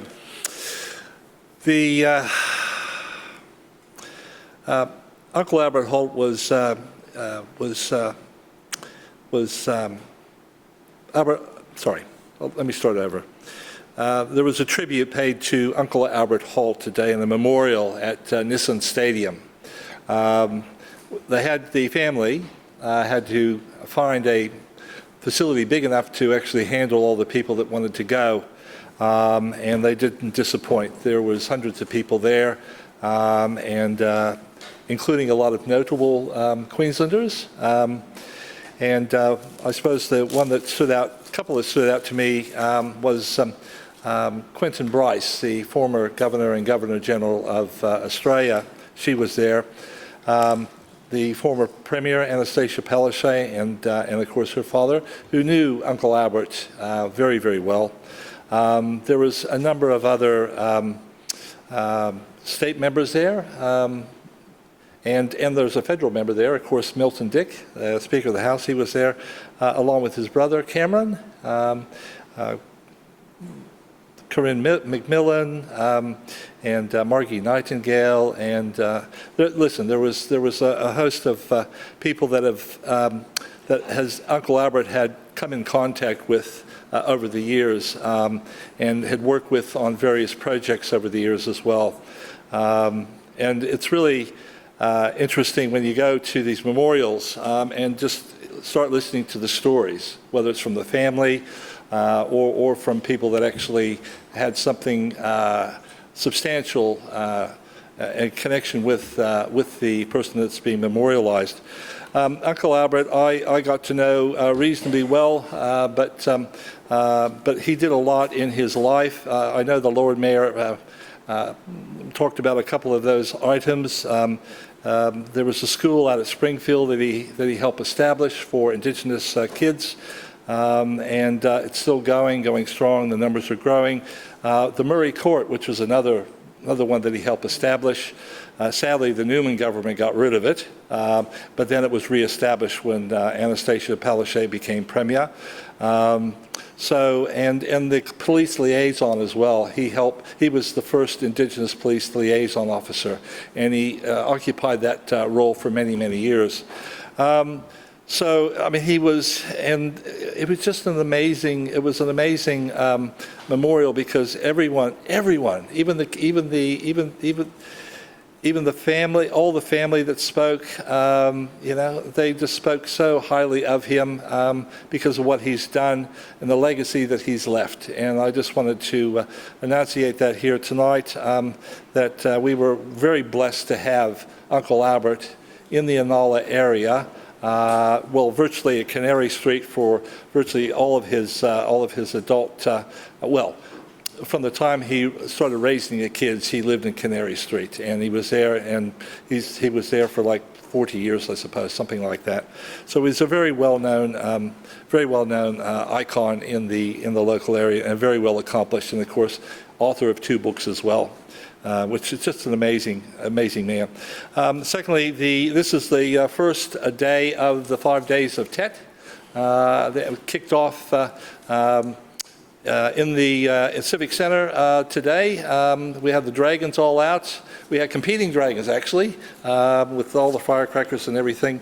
And it'll culminate this Friday at CJ Greenfield at the Tet Festival. Which was postponed from last Friday. As I said last Tuesday, it was going to be postponed because of the rain. We didn't have as much rain as we thought we were going to have, but it would have been a miserable Friday and Saturday. And so there was a big call from Q1, the new president of the Vietnamese chapter, who postponed it till this Friday, and it looks like she definitely made the right decision. But there's so many other, there's a lot of our temples are celebrating as well. We were at one last night and in Freeman Road, honestly, it's a cultural event that is beyond description sometimes.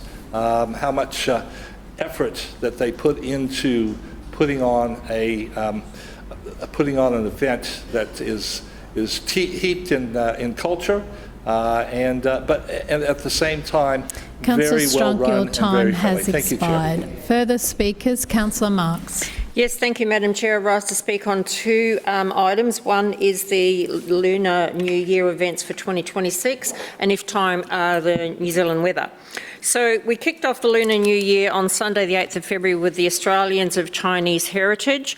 The following evening, the 9th of February, which is my 41st wedding anniversary. I didn't spend it with my husband. I spent it with the Australian Cantonese Association. Friday the 13th of February was with the Cathay's Chinese New Year dinner. Monday the 16th of February was the Oriental Cares Lunar New Year celebration, and that evening was the 15th year I have attended the Chungting Temple's New Year celebrations, which in the tradition is actually their New Year's Eve. So today is officially New Year's Day, and the celebrations do not finish today. So Saturday the 21st of February will be the Taiwanese Community Lunar New Year dinner, and then Sunday the 22nd of February is the Malaysian community have a prosperity toss ceremony, followed by that night at 6 p.m. I have the Australia Queensland Shandong Association and Queensland Shandong Chamber of Commerce Spring Festival. Tuesday the 24th of February that will be the Lord Mayor's Lunar New Year civic reception here at City Hall. But wait, there's more. Friday the 27th of February, the Lions Club of Brisbane Chinese will have their dinner event. Saturday the 28th of February, I'll be back here at City Hall for the Brisbane Chinese Festival and Gala Night, and then after that I'll head to Parkland Restaurants for the fourth time this month for the Singapore Club of Queensland New Year dinner.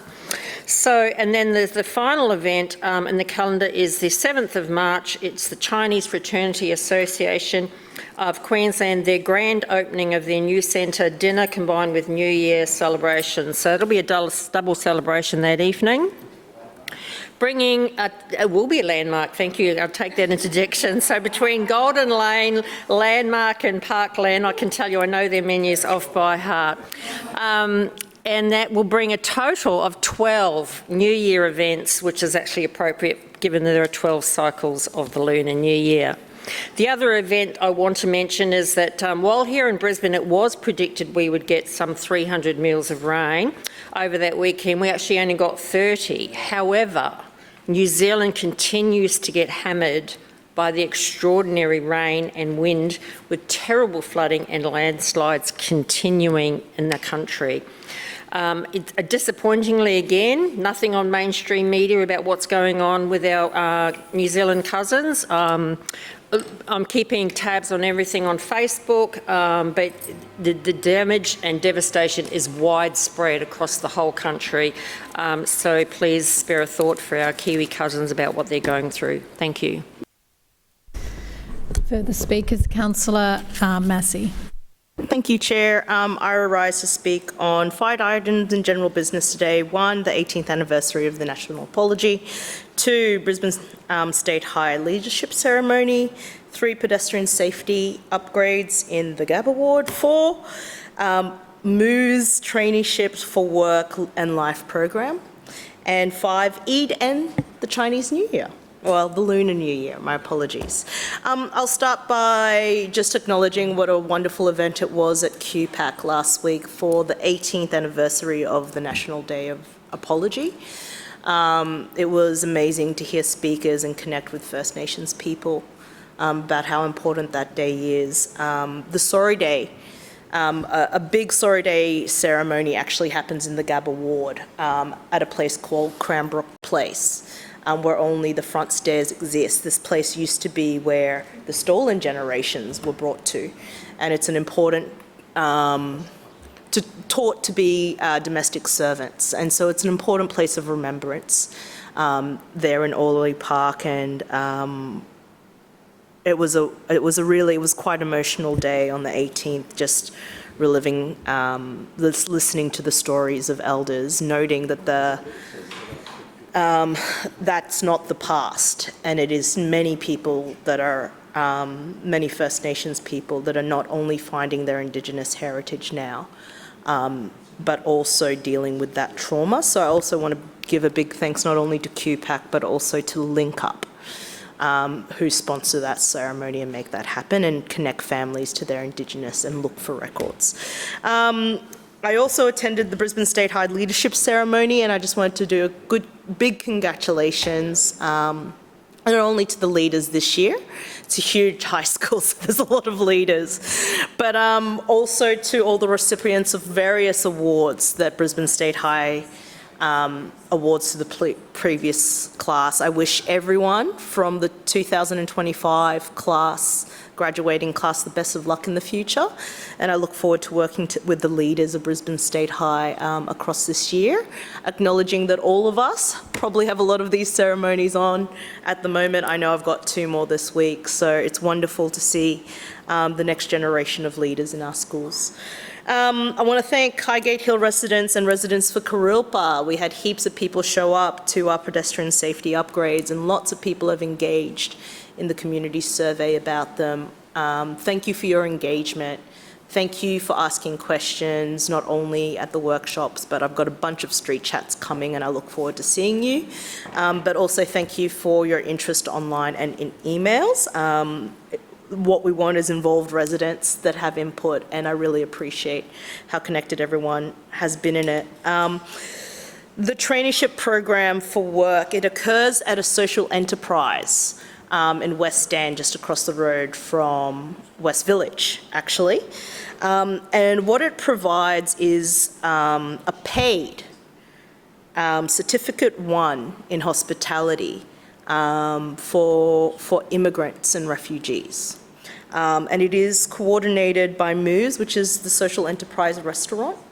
And this is a restaurant that is run by Mama Saba, who I have a wonderful relationship in. I really want to congratulate the graduates from this. I want to acknowledge that every single one of them not only had to learn English while learning something new that they didn't know.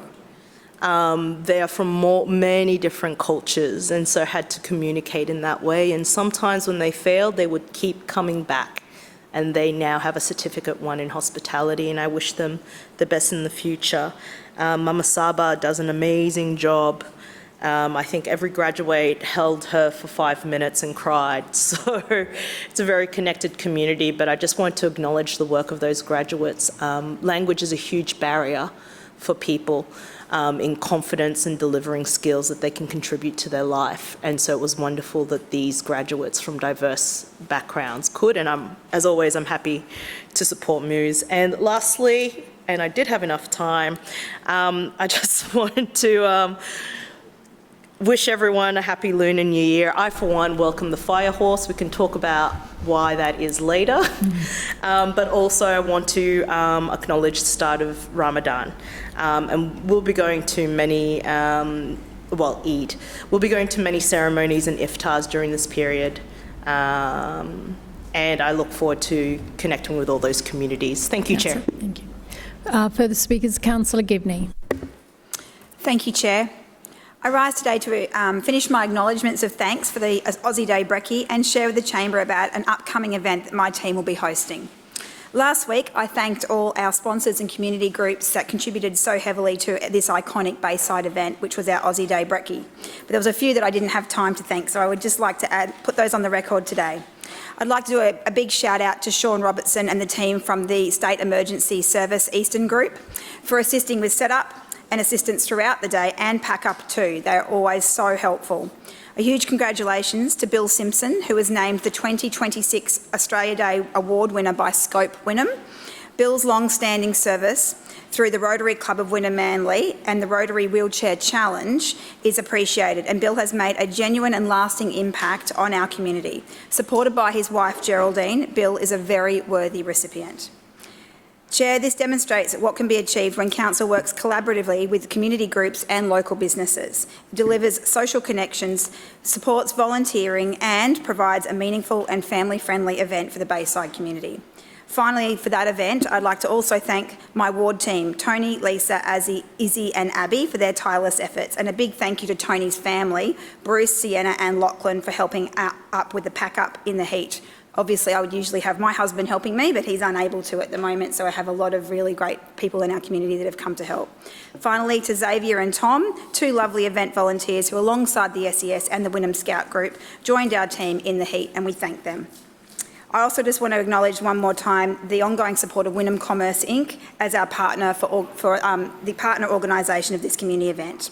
And now I'd like to share with the Chamber about a new event that my team will be hosting next month. When I speak with community groups across Wynnum Manly, one message comes through loud and clear. They're all doing incredible work, but they all need more hands, more helpers, more people willing to step forward and say, how can I contribute? So Louise from our local repair cafe, and she also does the Shire Clerk's Cottage Devonshire teas at the market, she suggested a volunteer expo, and my team has taken her idea and will be making it a reality. The expo is about connection. We'll be bringing together the passionate people who already serve our community and the locals who might be looking for a way to get involved but simply don't know where to start. Across the Bayside, we have more than 60 community groups, sporting clubs, environmental groups, arts organisations and support services, historical societies, service clubs and more. They are the backbone of our suburbs. Many of them are calling out for more support. They are struggling to recruit new volunteers and sustain the incredible programs that they deliver. We also know that we need to engage more younger volunteers. If we want the strong community groups in 10 or 20 years' time, we must invite the next generation in now. Young people bring fresh energy, new ideas and different skills. Volunteering builds confidence, leadership and connection. It gives young people a sense of purpose and belonging, and it strengthens our entire community. That's why this expo will be open to all ages, and we'll be sharing it with our local schools and sporting clubs to encourage more of our younger residents to come along with their parents and find out how they can give back to community. On the 28th of March from 2 to 4 p.m, the Wynnum Municipal Hall will open its doors and create a space where groups can showcase their impact and residents can explore what might fit for them. My hope is simple, that every group at the expo walks away with new contacts and new volunteers, and that every person who attends walks away feeling inspired. Volunteering is not about spare time, it's actually about heart. Even a few hours can make a difference, and I cannot wait to see what connections are formed through this expo. Thank you. Further speakers, Councillor Kim.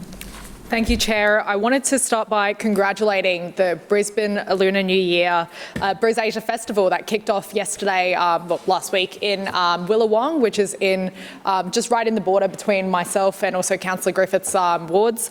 And it was Southside by Night, which is in its 5th year of being hosted by local Chong Ali, who was the producer of a really great evening. And there's a long list of people to thank who did a very great job at what was a wonderful night and brings in a really different kind of community, I think, compared to the average Brisbane City Council sponsored event. So it was a really great job, and it's wonderful to see that Brisbane City Council is supporting a program like this, and I hope that it continues further down the track as well. And on top of this as well, Sounds Across Oceans, who we heard from last week. It's very great to see their inspiring vision have a real profound impact in our local area. Firstly, can I congratulate the sponsor, Oi Zoi Oi Apparel, a local brand apparel. It is a very nice line run by a local family who also sponsored the evening, and also a lineup of local artists that performed on the evening: Ozai, Bad Posture, Chong Ali himself, El Cid Flores, K-Rel, and the actor and MC, the Fresh Prince of Comedy, and internationally mixed Miyagi, some very cool names. Tang from Lamac Restaurant and Bar, who also runs it in Wollongabba, which many residents are aware of and love and enjoy, also made the Chong Ali special, which was a fried chicken taco. He called it the 2.0 this year, and another sandwich that was specifically customised for a boxer named Nathaniel Law. They have a running joke and a competition every year between the two of them and which one sells out more, but I think it's safe to say that local Chong Ali won this year. I think the fried chicken taco took out the top prize. And also to all of the local car enthusiasts, you'll probably see them around Market Square rooftop top, the guys that are on the side of the street. Well, my favourite one was the Toyota Supra with the high XO number plate. It was great, and they all came out. Even though the rain was there, they really put in an effort to make sure that we pulled off the event. And I know Chong Ali was very vigilant in making sure that he had a wet weather plan as well. So originally it's usually on the lawn, but this year they put it undercover, and there was still a wonderful turnout. So they did a great job. And in Chong's words, he said, looking back to where we started in just the car park to now feeling like an actual festival with an international headline act and big name sponsor, I'm grateful for the hands of the people that helped lay these bricks. The community is why this event works, and surrounding myself with good people is why I do this. These are some of the words that he's shared about how he feels producing this event for the 5th year. And also tonight he'll be performing at the Thomas Dixon Centre in West End. I tried to see if I could go and have a look, but tickets are already sold out. So they're doing well, really, really good job. Great to see the nighttime economy coming alive, and I hope to see more of this from Brisbane City Council. And second as well is the Big Four Comedy Theatre. They've also done a great job. I saw that Asian Aunties Improv looked like a big hit to kick off Bris Asia Festival as well. And last year it was a pleasure to take a brief to be a part of their comedy show very briefly. So I'm not a very funny person though, so it was a little bit difficult. And congratulations again. It was a really wonderful 2 weeks so far. Well, we've still got a lot more to go, and this is a wonderful program, and I look forward to coming back every year and supporting the great work that they do. Further speakers?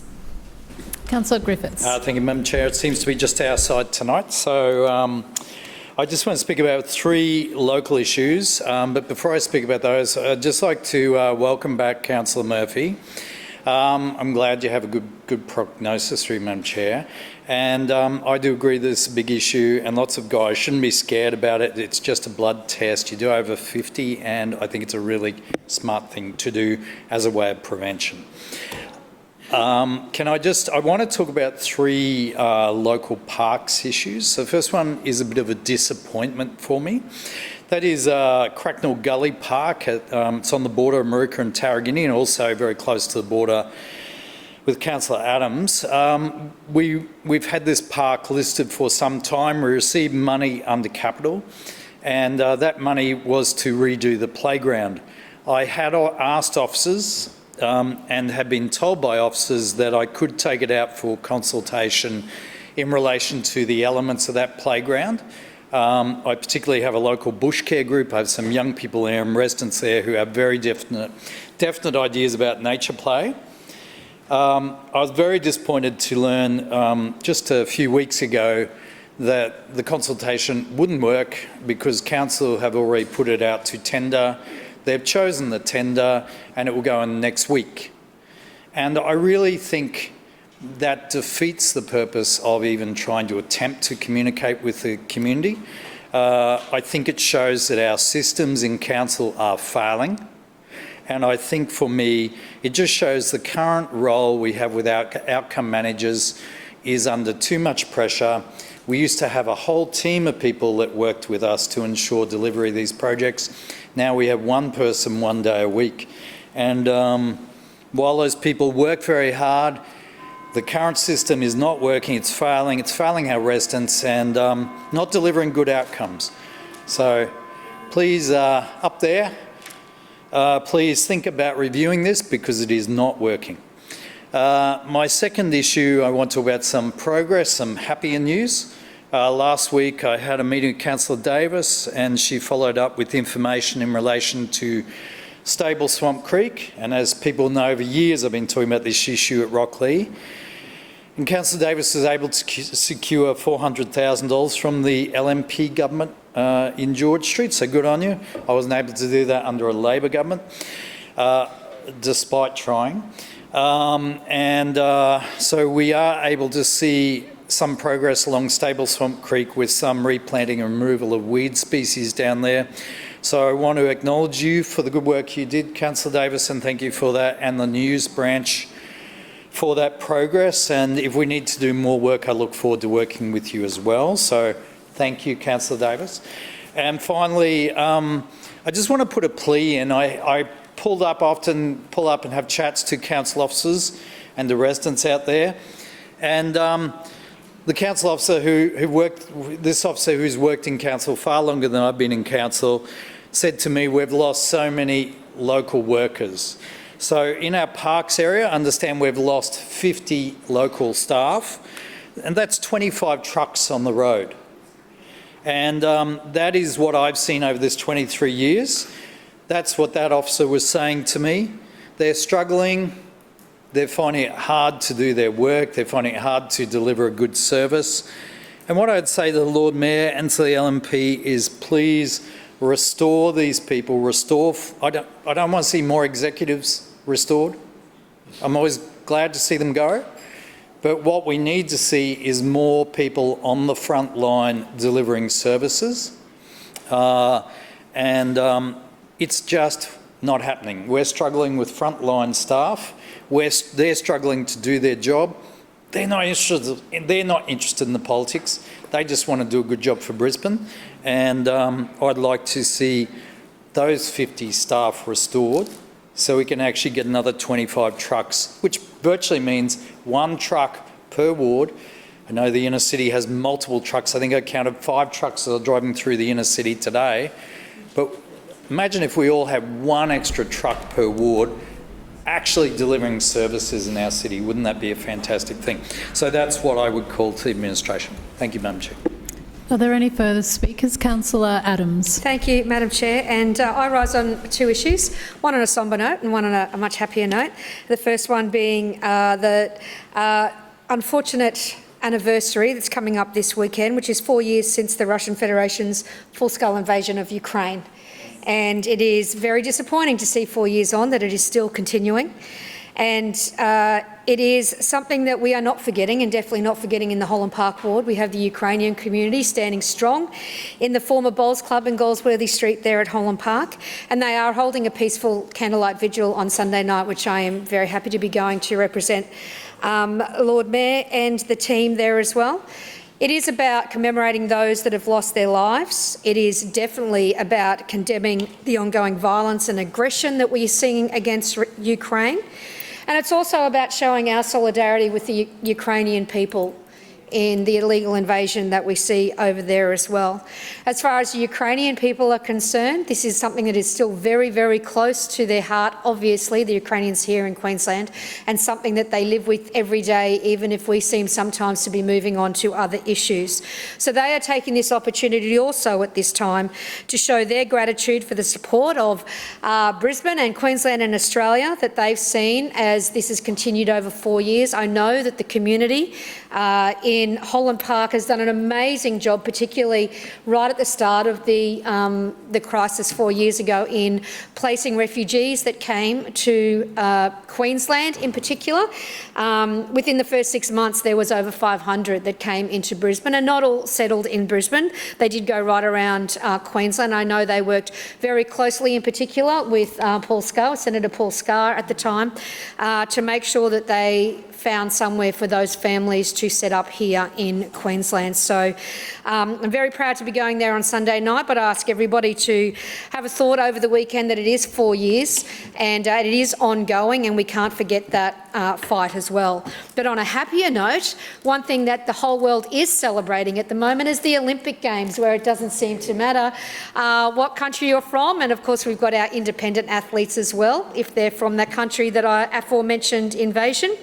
And it is fantastic to see the whole of Australia getting behind sports, and how exciting is it that that will be us in just 7 years. What we are seeing, the courage of the athletes and the local communities back at home, if you're watching it live and you see the local bowls club or you see the local surf club, even though they're snowboarders, supporting their athletes from right across Australia in, let's be honest, something that we're not really well known of. Ice sports, but obviously surfing goes very easily into snowboarding, and we're showing that success as well. So congratulations to the Australian team in the Olympics, and fantastic for keeping that torch on. And the whole idea of Pierre de Coubertin of bringing the world together in sport and excellence, regardless of race, politics or religion, which is a fantastic outcome. We look forward to it in 2032, and hopefully it's events like this will lead to the end of the devastation that we see in countries like Ukraine abstain as well. Thank you, Madam Chair. Further speakers, Councillor Cassidy. Thanks very much, Chair. I rise to speak on two items. The LNP's flip-flopping on a North Side bus review and also the Lord Mayor's position on the state government overriding council's planning scheme. So first of all, I'd just like to reflect a bit on what we have found out about the proposed North Side bus review over the last couple of weeks. Councillor Collier said she asked in committee last week or the week before about the progress on the promised North Side bus review, and the response from Councillor Toomey, who was chairing that committee, said it doesn't exist, it's not happening. And when I heard this, I thought that's a bit strange, because that was an obligation under what we now find out the heads of agreement that Council signed off on. The Lord Mayor and Councillor Murphy, who was in charge at the time, agreed to do that work. When the bus funding agreement came into place under the LNP state government, so we'll remember the heads of agreement which got the metro going was done under the previous Labor government, that additional $75 million put on the table to get metro buses out of that depot and running on the M1 and M2 lines. So thanks to Labor for that. Then when the LNP comes in, we now find out that there's a new arrangement that the LNP Council, and in conjunction with the LNP state government, can just start this review any time they want. So what we've heard today in a new position from Councillor Toomey, who's representing the LNP in this issue, is that a North Side bus review to increase bus services on the North Side will only occur when the LNP roll out metro extensions.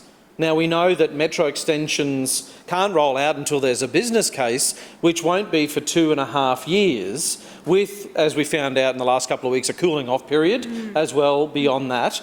We've also found out recently that the state government doesn't support this LNP Council's metro expansions because they have not advocated for future funding for them. The agreement with the federal government for future transport projects for Brisbane is fast rail to the Sunshine Coast, fast rail to the Gold Coast and Bruce Highway upgrades to the Sunshine Coast. So when you hear an LNP politician in council say they intend to do a North Side bus review to look at increasing bus services on the north side of Brisbane when the metro expansion rolls out, that is code for no new bus services on the north side of Brisbane, full stop. That's the reality of what we are facing now on the north side of Brisbane under the LNP, and it's probably not that surprising when you remember that the state LNP government and the LNP Council here in Brisbane agreed to cap public transport funding for the next couple of years, which coincides with this business case that is not so rapid for metro expansions. So over the next couple of years, public transport funding for Brisbane bus services has been capped, no new services, and then new services can't be rolled out until a metro expansion happens on the north side apparently, which we now know might happen after pigs fly with the LNP in charge. So this is bad news, and I'm glad that Councillor Toomey has finally had the courage that Councillor Wines hasn't had for so long in standing up today and admitting the LNP have no intention of boosting bus services on the north side of Brisbane. I'm glad the LNP have finally said that so we can go out into the community on the north side and let them know what is happening on the ground when it comes to bus services. Now, I asked the Lord Mayor a very simple question in question time today. Does he support the state government overriding council's planning scheme? He thought it was a question about Victoria Park, I think, in his comments. It was very clear it was about council's planning scheme, because what we have seen in Councillor Allen's ward, who's the chair of city planning, as the first example of this, the state government is coming in and overriding council's planning scheme and planning to build or to sell off state land to private developers. Now, if you think back to the LNP Council's position in previous years, whether you go back all the way back to 20 years ago or 10 years ago or 5 years ago, when state governments have done this, and you'll recall this, Chair, particularly around Fitzgibbon and the EDQ site there, your predecessor Amanda Cooper warned that by building and partnering with the industry and community housing providers and building affordable housing, that Fitzgibbon would become a slum. That was the position of your predecessor there. And so we had council fight tooth and nail against the government engaging in building affordable housing. And yet when the LNP state government just want property developers to make a profit in Councillor Allen's ward, he says Cassidy, nothing. your time has expired. Are there any further speakers? Councillor Deputy Mayor. Oh, thanks, Madam Chair. This evening I rise to speak about the Feast of St Maroon and St Maroon's Church, which is a Maronite Catholic church in Bunya Street at Greenslopes. Earlier this week, or I suppose it was late last week, I had the absolute pleasure of attending the St Maroon Feast Day, which was a dinner that we held in town. It was a fundraiser for what will be a new foundation for the St Maroon's Church in Greenslopes. But I want to talk a little bit first about who the Maronite Church is and what they're trying to achieve. So the St Maroon's Feast and that celebration is all about faith, it's about heritage, and it's about community, values that sit at the very core of the Maronite tradition. And I know that they also resonate so strongly with many people in Brisbane. The Feast of St Maroon reminds us of the strength that comes from faith and from family and from standing together across generations. It was an important moment in the life of the parish because they are planning the redevelopment of the St Maroon's Church. It's going to leave a lasting legacy for their community. The project's more than just bricks and mortar though, Madam Chair. It's an investment in the future, an investment in worship, connection and the generations who'll gather there in years to come. It creates a welcoming place for prayer, celebration and support, strengthening Greenslopes as a place of belonging for Lebanese families, young people and elders alike. It strikes me, though, that at a time when many other churches are questioning sort of what their future looks like, the complete reverse is happening here at St Maroon's. We have generations of families who are investing and wanting to see this church community grow, and I think that's a real testament to their community, and I want to congratulate them on the success of their fundraising efforts to date. We had a great night late last week, and then we had the sod turning as well on Sunday, which was very well attended and was able to welcome the Lord Mayor to that event as well. I want to say congratulations to Adenise and to Anthony for all the work that they have done in their persistence and their patience with this project. They are getting there and they will leave just such a lasting legacy for future generations. It's also not lost on me, Madam Chair, that in the same street we have a synagogue in Greenslopes, and there are so many people from different backgrounds and from different faith backgrounds that make up our community, and to see both a synagogue and a Maronite church get along so well in one of my local streets actually brings me a lot of hope and love for the future. So congratulations to St Maroon's on their project, and I look forward to working with them for many years to come. Further speakers, Councillor Collier. Thanks very much, Chair. I just want to speak about three things tonight. The development application petition response in city planning that I didn't get to talk about because the LNP changed the rules and want a gag debate in this place, an upcoming perinatal women's health forum, and the Kyle and Jackie O show. So again, like I said, you know, it always surprises me in this place that the LNP are just so relaxed and hands-off about their approach to responding to what is a genuine community concern, and it couldn't be more evident than in this response that was before us today that the LNP produced and endorsed when responding to what is very valid community concerns about a proposed childcare development on the corner of Riding and Wynnum Roads in Hawthorne. This is for 135 places, 3 stories, 18 staff car parks with 9 visitor car parks. And if you're familiar with the site at all, there's an acknowledgement this is a very challenging site. It's like a wedge. And the application also includes demolition of nearby homes, including a pre-war home. There's a whole range of reasons why this petition was so popular, and I note that there have been over 500 submissions. It's to its impact accessible development application. This is one of those things where if we don't get it right, could spell absolute disaster for this local community. As a mum with 2 kids in childcare, I absolutely acknowledge that the need for quality spaces is high, especially in my community. But I don't think that that need outstrips I guess the consideration of cars turning across what is already a dangerous and busy intersection, an intersection that multiple school students use to cross every single day. You would have cars performing extremely strange manoeuvres to get across if they're coming from Morningside or Norman Park, and traffic is already backed up for metres and metres and metres, like I'm talking sort of 3 or 4 blocks. So I'm disappointed. Obviously, we didn't support this draft response, quite aside from the fact that it's completely out of date and wrong. So maybe next time when councillors are voting on things, you might want to check what the community has to say, and I can tell you right now there are real concerns and they're not addressed by this response.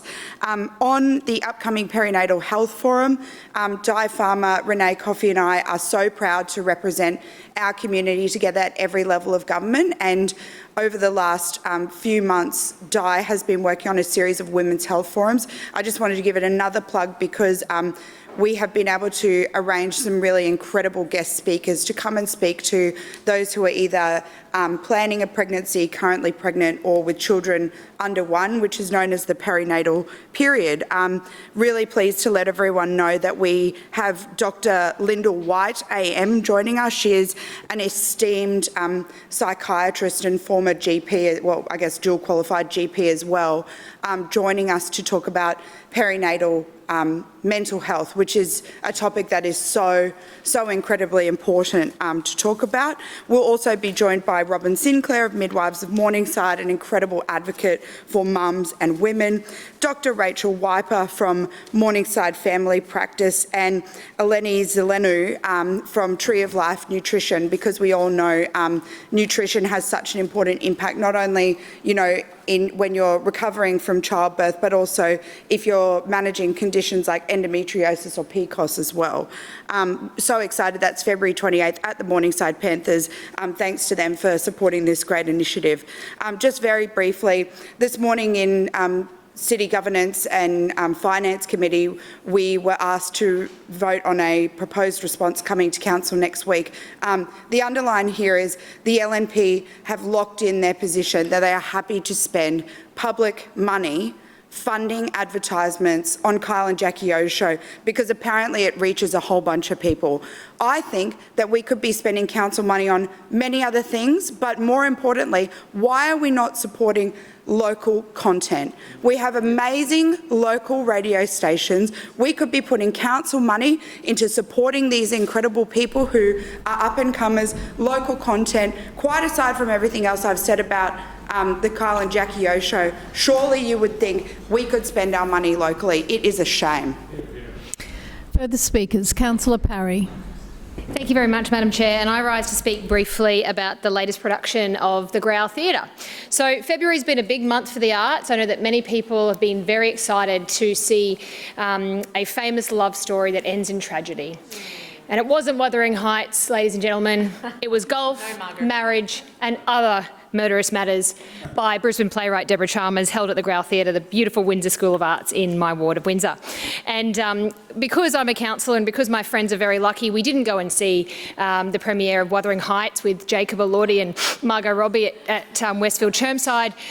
We went to the Windsor School of Arts to see golf, marriage and other murderous matters. And it was a wonderful afternoon and we had an absolute ball. It was a one-act play, 45 minutes, super affordable, and it was a full house. And they were so impressive. I do have to give a shout out to Ellen O'Brien, who is the director. She's incredible, and she directed and pulled this whole thing together with a baby being carried on the front, which is just amazing, incredible. And also a shout out to Jason and Rhiannon, who run that theatre. Rhiannon's an absolute pocket rocket. Jason Charland husband is a teacher at Hillbrook and actually taught my husband at high school, which we found out. So he is certainly a saint for putting up with him. And if anyone's seen or knows of the play Golf, Marriage and Other Murderous Matters, we do know what can happen when perhaps your husband annoys you a little bit too much. But it was all a dream, everyone. It was all a dream. Sell-out shows, affordable outing for everybody, and they do have another play coming up in the next few weeks. Tickets go on sale in March, and that one is called, of course, it's called The Moon Over something or other, which I've just forgotten. The Moon Over Buffalo. The Moon Over Buffalo tickets go on sale on the 2nd of March, and I do, encourage anybody who's in the area or even on the other side, on the south side. I know that you have a theatre there in Sunnybank, but it's always worthwhile supporting our local artists and supporting that arts community in Brisbane, because it is thriving, and it's not just in music, it's also in our performing arts. And I know that Councillor Howard is our true advocate in this place and talks about it often, and I'm very proud to have this in my ward. The Growl Theatre also, and people often say to me, what does Growl mean? It means Growl, Windsor, Wilston and Lutwyche, so it's a representation of the local suburbs, and they share the Windsor School of Arts with the Brisbane Excelsior Band. And I saw that a couple of members from the Excelsior Band joined in the Edinburgh military tattoo over the last few days. So that was marvellous, and that just goes to show the depth of talent that we have in our city, and when we hear about it all the time with our guest speakers, and certainly from Councillor Howard's reports, and we get to experience it all the time. And I'm so proud of what Council does to support our local arts and to support a thriving community in every single sector, and long may it continue. So I just want to give another plug to the Growl Theatre. Tickets go on sale 2nd of March. Check it out. Further speakers? No further speakers? I declare the meeting closed.